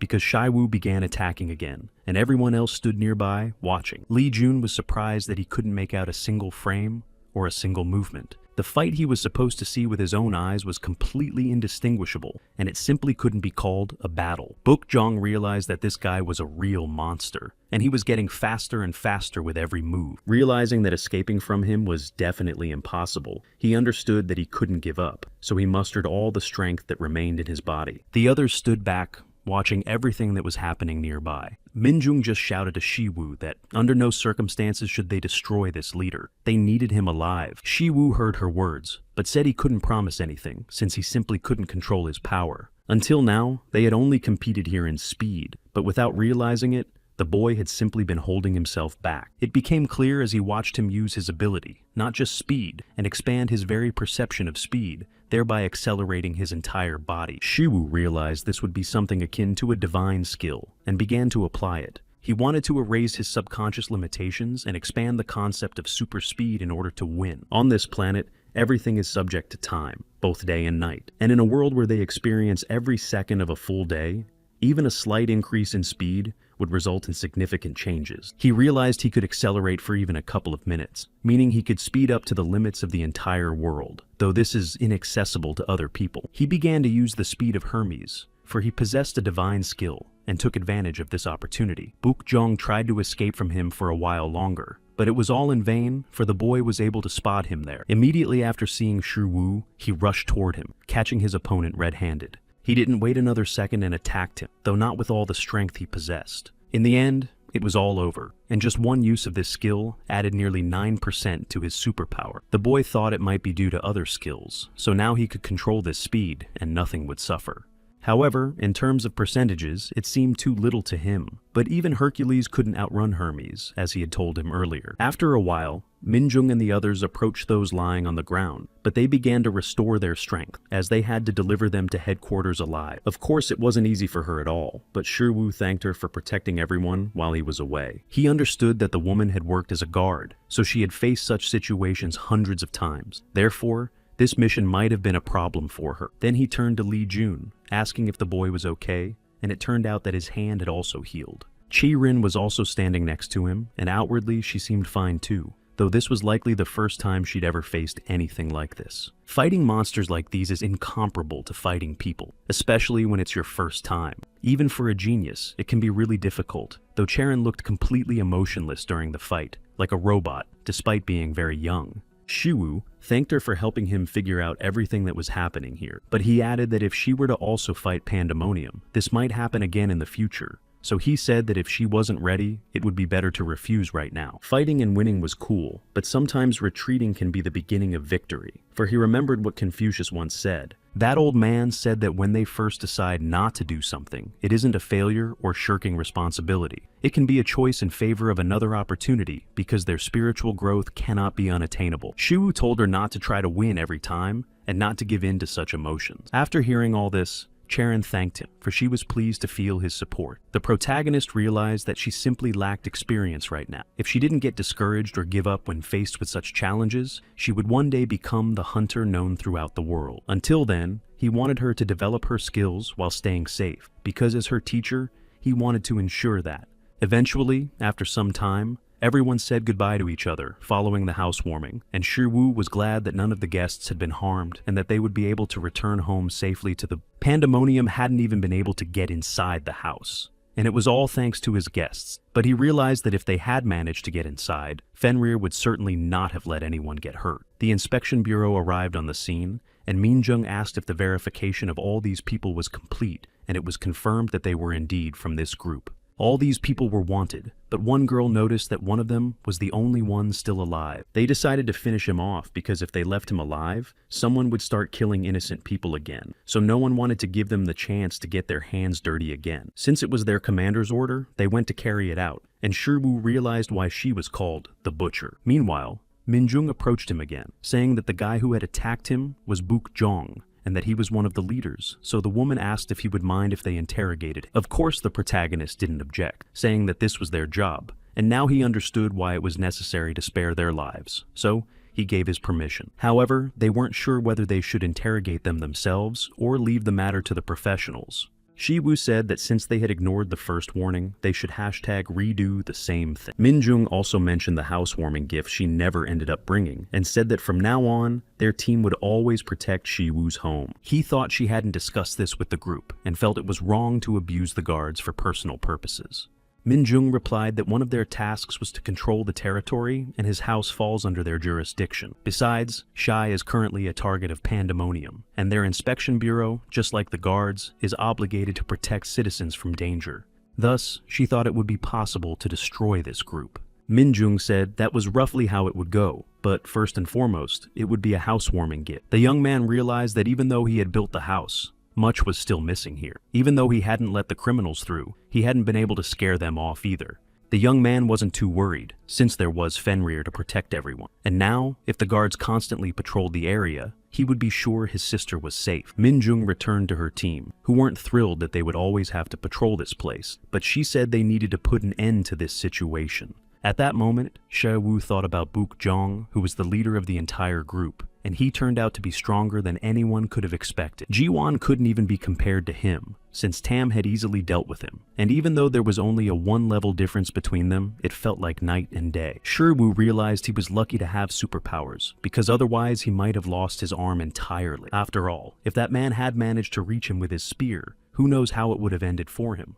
The boy was certain that eventually Pandemonium would come to seek revenge on him, which meant that in the future, he would have to deal with someone even stronger than this man. In other words, Shu thought he had reached his limit and peak in bare-handed combat, but he would have to try even harder and make himself a weapon. He had teeth, but they weren't sharp. He had nails, but it was hard to call them claws, so he made weapons. He used wood that was harder than his nails, and stones that were harder than his bones, thus overcoming his physical limitations by using what nature provided around him. That is precisely why he gained an advantage over most animal species and hunted beasts he had previously thought he could never defeat. Humans reached the top of the pyramid in the brutal wild, and managed to break free from their shackles to become the apex predator. And so it has been throughout human history, which is why weapons are also so diverse, and why the young man didn't know what to choose. The safest option was a metal gauntlet, since he found martial arts easier than handling weapons.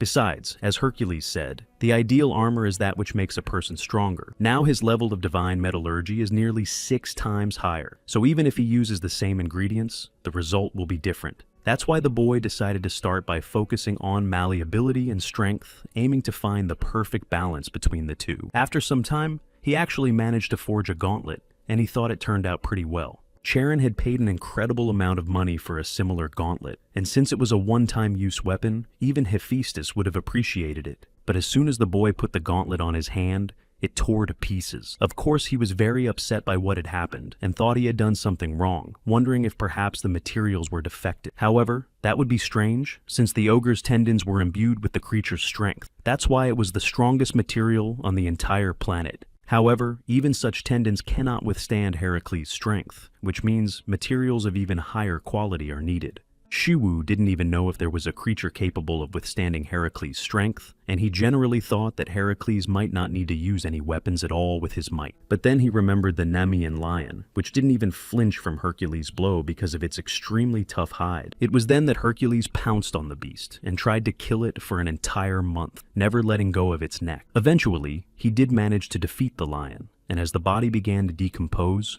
only the scalp remained, from which Hercules fashioned a helmet. Shiwu thought that to create a weapon capable of standing up to Hercules, he needed that very lion. However, he had no idea how to find this animal, and even if he did find it, he had no idea how to capture it. Shiwu thought that the greater the power, the greater the responsibility, but suddenly Palguan arrived, surprised to see the young man there. The young man began to complain to him that he couldn't use the weapon anymore, and looked at his hand. The man just smiled, saying he didn't know what had happened, but that he needed to cheer him up, so he offered to go with him since he wanted to show off the weapon he'd made. Shiwu later saw his sword, and as expected of Palguan, he'd used not only his own skill, but also the Hephaestus technique he'd taught Shiwu. The boy said it really looked very cool, and asked if it was for some high-ranking hunter. Palguan said that wasn't the case, and that he wanted to present this sword at the new seminar. This was the very same seminar he had heard about last time from Soyun, so Shiwu thought this was indeed a very important matter. Palguan explained that it was the most prestigious competition among blacksmiths, but said that if Shiwu were to compete, he would most likely win. To participate,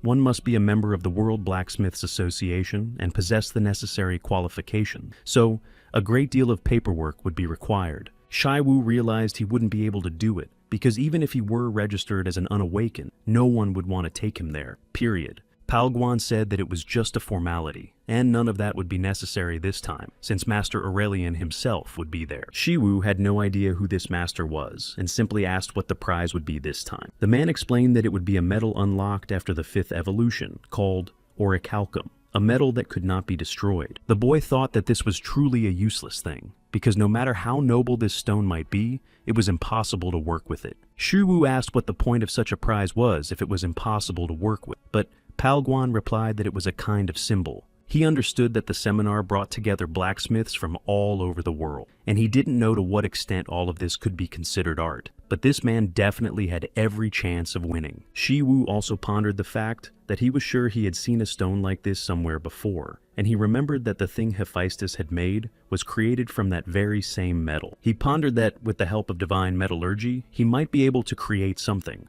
Hephaestus had crafted an incredible number of weapons for the gods using such metal, so he wondered how he could gain the same opportunity. Shu decided he had to do this, but he couldn't attend the seminar, though he didn't want to give up. He considered participating under Palguan's name, but the young man doubted Palguan would allow it. However, realizing he had nothing to lose, he proposed a deal. Wu began explaining what exactly Palguan was doing wrong, and the first mistake was obvious. The young man explained that one must strike at a different angle, which would maximize the weapon's power and durability. Immediately after that, Palguan struck again, and he did the same thing. Shuwu was disappointed and stopped him, saying that at the very end, one must do it completely differently and strike elsewhere. He added that it needed to be done a little further back, and Palguan didn't understand a thing, though Shuwu believed he was saying that only because he was relying solely on his intellect. Palguan asked what else he needed to use, and was told that he should rely on his senses, feel every centimeter of the metal, and sense its structure.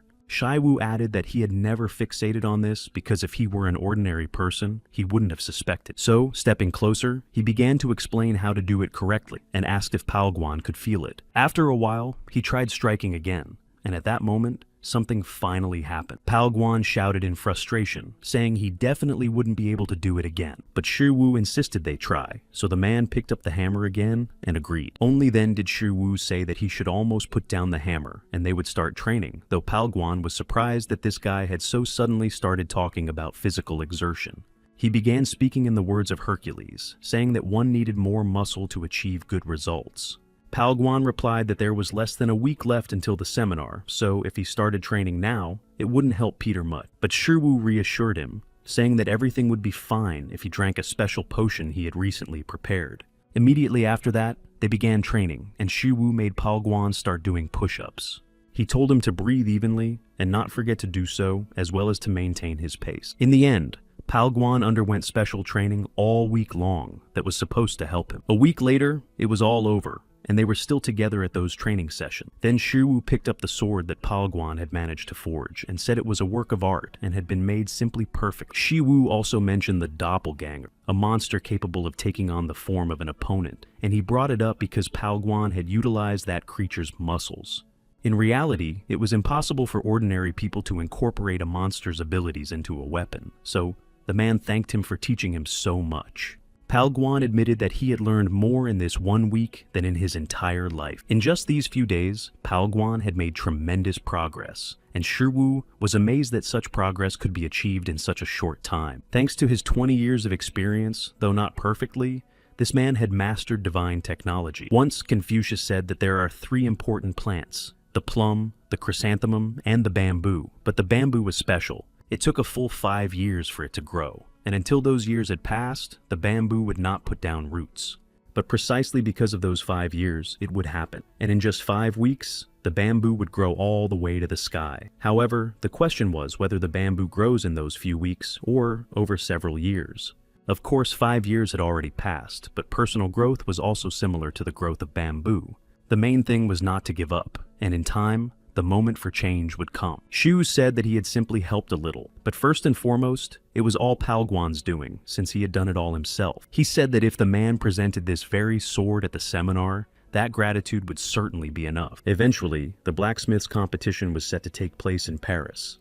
The host welcomed everyone to this important event, greeting all those present. The first piece to be presented was Master Antonio's work, who showcased his sword. He explained that this work of art was called the Dragon's Breath. It was similar to what this master had done before, and people knew he wouldn't disappoint. So many decided that Antonio would be the winner. But someone said it was complete rubbish, and that man was Pierre de Boux Aurélien, a master metallurgist who believed it was impossible to call this a work of art. A man said that such a sword shouldn't be disparaged, even if it was Master Aurélien, but he started talking about the red color again. Aurélien said he had added a pigment that dissolved into the metal, because if he just painted it, the paint wouldn't stick. That's exactly why the weapon became very brittle and won't last long. It will most likely just break after a few strikes. Aurélien added that if he really wanted to make it red, he could use the bone of a red worm or a red dragon. He added that, while it's an accessible material, if you want it, it's hard to obtain, but he also noted that most likely, he simply lacked the skill to use such a valuable material. Besides, the shape seemed completely pointless to him, and it made no sense because it would be awkward to use in battle. The purpose of this piece was simply to be displayed at the exhibition, even if someone wanted to call it a work of art.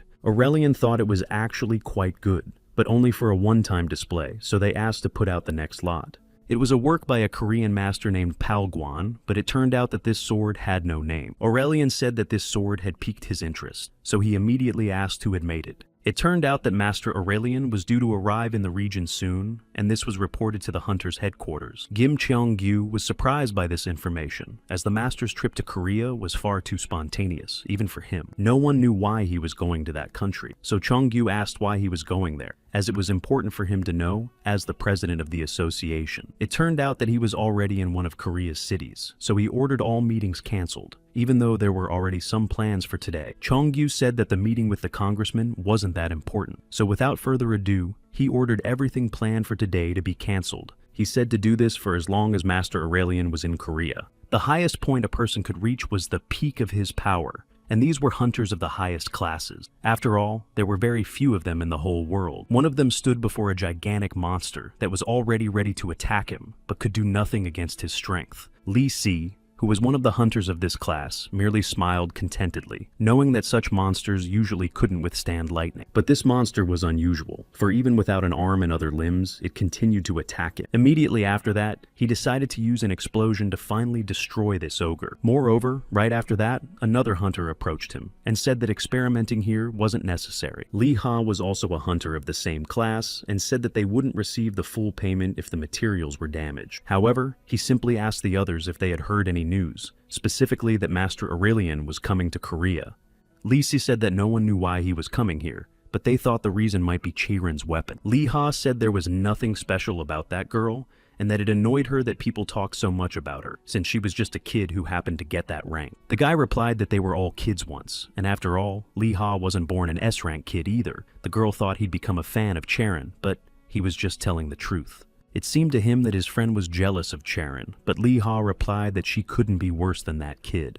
Of course, it annoyed her a little that everything had come so easily to that girl, but it just drove her crazy that she got everything so incredibly easily, especially for a newbie. Li Si just didn't know anymore if it was envy or jealousy, and Li Ha replied that it was precisely because of conversations like this that she didn't like getting involved with mages. She herself started asking him if he was jealous of Yu Hani, since he was constantly being compared to her.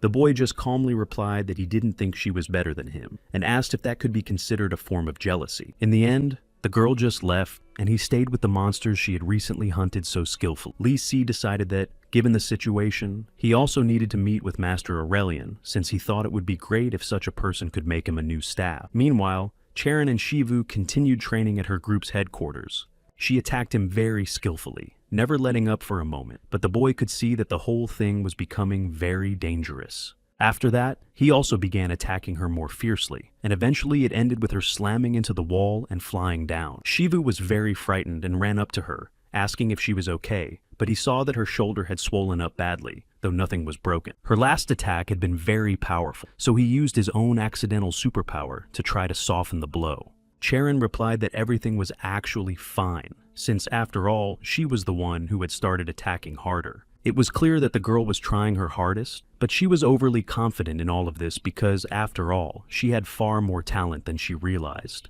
In the end, he helped her, and the level of divine medicine rose slightly again. For a while after that, Charon kept looking at him, which puzzled him a bit. Shiwu also glanced at his phone, not understanding why the level had risen by more than 3%. After all, the recovery of Li Zhong's arm and leg had been less, even though he had used a slightly different technique there. Or perhaps the reason is that Charon is the most gifted, and everything comes down to that, because the human body is like the cosmos. Every person has their own universe and their own characteristics. That is, their constitution. Among the many constitutions, there are some that are, by their very nature, exceptional, and among all these talents, the constitution is called the celestial body, and hers is the celestial body of martial arts, for the energy of 1,000 universes exists harmoniously within this constitution. Shiwu had wondered before why she handled things so easily, and had assumed the girl was simply lucky. When he begins to heal her, he heals thousands of universes, and that is why he gains great experience. After that, Shiwu asked her when the highest level exam would be, and the girl said in about a month, because it was a hot topic of conversation all over the internet right now. It was the same with the housewarming. She had always tried very hard, but now she was getting too caught up in it. Shiwu advised her to take better care of herself and not stress too much before the exam, but he knew those words wouldn't make a difference.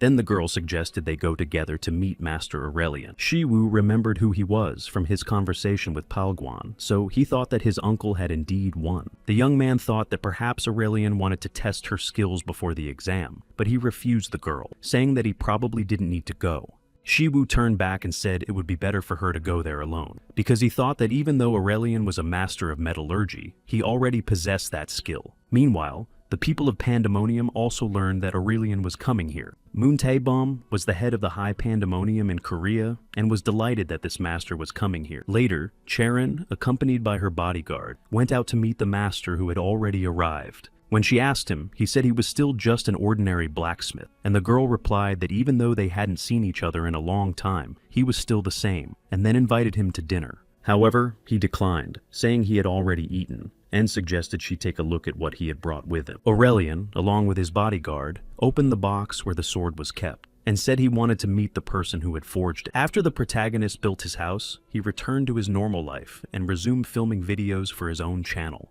He went on dungeon raids and crafted weapons from the materials he obtained, but training with Hercules continued to exhaust him greatly, so he realized the cause lay in his daily life. After Shiwu uploaded a new video in which he had raised his rank to Class A in just 1 month, the number of subscribers increased significantly, but for some reason, they were fixated on his previous rank. Although there were several dungeon raids, it was surprising that the speed of editing and uploading videos remained consistent, so he wanted to thank his editor for her work. Everything was going well with his channel, so he thought he would eventually raise his rank. Besides, Hercules' strength was also improving. Shiwu thought about the fact that he now needed to make his weapon, since he wanted Palguan to win for sure. He understood that Palguan's training wasn't easy, so he hoped he hadn't injured himself, and if he came, he thought he should check him out. Shiwu pondered that it might be better to first improve his metallurgy skill and prepare the materials he'd acquired so far. Starting a dungeon raid was much easier than carrying materials and storing them somewhere. He realized it would be nice to have some kind of bag that was infinite and could hold a large number of items, but he had no idea how to create one. It would be something like magic, since there were other types of spaces connected by portals that could be useful for storage. He knew that even Hephaestus hadn't been able to do such a thing, because only high-level mages can use magic of that caliber. After that, the boy began to use the power of Hermes, and he recalled that Hercules had mentioned the fact that it could be called a power that surpasses all possible human strength. In other words, it might be possible to gain even more by amplifying the power of the gods, and then, using the metallurgy of the gods, create something similar without casting spells on weapons. He wanted to try doing this because it could be the power that would help him level up his divine metallurgy skills. Logging onto GodTube, he saw Osiris's wife from Egyptian mythology and the famous mother of Horus, who was the goddess of magic named Isis, and thought, I'll definitely choose her. But he didn't know what aspects of her personality she developed, so he figured it must be something related to magic, though nothing specific came to mind. The young man considered asking Hercules, but the latter knew nothing about magic. That's why he decided to start by watching a few videos from this girl's channel to understand more. But he was suddenly interrupted by Charon, who had unexpectedly come into the workshop. Master Aurelian stood behind her, watching what the boy was doing. She was surprised to see him there, but then she remembered that the boy had told her about how he'd made the very gloves that had later ended up with her. As for Aurelian, she said that the master wanted to meet Palguan. This surprised the young man greatly, but she explained that he wanted to see the person who had created this sword, and that person was Palguan. Shiwu knew that Aurelian had been a judge at the seminar, but he had flown to Korea just to see Palguan, and he had even brought his work here. The young man was delighted at the thought that this precious metal would definitely be theirs, so he thought he would finally be able to create some armor capable of withstanding its power. Shiwu replied that his uncle wasn't there at the moment, and Aurelian asked when they would be able to meet. The young man knew that Palguan was feeling very unwell right now and didn't want to bother him, but he understood that the reward was great, though one could say it would be a last resort, even though for him, it would be a special moment. Deciding to call him, the boy said that Palguan would arrive here very soon. Suddenly, Shiwu also thought that as soon as he received the orichalcum, he would immediately start making a weapon, but for now, they were waiting for his uncle. During this time, the boy thought he might watch a few videos, so he took out his phone and started watching. After a while, Izida, the goddess of magic, appeared on the screen, and she immediately started saying some very strange things. Shiwu was immediately surprised by all this, because he knew it was ancient and sacred magic, but this girl was talking about a function through which children are born, and insisted there was nothing to be ashamed of. She added that she was very sad, just like her husband, so this problem was familiar to both of them. She also added that they had faced some limitations during this time, so she thought the problem would never end. Shiwu realized that Greek and Roman mythology were about to go mad, while Norse mythology was quietly weeping in the corner, and in Egyptian mythology, there was complete chaos. Then Isis said that she had come up with something to help her husband not feel so sad, and after that, she began to dance and hum something. Then she pointed to her heart with her fingers, and Shiwu had absolutely no idea what was going on. He had no idea what he had just seen, and after seeing it, he remained composed, though he could be certain of one thing. He realized he was right that this girl's ability was to grant power-ups. And maybe he could even equip his weapon with a subspace storage function. Since she had, after all, created Osiris, anything was possible, and he decided to see how much this subscription cost. 2,358, but suddenly someone distracted him again, and Palguan appeared at the door, still looking tired but wanting to see Master Aurelian. Soon he entered the room where Master Aurelian was standing. The man approached him, saying that he had really wanted to meet him, and also to win at the seminar. Charon translated for him, explaining that Aurelian had really wanted to meet the one who created this sword and greeted him. Of course, Palguan hadn't expected to win at all, so he was very happy to hear that. Just as the protagonist had thought, his uncle had won, so he began to consider that he should finish what he had started. Then he looked at the subscription, which cost a whopping 4 billion, even though the previous ones had been half that amount. But he thought about how he would earn a lot of money from teaching Charon, as well as 300 million from making weapons, and also make some money from his videos. Of course, he understood that this was a lot of money, but he realized he could afford the subscription. Shiwu thought that the tuition wasn't that high, so he immediately went to subscribe to the channel. Immediately after that, he received a notification stating that it was 400 million, not 4 billion. He thought that if he were to spend all that money on a family of 4, the amount would last for more than a century, yet he was spending it in a single month. When he heard the notification sounds, he realized he would be spending that much money on the subscription every month. But suddenly he saw something else, and realized that this wasn't about some ordinary magical item or skill. It was the manipulation of reality, from the smallest details to the ability to alter the laws of the universe. He thought about how this was an SSS rank ability, but given this girl's reputation, it was no wonder it had been completely forgotten, even though she used to be the most influential goddess in the entire world. In any case, he needed to level up his skills, and there are currently 2 ways to do that. The cosmic horror that emerges from the abyss, but he didn't want to think about that, because if he wasn't careful, he simply wouldn't survive. That's why he decided that in this case, he'd have to handle it alone, and first test his strength by creating what he wanted. He wanted to retrieve things from nowhere without having to carry them around, so he needed to manipulate reality to create such a portal. And the greater the power to control reality, the greater the cosmic backlash. So, in the worst case scenario, the caster might vanish somewhere himself. Shiwu understood that this was his first experience with such a matter, so he thought it would be worth looking into it on other channels. But he immediately changed his mind, deciding to do everything himself, and it didn't matter what he used to make it. The main thing was that it be sturdy. Meanwhile, Aurelian and Palguan continued talking, and the master said that this sword had perfect balance, and that he could barely hear this world. He said that the shape changed depending on who held the hilt, and this surprised him greatly. The quality of the swords Palguan made had indeed improved significantly, but he was capable of that too, so Aurelian began to think about what he could do even better. The hilt changes shape depending on the user, but in fact, it was precisely because of it that he had come here to meet the creator. Palguan explained that he had used the facial muscles of a doppelganger for this. Sharon helped translate all of this into French, though Aurelian was greatly surprised by what he had just heard.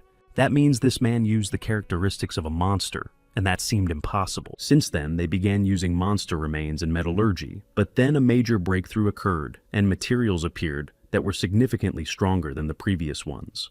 But the use of monsters was, of course, limited, since there are physical characteristics that remain constant. But some characteristics cannot be incorporated into equipment, and they disappear when.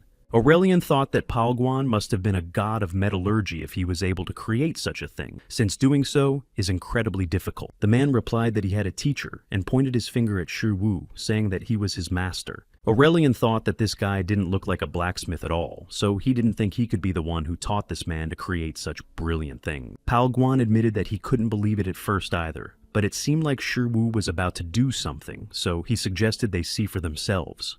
For the master himself, this was very strange, but since Palguan said so, he decided to agree and take a look. It had to be done while it was hot, because only then could a good weapon be forged, but this guy was just staring at the metal. Only later did he strike it once, and Aurelian thought that he had done it on purpose. When working with material that is still very hot, the weapon or other item will be stronger, and it will be easier to shape complex parts.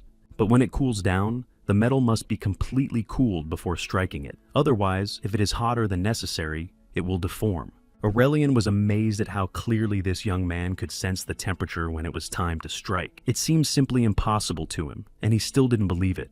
After all, people can't even dream of anything like that. After a while, the boy looked at what he had managed to make and thought it was nonsense. But then he realized that it's not so easy to make something out of metal. But after that, he began to use his strength to try to create a structure under the open sky. Suddenly, Aurelian approached him and started saying that all of this was simply ridiculous. And only then did the young man stop. Meanwhile, at the airport, it turned out that Mr. Aurelian had come here to visit a certain blacksmith. The director didn't know how such a master had ended up here, but for now, they didn't want to panic and were going to find out where he was headed next and where he was currently located. And Moon Taebyom remembered Juwan, saying that this was exactly where his career at Pandemonium had ended. Chaerin translated Aurelian's words for Shi Wu, and he said he had unintentionally interrupted him because he was so impressed by what the young man was doing. It also turned out that the man wanted to talk about metallurgy, but Shi Wu asked her to tell him that he didn't want to talk to him, and wouldn't. He'd rather watch Hephaestus's video during that time, so he asked when they would finally be able to talk. Shi Wu said he'd think about when to talk if Aurelian gave him orichalcum, and Aurelian agreed, but asked why the boy needed that metal. The young man replied that he wanted to make armor out of it, and was happy that he would have another precious item.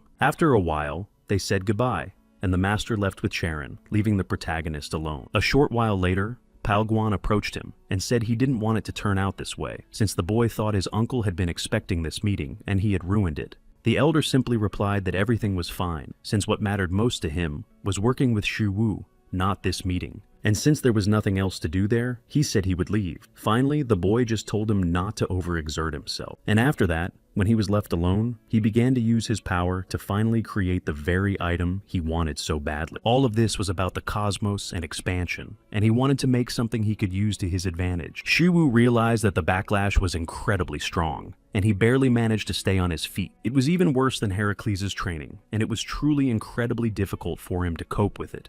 But he also remembered and saw that nothing had changed here, so he picked up the bag. The boy thought the space here would be as big as a soccer field, and in the end, it was worth the effort. But suddenly he was interrupted again, and he looked around in annoyance, not knowing who had done it this time. There was a team of high-ranking hunters led by a commander, and the boy had no idea who they were. They left very quickly, and it turned out that Aurelian had already left Korea so fast that they hadn't even had time to meet him.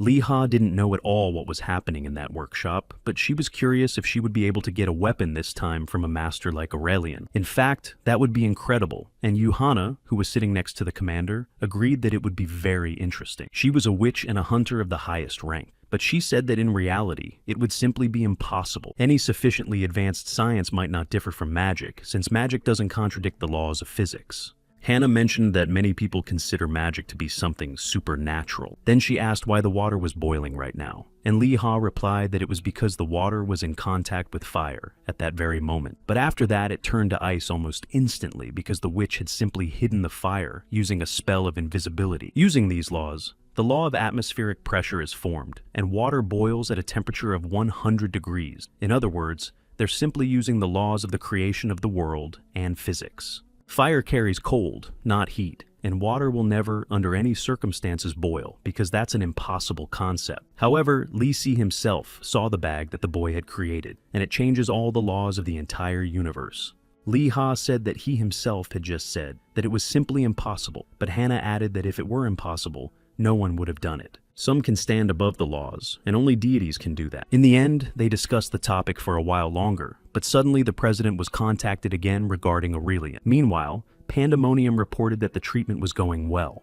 But there was one catch. They reported that his right eye would not regain its sight. There was no major news, but the manhunt had been called off in the capital, though Pandemonium was still in the danger zone. The man asked if the leader knew that Aurelian had arrived in Korea, and the leader replied that he was aware of it. But they also mentioned that Charon was involved in this situation, which surprised him greatly. He hated these kids because his organization was already suffering terribly, yet apparently that wasn't enough for them. Aurelian was a very important person and a world-class figure, so if they were involved in anything, everything happening in Korea would be all over the news. Ju Wan asked how they managed to pull this off, since it wasn't easy to get past security, especially with that girl, the hunter there. His subordinate explained that since the master's trip this time was a spontaneous decision, the French side hadn't had time to send reinforcements to the security detail. It also turned out that Moon Tae-bom was personally overseeing the entire operation, even though it was impossible for her to know what was currently happening in Pandemonium. Ju Wan smiled, thinking that it really did sound and look like fun.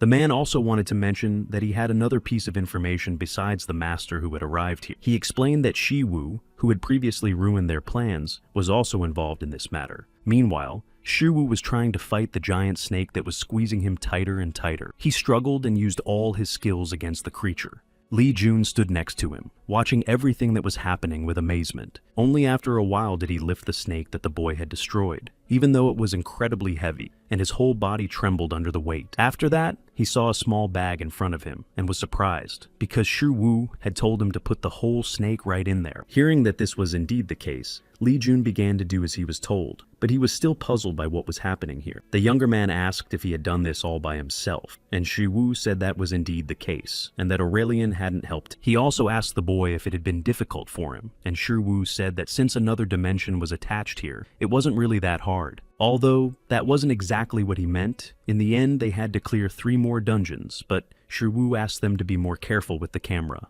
Only a short while later, when they came out, they saw Minjung approaching them. The girl said she needed a minute because it was an urgent conversation and she had something to tell them. Meanwhile, the whole team had already arrived at the airport, and it turned out that Aureliana had been kidnapped from the wrecked plane. This surprised everyone greatly, but most likely the kidnappers had been on board, although the whole team also doubted this, since they had checked the list of all airline employees. Lee Si also came to them, saying that he felt as if they had been brainwashed, because something was definitely wrong here. The mage said that a mental magic technique had been used here, since there were no signs of a struggle anywhere, not even on the plane itself. The president said that Charon was also present, who could be considered a top-tier hunter, though it was strange that there was no resistance during the battle. Since the opponent used such powerful mental magic, he was most likely a high-level mage, and, most likely, a genius. Lee Ha added that Charon was still just a child, but the president felt it was too early to think about mental magic. Hannah also joined them, saying that, at the very least, all of this meant there was a person among their opponents and the kidnappers who possessed magic. So he said, most likely if they say so, then it's true, and asked if they could track down this person. Lee Sai said it was possible, but if the magic had been corrected, it wouldn't be possible, and even now it wouldn't be easy. Meanwhile, Ju Wan had already heard the name Shi Wu. He didn't know how many times, and it was starting to really annoy him. He would have liked to deal with that guy right now, but he needed to focus on eliminating all the consequences the organization had suffered, so now was not the time to waste on him, period. The assistant said that this hunter was connected not only to Aurelian, but also to Charon, meaning he might come to her defense. But he also knew that, in the end, they would inevitably clash with one another, recalling yet another person involved with Pandemonium. He added that it didn't matter at all which one of them won, since it was none of his business. He simply had nothing to lose in either scenario. But the bigger the battle, the larger the battlefield, and his profit would definitely increase. Eventually, Minjung started a conversation with the main character, saying that a video had been uploaded today about the book that the guy had caught. No one knew why the kidnapper would do that, or why they'd want to draw even more attention to it. The girl said she didn't know, but maybe it was Pandemonium's doing, and maybe they just wanted to cause even more chaos. It wasn't exactly unusual, but Shai-Wu thought it was to get you released. However, it really could have been the work of that organization. He was certain that Bukjong definitely knew something important, because otherwise they would have eliminated him long ago. But the thing was, since Aureliana and Sharon had been kidnapped, and since the video had been published not only in Korea but worldwide, the whole world knew about those who might be targeted, because most likely they would have to do whatever was demanded of them. But the protagonist said there was no need to do that, which greatly surprised Minjung, and he understood her shock. But he explained that this was certainly not her first time dealing with a kidnapping, so he asked what ordinary kidnappers usually demand. The girl replied that it's mostly money and a deadline by which it must be paid, so if they make every effort, the hostages will be returned alive. And that was indeed the case. But while they promised to release them, they refused to say where the hostages were being held. This meant that Bukjong wasn't in control of the situation, and could only reveal the hostages' location. So Shiwu concluded that the kidnapper hadn't posted the video. The young man didn't know exactly who did it, but if they gave in to him, this person would just be toying with them. Shiwu then stood up, saying that they could try to use this whole situation to their advantage. Eventually, they returned to the Soul Hunters Inspection Bureau to further investigate the case. The other employees there froze in place and fell silent. Minjung asked where Buk Cheon was being held, and they told her he was in the interrogation room. Right after that, she let Shaiwu go in to see the criminal, who was tied to a chair. To exert more influence, the protagonist moved closer to him and began to taunt him a little. The other officers asked why they could hear from inside, since there was no soundproof, and of course. Shai-Wu, meanwhile, continued his work, saying that there were many organs capable of feeling pain, and that he could take advantage of that. He said that Buk-Jun would be in so much pain that he would simply beg for mercy and to end it, but Shiwu said that this was nothing compared to what he had done to innocent people. Min-Jung and another girl who were sitting in the room, watching what was happening, froze in place upon hearing. Shiwu continued to interrogate Buk-Cheon, who was screaming that there was actually a taboo. Mingjung heard the criminal say that he couldn't tell anything even if he wanted to, because he knew nothing. Only the one who cast it can remove it, because this chain restrains certain actions and completely blocks some thoughts. That is why the protagonist began to use his power on him, placing his hand on his head. The girls sat there, surprised by what they had just seen him do. The protagonist simply said that now the chain was gone and the man could tell everything that had happened. Shiwu didn't know exactly how they escaped from prison, but the criminal's legs and arms were completely intact and unharmed. Usually Shao looked like an ordinary person and posed no threat. But as soon as he saw the criminal, he became a completely different person, and a cruelty emerged in him, so it was unclear who he really was. With his younger sister, he was always very kind and gentle, and in everyday life, he wasn't evil either. Minjung felt warmth from him, so she said that now they could let Buk Cheon go. The protagonist realized that this man had told him everything he needed to know, and everyone would think they were simply doing what the kidnapper had asked. Hardly anyone would guess that they had managed to lift the taboo, since controlling reality is a very advanced skill in Asita.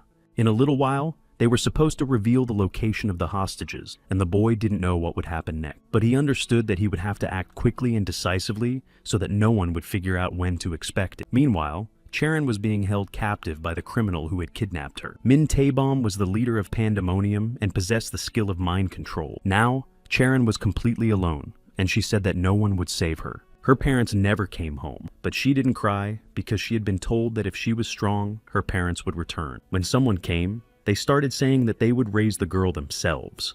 She said that being such a wealthy heir posed a great danger to the child, but at that moment, the girl thought it would be so nice if no one argued. The next day, her nanny left, telling her she was leaving because the job was too difficult. Everyone was leaving, so she decided she wouldn't complain anymore and wouldn't make people's lives difficult. Suddenly, as the girl ran on, she saw that a woman had become ill and had fallen. The woman with white hair was clutching her throat, begging to be saved. But eventually, they determined that she hadn't survived and concluded that it was poisoning, since poison had been found in the dumplings she had eaten. From that moment on, Charon never saw that cook again, and every time she liked someone, that person would dump her. After a while, she was told that starting today she would be living with her grandfather. For a while, she was afraid of this grandfather, but she didn't want to argue with the others, so she agreed. Taebom knew that this girl came from a wealthy family, but the problems were the same. It was easy to trigger her trauma, no matter what. It seemed to her that there was very little time left, since Charon was still just a child. Aurelian said that the girl had been released from here because she had nothing to do with him, so he ordered her to be let go. But Taebom said that this man wasn't like an ordinary blacksmith, since he could resist her magic of control. She moved closer to Charon and said that someone more important than Aurelian had appeared. The man thought that Taebom needed money since she had become attached to her, so he said he would give her his. But she approached him, saying she was one of the leaders of Pandemonium, so she had no problem with money. A short while later, the girl was interrupted, and she stepped closer, asking what had happened. It turned out that guards had found out where they were, even though the gang was sure they'd covered their track. Her subordinate said that, most likely, Ju Wan had leaked the information to the guards. Another said that there were also several top-class hunters with this group, and they would be here soon. The director of the department was there, along with 4 other top-class hunters, including Hana, Lee Si-yoon, and Lee Ha. What worried her most were the mages, because the biggest problem for one mage is another mage, so there was nothing to think about here. She ordered all members of the organization to prepare to retreat, but only a few seconds had passed when that same hunter, Shiwu, appeared before her. The boy looked around, and Taebom couldn't understand why the guards were acting separately, since they knew this had never happened before. Only then did she smile and say that he was a fearless idiot who didn't even know where he was. And then she began to use her magic, telling him to leave this place immediately since it belonged to her. Despite the fact that she was using powerful magic, Shiwu managed to stop the needles she threw at him. The girl could only think that this was simply impossible. She even began to think that he wasn't human, because the power emanating from him was vastly different from that of a human. Taebom thought it was all a lie and didn't believe in such power. She shouted that he couldn't do that, and that she would send him to the afterlife if he continued. Shiwu had previously spoken with Hercules, who had said that magicians should be avoided whenever possible. But Hercules also said that if it was impossible to form an alliance with them, they should be destroyed as quickly as possible. That was exactly what the boy set out to do, preparing to destroy the Dom right now. Hercules' power can destroy the laws, while Isis' power is capable of drastically altering them, allowing anything conceived to be brought into reality. Since these were 2 different but incredibly powerful forces, Shiwu didn't argue about which was better. Isis's magic was very powerful. After all, she was capable of altering even the laws that had existed for so many years.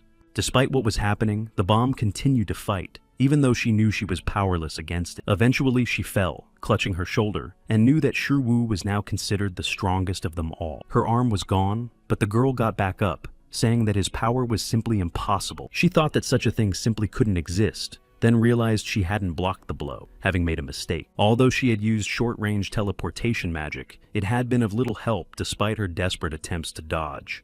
Taebom knew this was merely a glimpse of that immense power and thought she must have been born with it. However, she also knew that a crisis could become a new opportunity and wanted to seize it. So, Shiwu realized that she would indeed be harder to deal with, but he didn't back down anyway. When Shiwu asked why one should avoid mages, Hercules fell silent for a moment, thinking about his answer. Then he said that mages were very cunning, and no one knew what they would do next. He emphasized that it was better to stay away from them, or make a deal.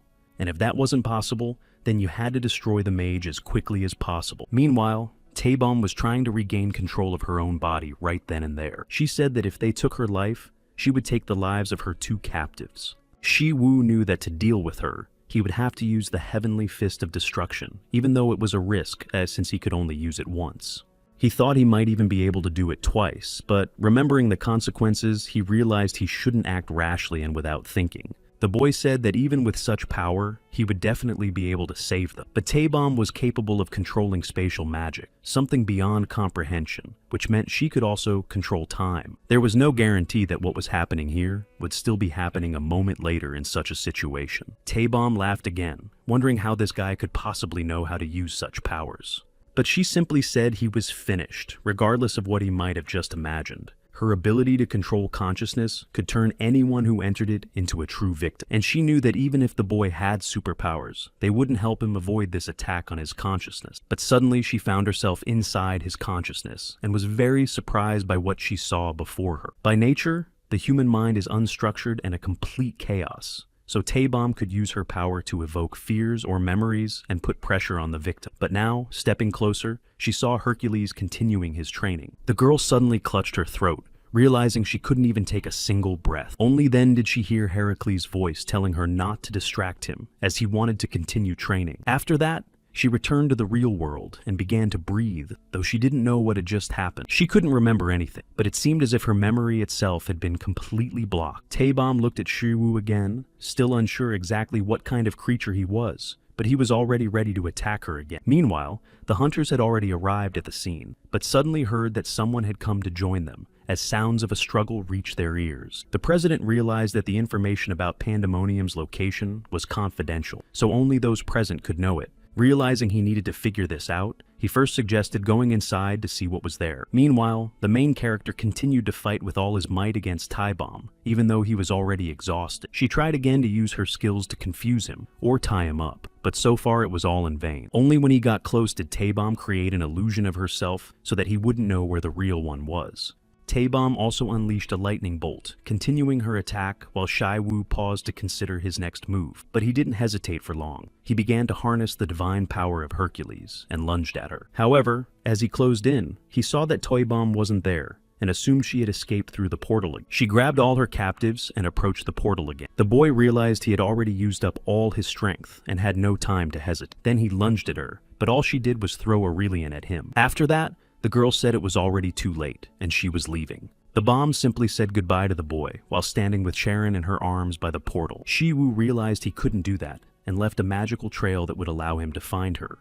But suddenly, the boy felt very ill and began coughing up blood, unable to do anything. Shiwu had expended too much energy in the battle, but even in this state, he could use reality manipulation and could create a portal to track his rival. Although he realized he didn't have enough strength to survive the consequences, if he were reckless, using his powers would simply destroy him. However, he also understood that Sharon was currently under mental control. If her consciousness were completely destroyed, even divine methods wouldn't be able to heal her. That is why the protagonist realized he had to catch up to his rival, even if it meant risking his own life. He was determined to do it at any cost. But suddenly the very same top-tier hunters entered the room, unaware of what was happening here. The two stood there in surprise, seeing Shiwu before them. But they found it hard to believe that this was the very same hunter who had caused all this. The young man realized he didn't have time to explain everything, but he understood that if two brilliant mages could open a portal and do all the dirty work for him, then they might have a chance. That's why he asked if they could help him, and he would piece everything together, including the traces of the teleportation the bomb had used, after which they would find where she had fled. Li Sai replied that a completed teleportation couldn't be found. Even if they used magical power as a guide, they wouldn't be able to calculate the exact coordinate. But the protagonist was determined, for he said he had connected the two spaces. Hannah was greatly surprised to hear this, for space was a concept that could not be connected. However, the protagonist exclaimed that they simply didn't have time. They needed to try what he had suggested. In the end, they decided to agree to help him, so both mages tried to create what the boy had asked for. Shiwu knew he needed to change the laws that still governed these changes, and he wanted to try. His head felt so heavy, it seemed as if it might burst at any moment, and his heart was pounding so fast, it felt like it was about to leap out of his chest.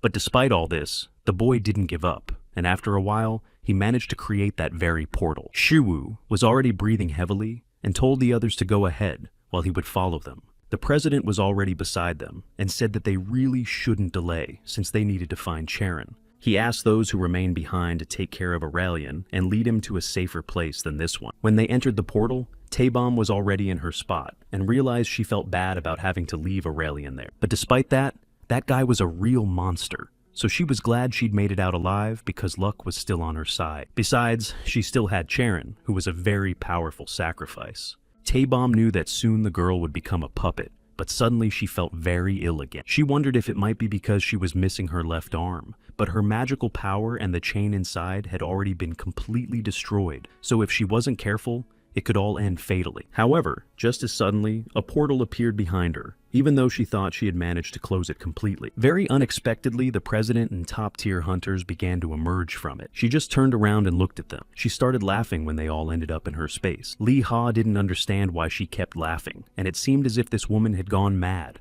However, Taebom simply replied that they had come here without having any idea what was going on, since she had teleported them right here because this was her space. They had walked right into the tiger's mouth, with no way left to save themselves or escape from here. Li Si noted that Taebom's power here encompassed absolutely all the space around them, and they couldn't accept that. Taebom, meanwhile, was simply delighted, realizing that they were now easy prey, for to her, This was the final arena. Here, her power to control minds knew no bounds, and here she was almost a god. She even controlled space and time here, for all the laws of the world were subject to her in this place. But just as spontaneously and suddenly, a beam of light appeared from the portal, emitted by the main character. Despite this, she continued to use her power, saying that no one here was a match for her. But then the girl stopped abruptly, realizing that something was wrong. The bomb realized that this guy had pulled her into his mind, which she couldn't control. Suddenly, Hercules appeared before her again, furious with her. He repeated the same phrase a second time, telling her not to interfere with his training. By then, the girl had already been thrown away, and she began to fall after another blow. Meanwhile, Shiru continued to attack her, showing no intention of stopping or falling behind. After a while, she was lying on the ground, unable to get up, and the other hunters approached her. She was truly powerless against them, and they started shouting for no one to come near her or touch her. But Shiru had no intention of approaching her. He didn't care, so he immediately went over to Charon. He sat down next to her, telling her that she didn't need to try to handle everything on her own, because sometimes even the strongest need time to rest. He began untying all the ropes, thinking that she was the youngest granddaughter of the group's owner and was the hope of the hunting party, a girl who had to live up to everyone's expectation. However, he wanted Sharon not to try to be what the world sees her as. She should just be herself. All secrets can simply be forgotten, and nothing terrible will happen if the mosaic is still incomplete, because imperfection is the norm. He wanted her to stop making sacrifices and think of herself first. Then other people would also be able to understand everything. Shai Wu told the girl to make herself a priority and not to put the needs and expectations of others above her own comfort. Suddenly, the girl came to her senses and looked at him in surprise, not knowing what was going on. By the time they had left, the news had spread that Aureliana and Sharon had miraculously been saved, and everyone was now talking about nothing else. Ju Wan was happy to read all this news and hoped that Tai Bomb had indeed been defeated and there would be no more trouble with her. But his assistant said that he might not believe it, but she had been defeated by fighters who weren't top tier, and on top of that, Shai Wu, whom the boss disliked so much, had also been injured. It was clear that this guy was definitely no ordinary person, and knew how to deal with leaders who were overly confident in their abilities. Ju Wan asked what had happened with this pandemonium in the Gyeonggi-do area, and the assistant said that since they had lost Tai Bomb, the branch manager might have trouble recruiting other fighters. This was excellent news, because now there was neither Bukchon nor Tai Bomb, who had been nothing but obstacles to Ju Wan. Suddenly, another assistant burst in and began telling the director about a major problem. Specifically, what had happened to Pandemonium in the Gyeonggi-do area. It turned out that it had been completely destroyed, and all its strongholds had been wiped out by the hunters and the inspection bureau. Ju Wan was, of course, shocked to hear this, since destroying all the checkpoints would have been a lengthy process, and besides, it was impossible to determine their locations. The leader said there were supposed to be taboos in place, but for some reason it had happened anyway. However, he began to wonder if the taboos might have been lifted, since that was the only explanation for what was happening. Ju Wan pondered the fact that the taboo on Bukchon could also have been lifted, and since he possessed all the information in Pandemonium, that was why the leader was trying to deal with it. This meant that now the entire Pandemonium was under their control, and they would have to play by their rules. The assistant also said he had one thing to say, and asked him to look over here. Ju Wan mentioned that the video he had previously uploaded to Shi Wu's channel wasn't going to be his last video on the channel. The assistant handed him the phone, and when he turned it on, he heard the boy say that he would be next. Meanwhile, all the hunters, along with the president, returned to the group's headquarters. Han Tae-san sincerely thanked them because Chaerin was now safe thanks to them. He said he would fulfill any requests they had, but the hunters said they couldn't accept any reward for it. After all they had done was scream and lose consciousness. That was all. Then the president asked if they had heard of a hunter named Shi Wu, who also has his own channel and uploads videos there. Meanwhile, the young man was already in his workshop when Minjung suddenly arrived and began thanking. The girl said that thanks to what he had done in the Gyeonggi-do area, the criminal underworld had been eradicated, but they were still strong. Despite this, the young man had dealt them a major blow. Since Pandemonium appeared in Korea, they had never fallen so far. The young man replied that she didn't need to praise him so much, but Minjung responded that her boss had also asked her to praise him. Director Son Jo of the Inspection Bureau also wanted to convey these words to him, but the young man replied that he had done it for personal reasons. They talked for a while longer, but were suddenly interrupted by Aurelian, who had arrived. The man approached Shu Wu, saying that he didn't even know how to thank him for saving his life. He said that the ability that had awakened within him was metallurgy, and he easily did what others couldn't, so he was ready for things others couldn't even imagine. But before he knew it, he was already being called the world's best blacksmith. Yet, that was still not enough for him. He continued to rank at the very top and constantly pushed himself, but suddenly he hit a wall with his divine skill. Faced with the consequences, he tried to overcome it, but could not do so no matter what. Aurelian thought there was no rival who could stand up to him, but in reality, he simply couldn't overcome himself. That's why he came to hate metallurgy, and the sword he made for Charon became his final work because he didn't know how to make anything better. The man said that later he met Shu Wu, who was very cool and incredible. On one hand, he was jealous and envied him, and now he wants to apologize. Aurelian said that if it were possible to go back in time, he would do so and fall in love with metallurgy all over again. He tried to break free from all this high society and regain his fighting spirit, but he was already old and weak. So, the man said he would send the boy some orichalcum as soon as he returned to France, but he would like to see the crafting process with his own eyes. But suddenly the boy stopped him, asking if he had heard of Confucius, and he spoke of one of the masters. He was just like Aurelian, but he never gave up until the very end, no matter what.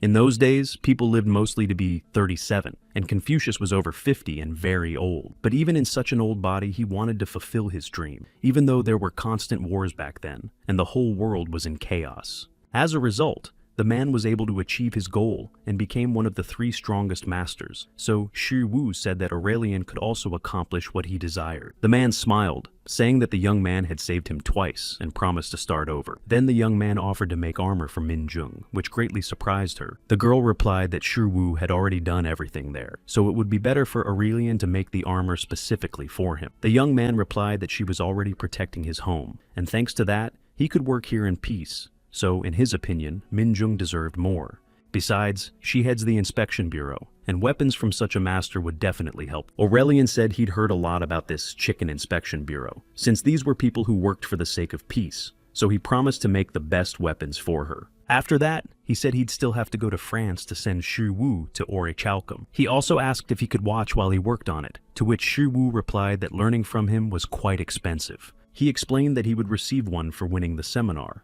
a second for saving a life, and a third for the training. Of course, the young man agreed to these terms, saying that they needed to celebrate such a beginning and that he would give him a discount. Aurelian promised to return in 2 weeks, and when they met, they would begin the training. The protagonist was very pleased to have so many precious metals, because if he succeeded, he could make something other than gloves. Then he turned to Minjung again, saying that he had one request: to continue guarding his home.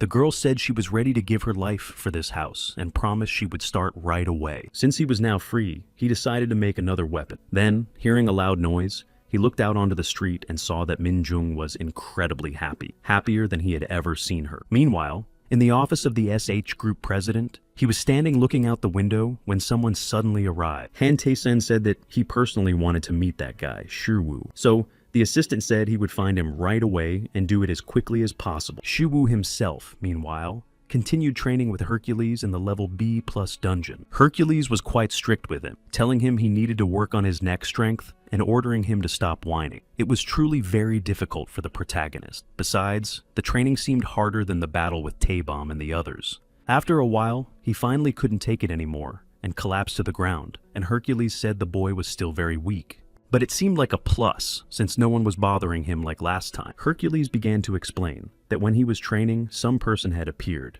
and since he was busy, he had ordered them to leave. He said he hated it when someone intruded into his mind. Sherwu, who was surprised and exhausted, began to understand everything. It turned out that Taebom had ended up in this state precisely because of that, although the boy hadn't even suspected such a thing. Taebom's ability is mind control. He amplified it 100-fold using a magic circle, and even despite the taboo, he was able to resist when the other began asking questions, which is why Bukchan was the only one who could know Taebom's whereabouts.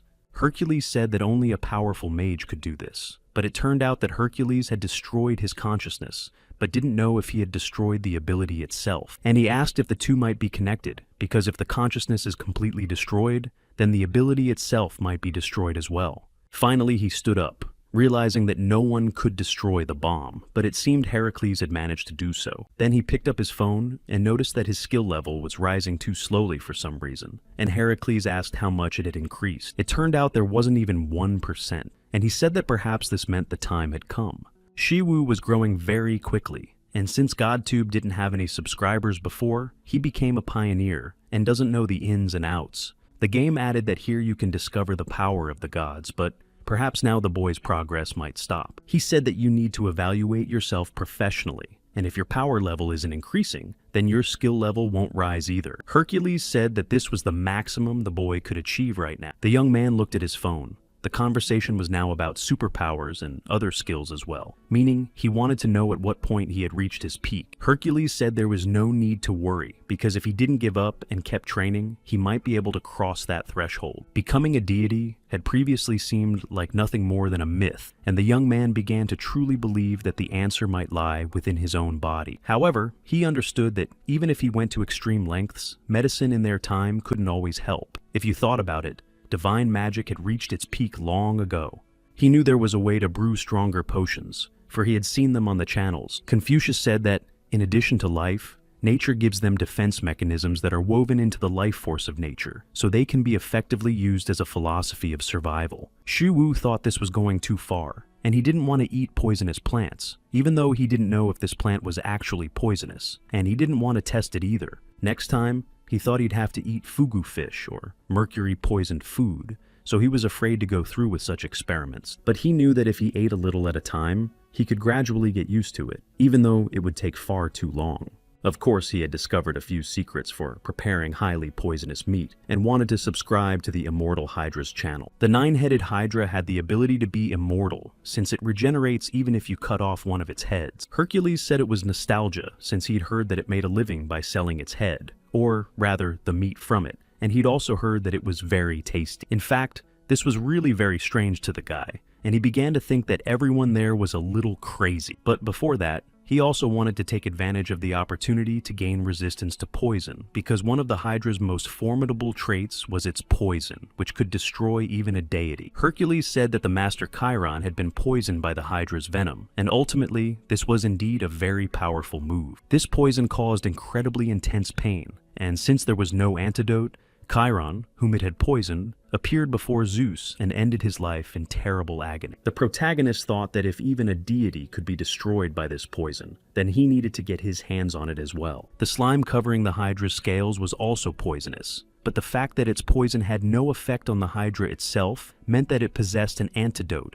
and a resistance to poison that no god possessed. Regeneration wasn't the Hydra's only ability, which is exactly why he subscribed to her channel. The guy thought that if he could become immune to the Hydra's poison, it would be easier for him to fight, but if he drank the healing potion, there wouldn't be any problems. But what bothered him was the fact that subscribing to her channel cost 8 billion. That's why the protagonist returned to the workshop and thought that even if he sold 3 orichalcum, he wouldn't receive the money for another 2 weeks. And even that wouldn't help. Plus, he'd have to spend that much money every month. He continued working on something while mulling it all over, but suddenly the door behind him opened. The young man looked around, asking who would come in, and in response, he heard his own name. The boy was even more surprised the moment he saw SH Group President Han Taesan, because he didn't know what this man was doing here. They sat down to talk, and the boy asked what he was doing there, and the man apologized for such an unexpected visit. Taesan thought that this young man was very young, and had only just begun to take his first steps in society, yet he had saved Aurelian and Sharon, something that was hard to believe. In the end, everything was as it always was. Appearances were deceiving, and in his long life, he had already seen many people. Someone who might seem to have no hope in humanity suddenly does something beyond others' capabilities. So,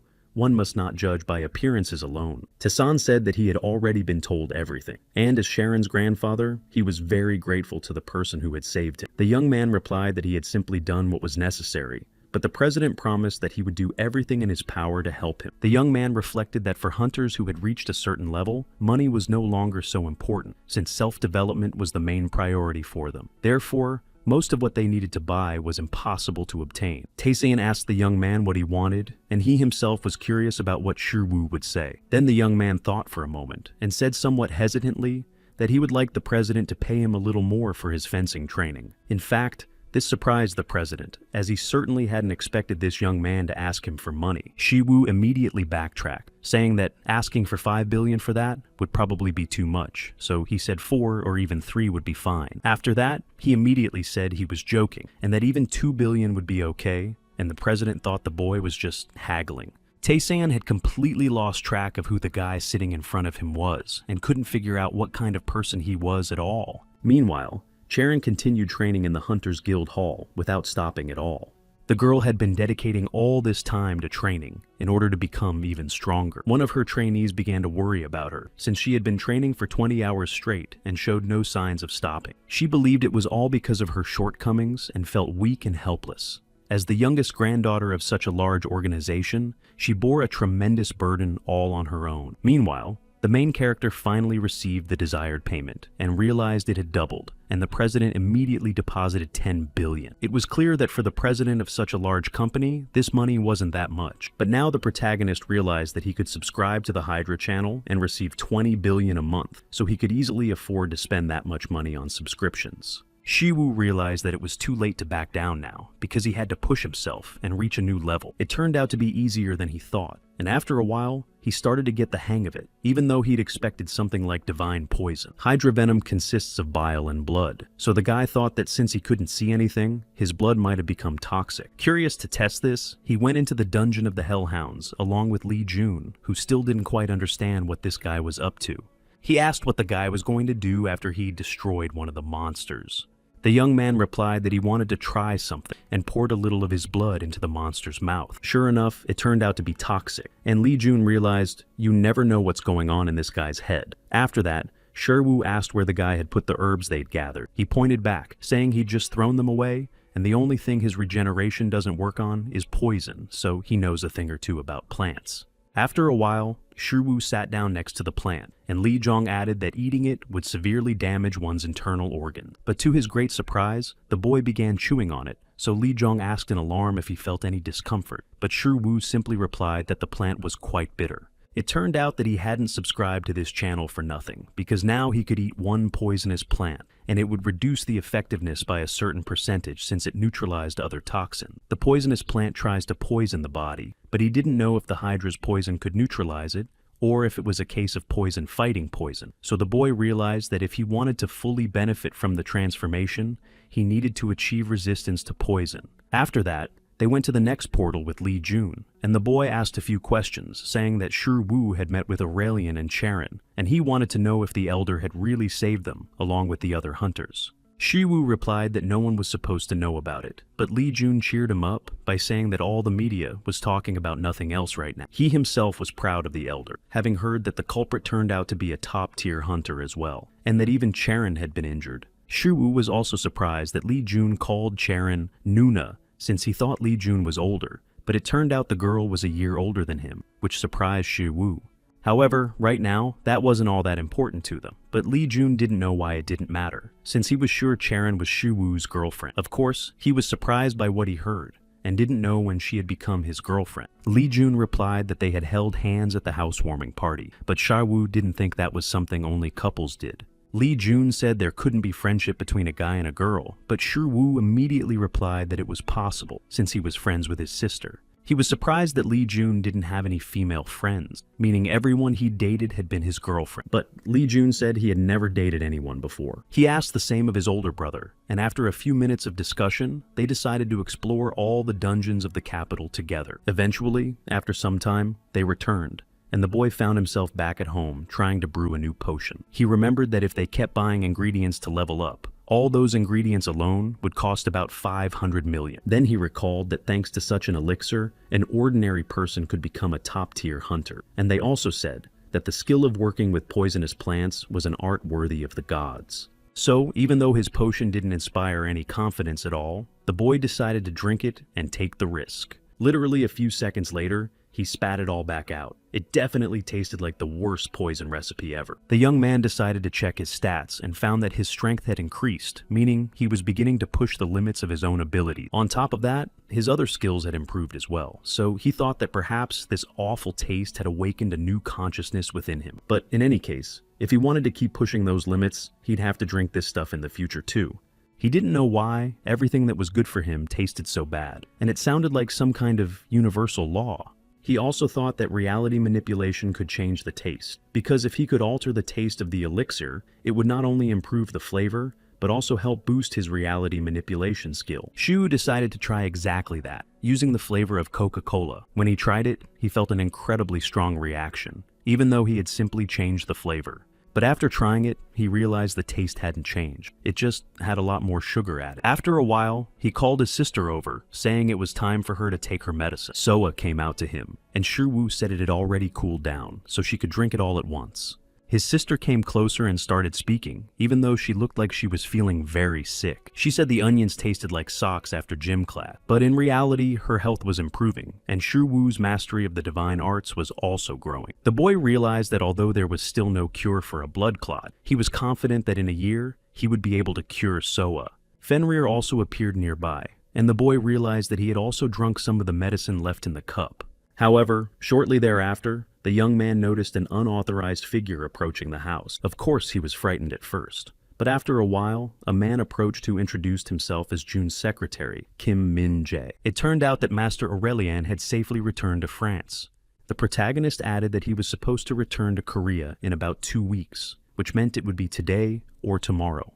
Later, Min-jae asked the young man for help with Chaerin. He began to explain that ever since childhood, the girl had tried to take everything upon herself and had grown up enduring the whims of many people. That's why she wants so badly to become stronger, because only then did she think she could be happy. The girl believed that if she were strong, she could be sure no one would leave her, and now the main character understood all her emotion. The secretary said that perhaps, because of the latest kidnapping, she's been training much more, about 20 hours a day, without thinking about sleep. Shrewu realized that this was too much. It wasn't even training, but simply torturing her own body. Then the boy agreed to help, telling his sister that he would go visit Sharon. Soa simply asked him to give her her regards and said she would be waiting for her to visit. Immediately after that, they drove to the Hunters Guild training ground and saw Sharon there, still training relentlessly. Her hand was already worn down to the bone and bleeding, but she had no intention of stopping, even in that state. She understood that she had to be strong, and only then would everything turn out as it should, because she would be able to protect people. Sharon was certain that if she was strong, people wouldn't abandon her, and that would be her own doing. I thought that as soon as she became strong, she'd be confident that no one would leave her, but then the girl collapsed. Mingji and Shiwu arrived just in time, so they were able to catch her before she hit her head on the floor. Back when she was a child, I told her that starting tomorrow, the girl would live on her own. Minjae said at the time that maybe he was taking on too much, but this child was still at an age where she needed protection. However, the president didn't agree with that, since she was continuing the SH group. He believed she had to keep facing various threats because if she couldn't overcome them, there was no telling how she would live on. At the time, Charon was only 13, and when Grandpa said she would leave the mansion starting tomorrow, the girl simply agreed. Back then, she was still a teenager and knew little about the world, but now the girl woke up in a hospital bed. He asked if she was feeling better, though Sharon was surprised to see him in the room. She said she was indeed feeling better, so Shiwu suggested they start training right away, which also surprised her. The young man said that since she was feeling better, he wanted to know if they could train right away, or if she still wasn't feeling up to it. Sharon replied that she didn't want to rest any longer, and was ready to start training right now. After a while, they arrived at the workshop where he often spent his time, and today they were going to train right there. The girl wasn't sure if they would actually be training, but he replied that today they would be doing blacksmithing. First of all, to make a weapon, you need to melt the necessary materials, which requires heating the metal and then cleaning it of all impurity. The girl wanted to try, so she went to the table and put on some gloves. Right after that, they decided to strike the metal while holding it with the other hand. In reality, she wasn't doing very well because the temperature wasn't right. If you start working with metal that isn't heated enough, nothing will actually turn out right. Shu handed her another piece that was already sufficiently heated and suggested she try again. He believed that when crafting weapons, the quality of the finished product depended on the metal used, and that an analogy could be drawn with human talents. To make a good weapon, you need high-quality equipment and metal. If you compare it to people, you could say that a person is like metal. And since that's the case, Charon is very good metal, but no matter how high quality it was, there were nuances. If you don't heat it enough and rush, it won't become what's needed. Doing all this work and putting in the effort or testing your endurance is really cool, but there were nuances. Before that, you just need to know what a person is ready for. And as soon as they start doing what they're not ready for, they might lose their talent. Shu Wu said that the Charon he knew was the best metal in the whole world. But even the best metal, even the hardest, needs a hot flame and will withstand it longer. He asked what she often used to motivate herself, since he couldn't even imagine it. The guy started thinking about the secretary who was very worried about Sharon. It was obvious that Min Jae was very anxious that he wouldn't be able to handle it alone. But it was interesting to find out what exactly drives the girl forward and motivates her, because there's no point in extinguishing that fire. He said that now she needed to use the flame in her heart to keep herself warm. Shiwu assured her that she shouldn't worry so much, even if everyone around her left, even if everyone in this world abandoned her, and even if she lost herself. He promised her something. So he said that no matter what, he would always be by her side, and he reflected on the fact that he simply couldn't be anywhere else. He was making 20 billion from working with her. Then she thanked him for that, and he gave her a bracelet. So the girl thanked him and said she would always wear it with her. Shiwu thought that the bracelet didn't look very impressive as a gift, so he approached her again. He asked if she could give him the bracelet for just a minute. After that, he began to cast his magic directly onto the bracelet, hoping he could do what he wanted. The protagonist wanted to use the Hephaestus skill because he felt as though he had discovered a new way to use his super speed, and his power had also increased. Charon was surprised after he finished because it felt as if she were feeling a different hand. Shiwu found it hard to believe that this was even possible, though he didn't know how much the skill had been enhanced. Charon said she would never forget the words he had spoken to her, and then she decided to return to the hospital to have her condition checked, as she wanted to rest a bit. Enhancing the weapon's engraving could make it even better, so the boy began to think about upgrading its engraving. Thinking of everyone he had signed up, Shiwu wondered if he could use the enhancement for his own abilities. Meanwhile, the president was approached by his aide, who reported that Aurelian had returned to Korea again. It was known that the man had only recently returned to France, but now he had suddenly flown back here. The assistant said that the master had mentioned an important meeting with the hunter Shiwu, which was why he had flown here again. They didn't know exactly who this hunter was, but another man sitting in the office said that the media had the same question. Yongjun Lee, who was a hunter of the highest rank, knew who Shiwu was, so much so that Aurelian himself decided to go to him. Meanwhile, the protagonist was already in the workshop. Having put on an apron, he was thinking about where to start. He had already created 100 items and applied many engravings, so there were only two options. The first was to apply the same engraving to every item, and the higher the skill level, the better the engraving would turn out on the piece. But the most important thing was that, for some reason, these advantages didn't add up. They could be used separately. Nevertheless, he was still thinking only about Aurelian, who was supposed to bring the orichalcum soon, so he figured that after that, he'd be able to do all this better. Shiwu, having a little free time left, decided to watch a video on how to work with this metal.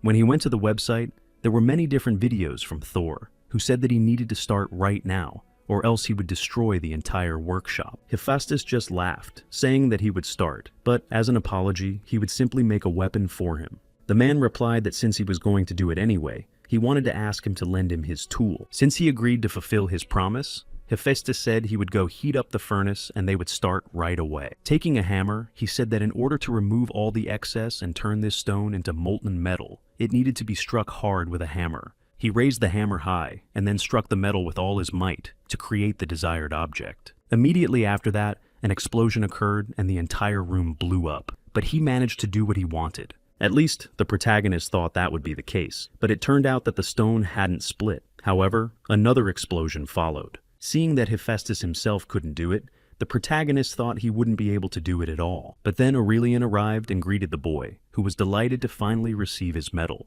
Since they had agreed that he would show everything he did with the stone, they went down to the dungeon, even though Aurelian had no idea why they had brought him there. And the bodyguards standing behind him were also quite unhappy, but since he had been kidnapped in Korea, it was no surprise that they considered this place very dangerous and strange. Shiwu realized he would go mad without an interpreter, so the boy hoped that Aurelian would interpret everything correctly. Orichalcum withstood the blow of the heaviest hammer, even though the hammer had defeated Jormungandr, so now it was unclear how to purge the stone of its excess. But the protagonist focused, realizing that to purify it, he would need to strike it with even greater force than Thor's hammer possessed. The force of the blow was key, for this hammer was the most powerful weapon capable of destroying everything that exists on Earth, and only the end of the world in Norse mythology could overcome it. Nevertheless, the protagonist had no intention of giving up. Stepping closer, he began to strike the stone with all his might, using the strength of Hercules. Of course, Aurelian, who was standing there, was greatly surprised by what he saw, and the bodyguards were just as baffled. After a while,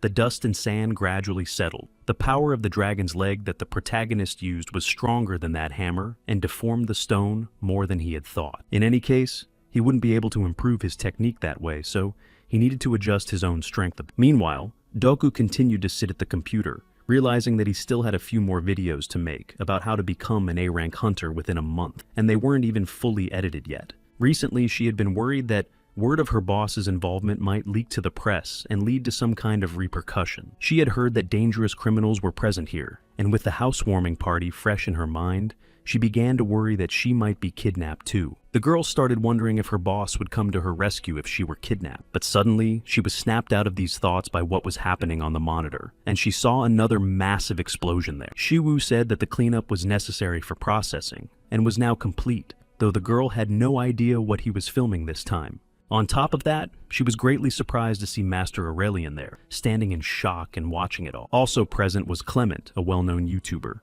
Moreover, she was a top-tier hunter from France who could cook with monsters and had tens of millions of subscribers, using the monsters she hunted as food. Doku didn't know why such celebrities were in her boss's video, but then she saw that something truly strange was happening in this video.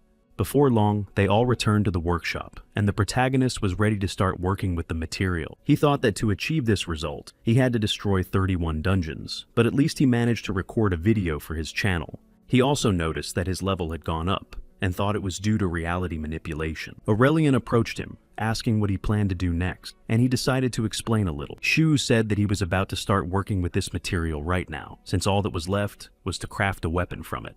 The young man said he would use the same hammer. Immediately after he picked it up, an incredibly powerful explosion occurred in the workshop. Just as it had happened in Hephaestus's video, the workshop simply exploded, leaving only debris from the walls. However, nothing worked out, and although he thought it might be due to his mood, he began to doubt whether it was even possible to do anything with this stone. Shiwu replied that most likely there simply wasn't enough heat and it needed to be heated even more. Apparently, the fire hadn't penetrated inside at all, so he decided that the temperature wasn't high enough, even though the maximum there was over 3,000 degrees. However, for the heat to penetrate inside, the temperature would need to be 3 times higher, and ultimately, the metal had reached the level of the gods not only because of its strength, but also because of how well it withstood fire. The protagonist pondered the idea of making armor from this stone, since it could certainly become divine. But he knew he wouldn't survive such a temperature himself, so he wondered where he could get such a high temperature. The first thing that came to mind was magic itself. After all, manipulating reality, though not exactly magic, could help. But the main character didn't want to risk his life. Shiwu was completely at a loss and didn't know what to do,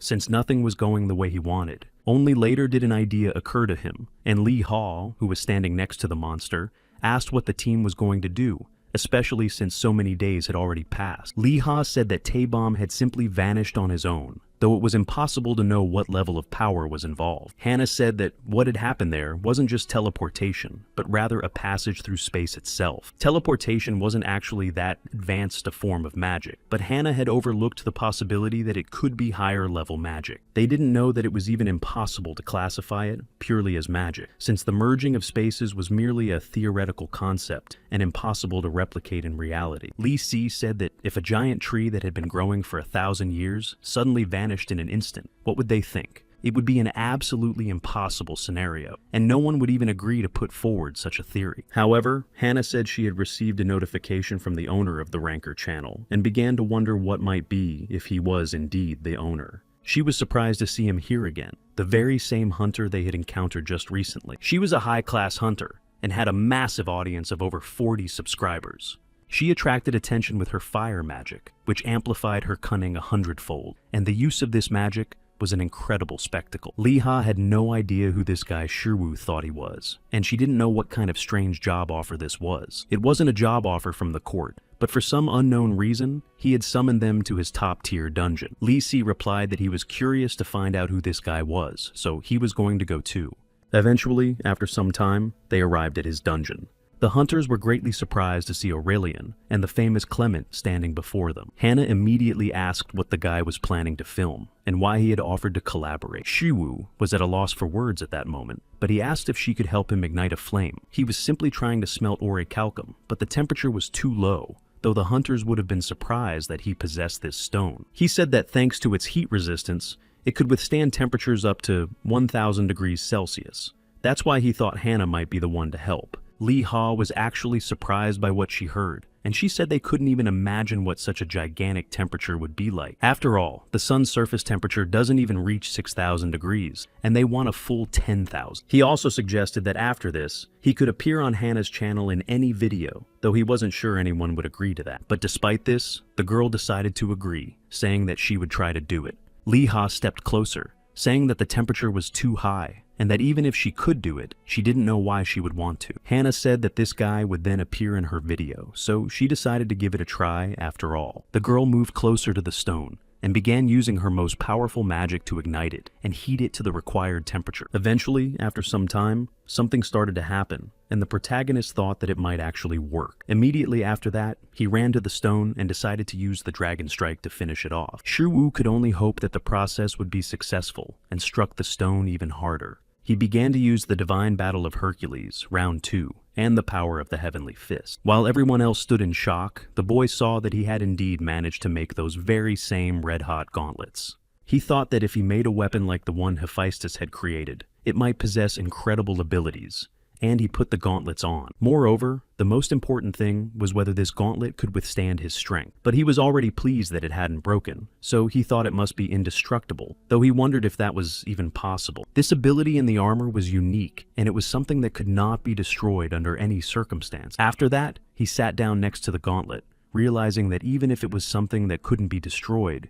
he was curious to see if it could withstand the strength of Hercules. Without thinking twice, the boy decided to test it right then and there. Immediately after he struck it, he noticed that the barrier instantly cracked and began to shatter into pieces, so the boy said they should get out of there as quickly as possible. Meanwhile, Doku woke up lying next to her younger brother and sister. Still very sleepy, she went to the chair and realized she had to get back to work because there was still a lot to do. On top of that, she received a notification from her boss, who had sent another video, even though she had just finished editing the last one and was hoping to rest a little. However, a 20 million won bonus also arrived, as the guy said that, thanks to the new content, the number of subscribers had increased, so he thanked her in this way.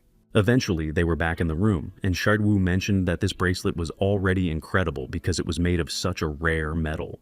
Now, with the purified orichalcum, things were easier, and there was no need to go through any difficulty, though it became interesting to wonder what other abilities this bracelet might grant. The protagonist knew he controlled his powers through Tai Chi, but he had no idea how to handle magic or whether this item was suitable for that purpose. In fact, the use of magic can be divided into several stages. First, the accumulation of power within the body. Second, the circulation of magical energy. And the third stage is bringing that magical power under control. Among all forces, Tai Chi replicates the energy of nature, and its accumulation occurs through complete acceptance. And although the boy didn't know how to use magic, the bracelet skips the second step in this process. Of course he was delighted, but for some reason he also felt that he had a lot of energy within him, so he thought he had truly become stronger. Although it's also possible that abilities grant this by chance, even so, one can bypass all the stages by creating special equipment. He also began to use his power, but the backlash was again very strong, and he couldn't get used to it. However, he understood that his skill would increase significantly since it was a bracelet made of orichalcum. It turned out that each of his abilities had increased by 10% at once, which was hard to believe. Shiwu was delighted, for the higher his skill level, the stronger he could become in wielding Heracles' power. He also overheard a conversation about the shaping and processing stages and other procedures using different machines, and it turned out to be Palguan and Aurelian. Shiwu recalled that they had witnessed the processing procedure and were so amazed that now they talked about nothing else. It seemed that these two were now not only rivals, but also friends. The young man also began to think about how to enhance the gauntlets, but first he wanted to imbue them with immortality. Besides, he hadn't fully perfected them yet, because despite all this, there are laws that no power can change. Apart from unprecedented power, even the most powerful laws can be destroyed, though they are all unstable. Shiwu also considered that the gloves might break as his skills grew stronger, and, thinking that he would become even stronger in the future, he decided to make them more durable. He thought that in that case, he could simply use a growth imprint, and that would be enough. Strengthening the weapon means that its capabilities will exceed all possible limits, and in ordinary reality, this is simply impossible. But now that his reality manipulation skills have grown stronger, he can do it. The protagonist began to use his magic, and it was as if all of infinite existence and space refused to acknowledge his very existence, as if he were trying to turn the whole world upside down all by himself. He thought his skill level had increased, but it was all just terrible, and nothing worked out. But the boy still didn't know how to make the weapon more durable, and he wasn't interested in how to use orichalcum for that. Meanwhile, Aurelian and Palgvan continued talking, and the boy pondered where to get all the necessary materials, since everything else had already been used for the armor and the bracelet. And orichalcum is incredibly expensive, and rumors say its price starts at 100 billion won, which means Aurelian had spent at least 300 billion. Although they say this stone can simply be found in the highest ranked dungeon, and since he was going to become such a hunter anyway, he would have to search those same dungeons. The boy was exhausted. He had been so happy making this armor, but it turned out there was still a lot of work left to do. Meanwhile, the boy was already on his way to his quarters via the Yojun Guild. He kept watching Shiwu's videos, because this guy just wouldn't leave him alone with what he was doing. It was as if he believed that dungeons could only be cleared through sheer human strength, but Yojun thought that was nonsense. Even if his weapons had certain hidden abilities, he believed that this armor had been obtained for saving Aurelian, and he thought that this was definitely not a merit for a guy like that. Yojun also thought that it didn't suit him at all, and that Shiwu looked pitiful in such armor. In 3016, he decided he needed to find a suitable owner for such fine armor. Meanwhile, the protagonist and Charon continued their training. After a while, they stopped, and the boy realized that all these sessions had benefited her,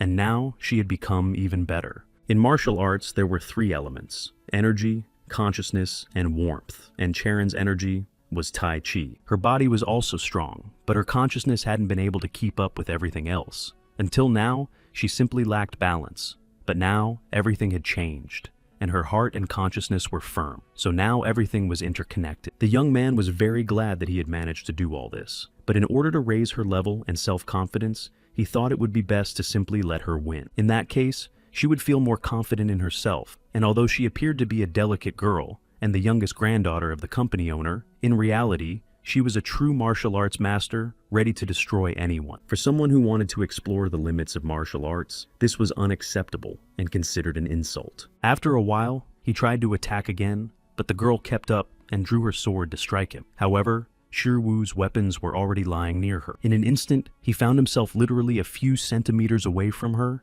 and everything fell silent. The sword fell, which meant he had lost, even though the girl didn't know he could throw swords. The young man simply replied that the girl needed to be prepared for absolutely anything, because in the real world of combat, you never know what will happen next. Charon said that for a moment it seemed as if she had gotten close to him, but she still had a lot of work to do to become better. Shiwu replied that that was enough for today. And in fact, today's training was different from what it had been before, and it was clear that she had started to control herself better. Just then, Minjae arrived and caught their attention, standing quite close by. It turned Shiwu said he'd seen this hunter somewhere before, and Chirin explained that he was a high-ranking hunter. It was strange to hear that he had come specifically to Shiwu, but the hunter was curious about what the boy was holding in his hand. Yojun was even more surprised when he noticed that this boy was able to use a spatial bag. In the end, Wenkong began to think about what price to set, and added that he had used 2 orichalcum, and, on top of that, spent an incredible amount of effort and time on all of this. So, he set a high price. It amounted to 300 billion, which of course greatly surprised the hunter, and he said he would give a maximum of 30. Shu said he might not even give that much. And then Yojun just sighed and laughed, saying there was nothing to be done about it. A treasure only becomes valuable when it can be protected, and for the weak, a treasure will only be a source of disaster. Shiwu had no idea what this idiot was talking about, and thought he was going to fight to take the items by force. He said he wanted to see if this guy was worthy of possessing such a weapon, and if not, he'd just take the gloves in the bag, though Shiwu seriously doubted he even understood what he was saying. Very unexpectedly, Sharon stepped forward and said that such words were too rude towards Shiwu. But when Yojun started laughing loudly again, it became clear that he was just a lunatic and thought like a real criminal. The girl then put forward a challenge, saying that in that case, let him prove his strength first. Shiwu tried to tell her not to get involved, but the girl was already serious. I said that if she won, Yojun would have to apologize to Shiwu. She said she was a hunter of the highest rank, so she would fight with all her might. Yojun just laughed again, saying that it sounded ridiculous that she thought she could give it her all and win. People just say she's a genius or something like that, and he'd already thought that was the case. but he also knew the rumors that had been circulating about her recently. He brought up the recent kidnapping and added that, as expected, she was just too cute and couldn't do anything. However, in the end, he agreed to the duel and said that in that case, she would show what true strength was and allowed her to go first. While the boy was laughing, she had already managed to attack him for the first time and nearly grazed the hunter's hair with her own sword. Yojun realized he hadn't even seen it move and didn't understand how it happened, but Charon was indeed very serious. Even though he jumped back from her and prepared to attack, the girl caught him again and pressed a knife to his neck. After that, Charon said he was obligated to apologize to Shaiwu immediately and do so right now. Yojung replied only that he couldn't do that, and besides, it was an incredibly unexpected and cowardly decision and attack. He said he hadn't regretted starting it all, but simply hadn't thought the attack would be so unexpected.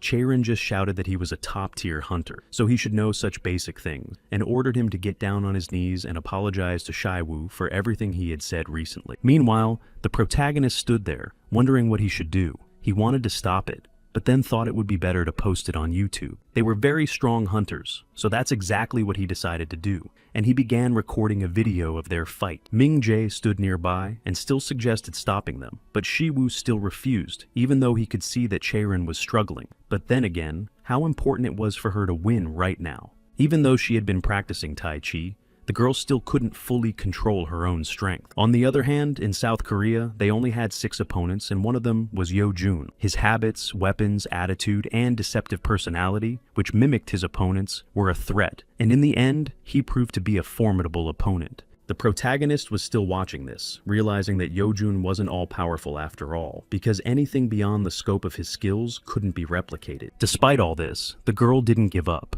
and this hunter was already starting to annoy her, so she lunged at him again. She was gradually losing control of herself, and simply wanted to destroy him as quickly as possible. After a while, Yojun calmly stood on the ground, asking if that was all she could do, and it all seemed too trivial to him. Shou exclaimed that he was feeling very troubled right now, and asked what 3 things Taichi had mentioned earlier. It turned out that she had fallen for her opponent's provocation and began to recall those 3 things: energy, body, and soul. Yojun, who still didn't understand anything, noticed only that the atmosphere around him had changed drastically in the last few seconds. It was definitely the same energy as that of nature, so the girl said that right now she would show everything she was capable of. Yojun thought that she had some kind of hidden power, but if he tried to copy it, she would be finished immediately. However, he couldn't copy it, and Charon struck him one last time with her sword.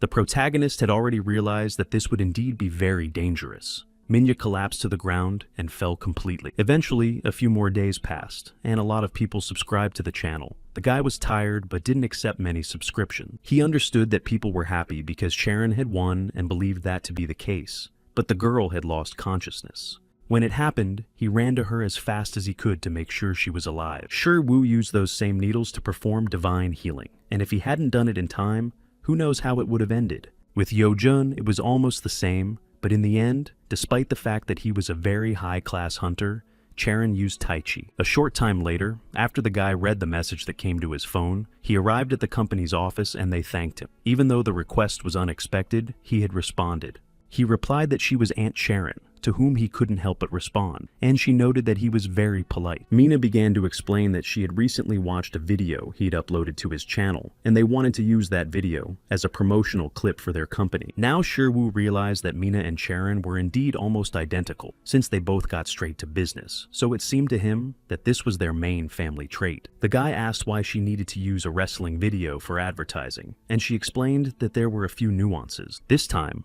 Charon was supposed to work with Maotao Enterprise, and they were planning to sign a very large contract. It turned out she was referring to a Chinese hunting company, and the woman confirmed this. She took a sip of coffee, saying that if they could use this video, it was thanks to Charon that this contract might succeed. But first, they needed to conduct a very thorough analysis, so she asked if he would be satisfied with a sum of 20 billion, which, of course, surprised the guy greatly. Shiwu had already thought he'd misheard something, but suddenly the woman received a call and said she had to step away. She suddenly stood up and, saying she was very sorry, added that she had been called to the director's office, so she had to leave. The young man was left sitting alone. Meanwhile, Mina burst into the office, asking if they really weren't going to sign the contract between Charon and Mao Tao. Meanwhile, the eldest son, Guan Guk, said she didn't have to yell so loudly about it. The second son, Han Jae-min, said this wasn't a family gathering, but a very important discussion for the management. Jung Jin, the third son, said that even if she was the youngest in the family, it was time for her to stop acting like a spoiled and mischievous little girl. Then Tae-sen began to say that Mao Tao had called and said there would be no contract with, but in reality, this contract was worth 11 trillion, so it was strange that they just abruptly turned it down like that.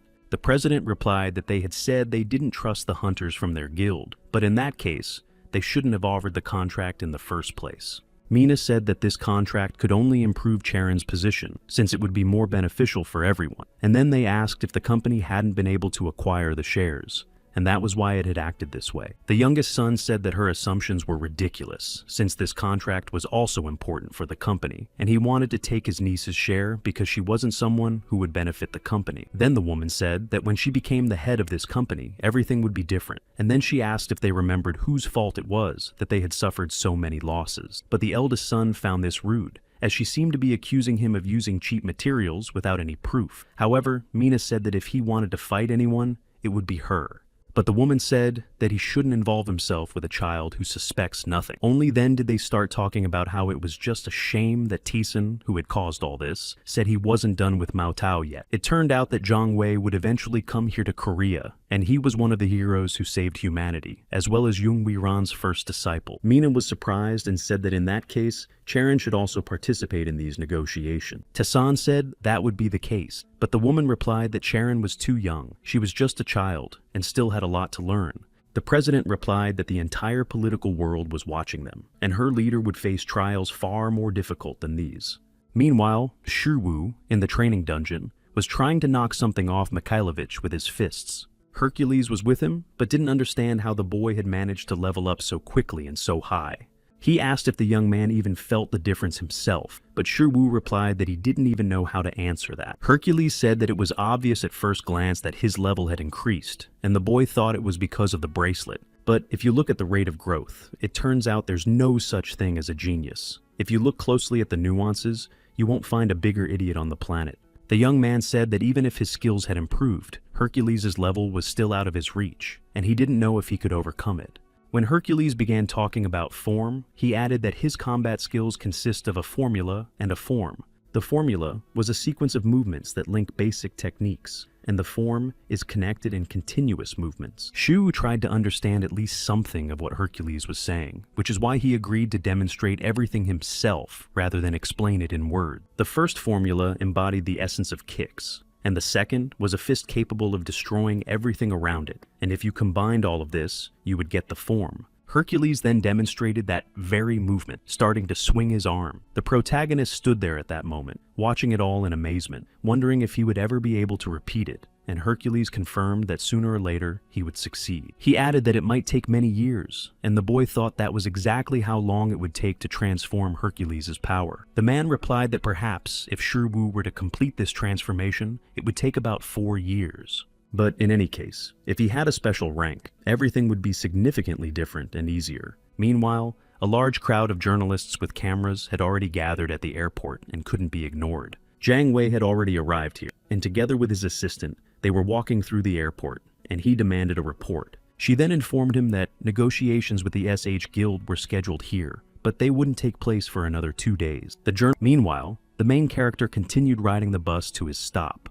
The guy started thinking about what it would be like if he really had a special rank and realized that even if he made progress, things wouldn't be the same and it would take a long time. After that, he decided to find another way to level up much faster. But when he saw how much the subscription cost, he realized he'd be spending a whopping 31 billion a month and started screaming about it on the bus, causing people to think he was crazy. It was an incredibly large sum, and the main character even thought that in the Squid Game, the stakes were lower. That's exactly why he decided to leave right away with the money, not intending to wait any longer. Mina was already sitting in her seat, and after that she started talking, and the woman said that the advertisement she had mentioned would have to be postponed for now. Shiwu, of course, was not at all pleased to hear that the advertisement had been cancelled. Mina had hoped her niece's position would be more secure, but there are people who absolutely dislike it. The woman also said that Jiang Wei wanted to come to the Pride event to see Charon for himself, and Shiwu was delighted, thinking there was a chance to reconnect. Mina replied that it was a kind of network, and in Chinese culture, it's called guanxi,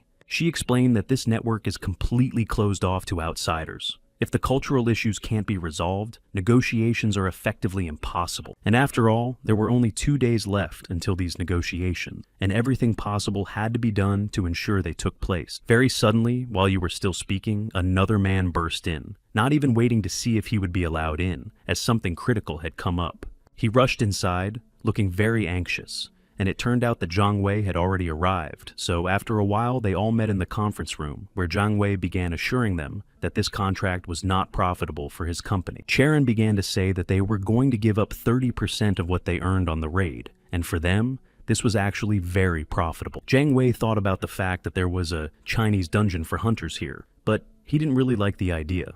The girl replied that she'd heard there were many dungeons in China that people were afraid to enter because they feared disturbing them. And precisely because they aren't disturbed, major problems arise and many civilians suffer. So she added that it would be much easier if they signed the contract, since that wouldn't happen again. The man just sighed, saying that he didn't trust this hunters guild and didn't think they had the necessary skills. In the end, it all came down to Zhang Wei wanting to see Charon's power with his own eyes, which is why they went to their training ground to witness it firsthand. The girl explained that Shi Wu had taught her this martial art, and that he was her master.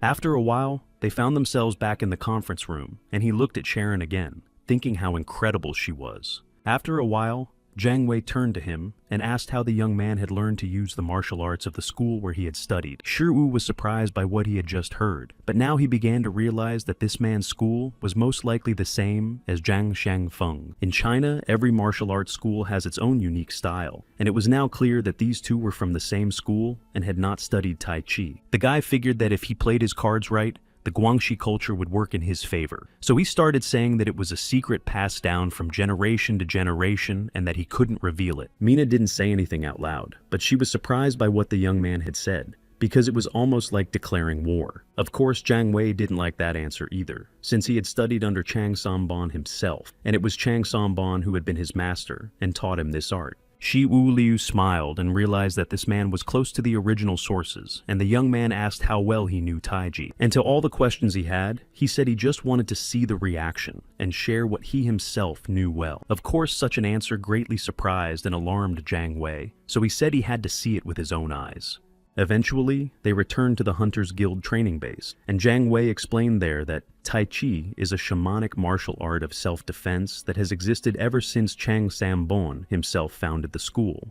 The man thought that even if Shi Wu was a descendant of the Meng dynasty, he had long since lost any connection to Confucian tradition. In other words, to him, Shi Wu was simply a criminal who refused to use this divine power. And as the head of the school, Zhang Wei couldn't turn a blind eye to this, so he was ready to fight to the bitter end. Immediately after that, they began to fight, and the young man attacked first. Zhang Wei was surprised because Shi Wu began attacking from the air, and it turned out he was very skilled at it. In the end, the fight didn't last long, and after a while, the protagonist successfully landed on the ground. Zhang Wei was less fortunate and began coughing up blood after that blow, and Shi Wu realized that his Tai Chi had absorbed his opponent. The man himself couldn't believe that such a thing was possible, for the roots of Tai Chi were supposed to lie within him alone, and eventually Zhang Wei fell into a state of unconsciousness. Shi Wu realized that there was neither a beginning nor an end to this, for Tai Chi is the supreme harmony of the entire universe. Only after some time did it all come to an end following a tremendous struggle. And although Zhang Wei tried to reach out to him in some way when he lost consciousness, the man eventually opened his eyes. One of the assistants explained everything to him, but then Zhang Wei asked how he had regained consciousness, and they explained that Shi Wu had taken control of the energy. Charon and Mina continued to sit beside Shi Wu, who was also trying to bring him back to his senses. Zhang Wei then approached him, but the girls said they should stop there, since everything was already clear, and he did. The other brothers discussed everything that was happening, but they didn't know why Mina had gone to these negotiations. They suspected she was simply worried about her niece, which is why she decided to stay there. They acknowledged that although she was the youngest among them, she wasn't someone to be trifled with, and one had to be very careful around her. Very suddenly, someone knocked again, and this man also didn't wait for a response, saying that they had huge problem. When asked what had happened, it turned out that the contract with Mao Tao could still be signed, and they were ready to do so. This man said he didn't know any details himself, but they said that the founders of that very Tai Chi were cooperating with them, so Mao Tao was ready for absolutely anything. Of course, this was strange, and the director demanded an explanation, but this man said he knew absolutely nothing, though he believed it was all because of a man named Shi Wu. Eventually, after some time, he found himself back at the group's hospital, but the contract with Mao Tao, which they had wanted so badly, was signed after all. Mina was, of course, very happy, and at first Jiang Wei wasn't happy with the 30% commission, but then they said they weren't claiming any profit at all. At that moment, the woman was on the phone, but suddenly Shi Wu came to his senses and started looking around, realizing he was back in the hospital room. Mina immediately ended her phone call, asking how the young man was feeling, and he replied that there were no problems. She moved closer to him, seeing that he was looking for someone, and asked where Charon was, which pleasantly surprised her, but the woman said that she was currently finalizing the contract with Jiang Wei, so she wasn't there. Mina explained to the young man that they had successfully managed to sign the contract they had been discussing after all. After a brief conversation, the woman also told him to come to the office, where she would explain everything. Right now, she needed to make a very important call. Mina told him to get dressed and go out, since the doctors were already ready to discharge him when he woke up, even though the guy hadn't even opened his eyes yet. Shi Wu looked around, realizing he'd lost consciousness because he'd used the heavenly fist, and the backlash had been just as intense. Suddenly, someone started calling him, and it turned out to be Hercules, who immediately began saying that he had been trying to create a program for special training. Then, seeing where the boy was, he realized that he was back in the hospital. Hercules was surprised to hear that the boy had managed to use martial arts rather than superpowers, but he was glad that the boy hadn't lost, at least. The protagonist simply said that he had been wrong because he would be able to use them after all, but only because he hadn't been able to control the power. Shais began to explain that this happened when he tried to combine Tai Chi and the Heavenly Fist, and Heracles said that it even sounded very strange. The man thought it was impossible, but Shi Wu replied that it had been said before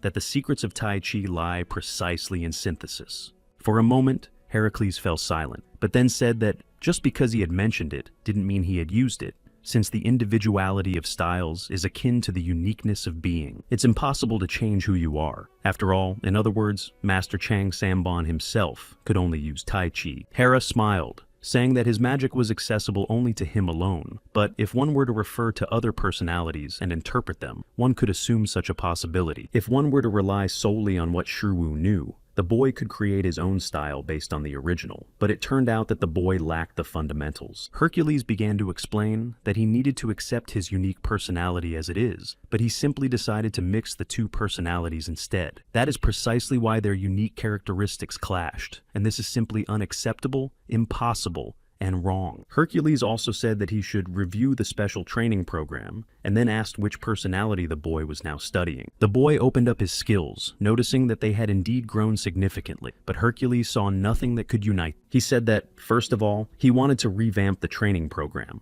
but for now, he needed to focus on something else. He wanted to use video content for training, since the hero himself wanted to prove he was better than the other gods. Shu smiled, and Hercules said he would do his very best to teach the boy what he needed to learn. The protagonist also said he wanted to tell him something very good, and Hercules immediately asked what kind of content it was. Meanwhile, everyone had gathered again at the company office, and after the boy was discharged from the hospital, he also arrived there. His arrival certainly surprised the others, but Jiang Wei now treated him with respect, unlike before. Charon said that on behalf of their Hunters Guild, she planned to give him the difference in commission after the contract was successfully signed. He already liked it when they got straight to the point, and the girl added that more detailed information could be found in the very contract she had given him. Charon added that this contract belonged specifically to him, and she was surprised by the 30% rate. Although he was very surprised, Charon informed him that the hunter Jiang Wei fully agreed to this, and had refused to take the commission from their guild, instead giving it to him. More precisely, the company had decided to give this money to Shi Wu, and he would be paid an annual sum of approximately 540 billion won. Of course, such a sum also surprised the young man, and at first he thought it was a joke, but it turned out that this was just the amount from their guild. The Mao Tao had promised that they had also come up with something special for him. Jiang Wei showed the orichalcum he had been keeping all this time, and added that it belonged to his teacher, and he had brought it to pass it on to Master Aurelian, who is currently in Korea. But the man said that he had now met a person who is a descendant of the great teacher, and this person had saved his life, and although it was only a small gesture, he wanted to thank him somehow. Of course, the protagonist was thrilled by how much they wanted to pay him, and the fact that they had given him such a valuable gift, so it felt like New Year's rather than an ordinary day.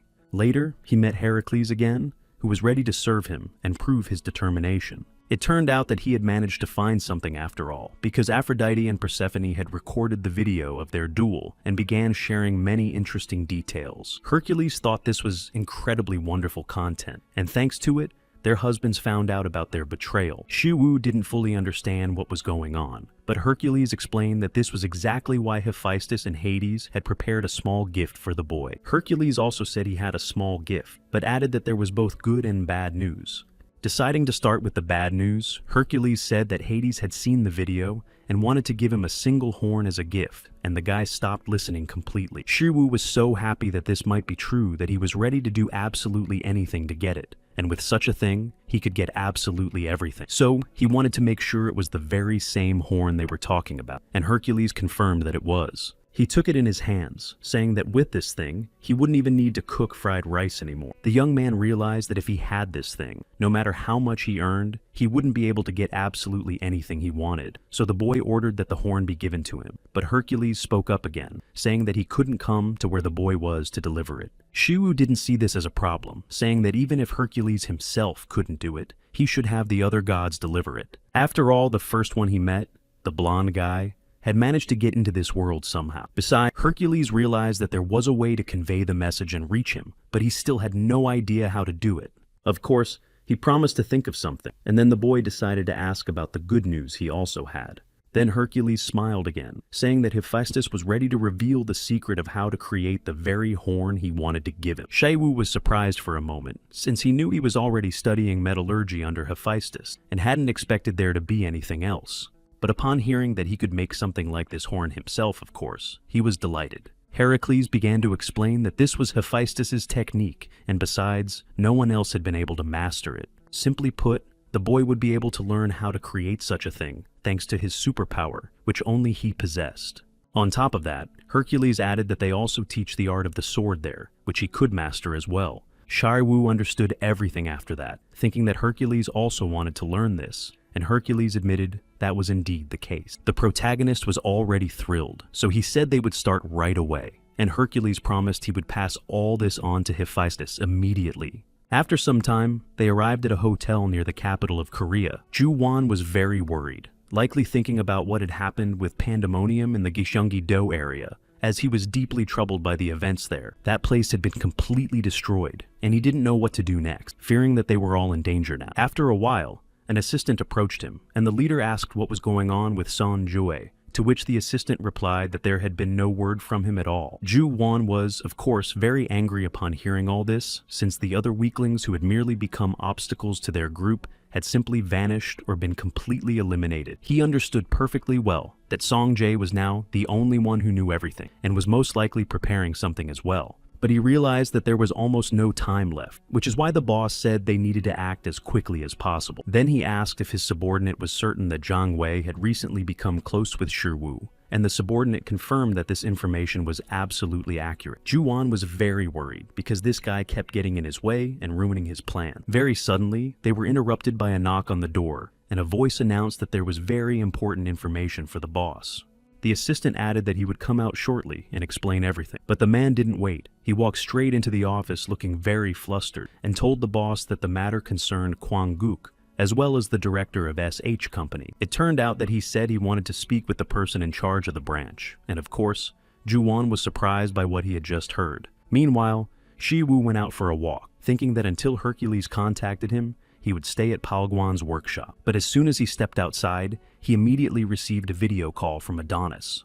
The guy answered the call, and Adonis immediately asked if Shiwu was free to talk right now. Shiwu didn't say a word at first. He just stared at him, thinking that a person simply couldn't be that beautiful. Realizing he needed to pull himself together, the guy still couldn't stop thinking about that beauty. Shiwu thought that in the face of such incredible beauty, it no longer mattered whether he was interested in guys or girls, because he liked him so much. Finally, when the protagonist managed to pull himself together, he realized that just one glance at Adonis's face made him forget everything else, so it was no wonder that others were ready to fight for him. Finally, Shiwu was able to speak normally and asked why Adonis was calling him in the first place, and Adonis immediately smiled in response.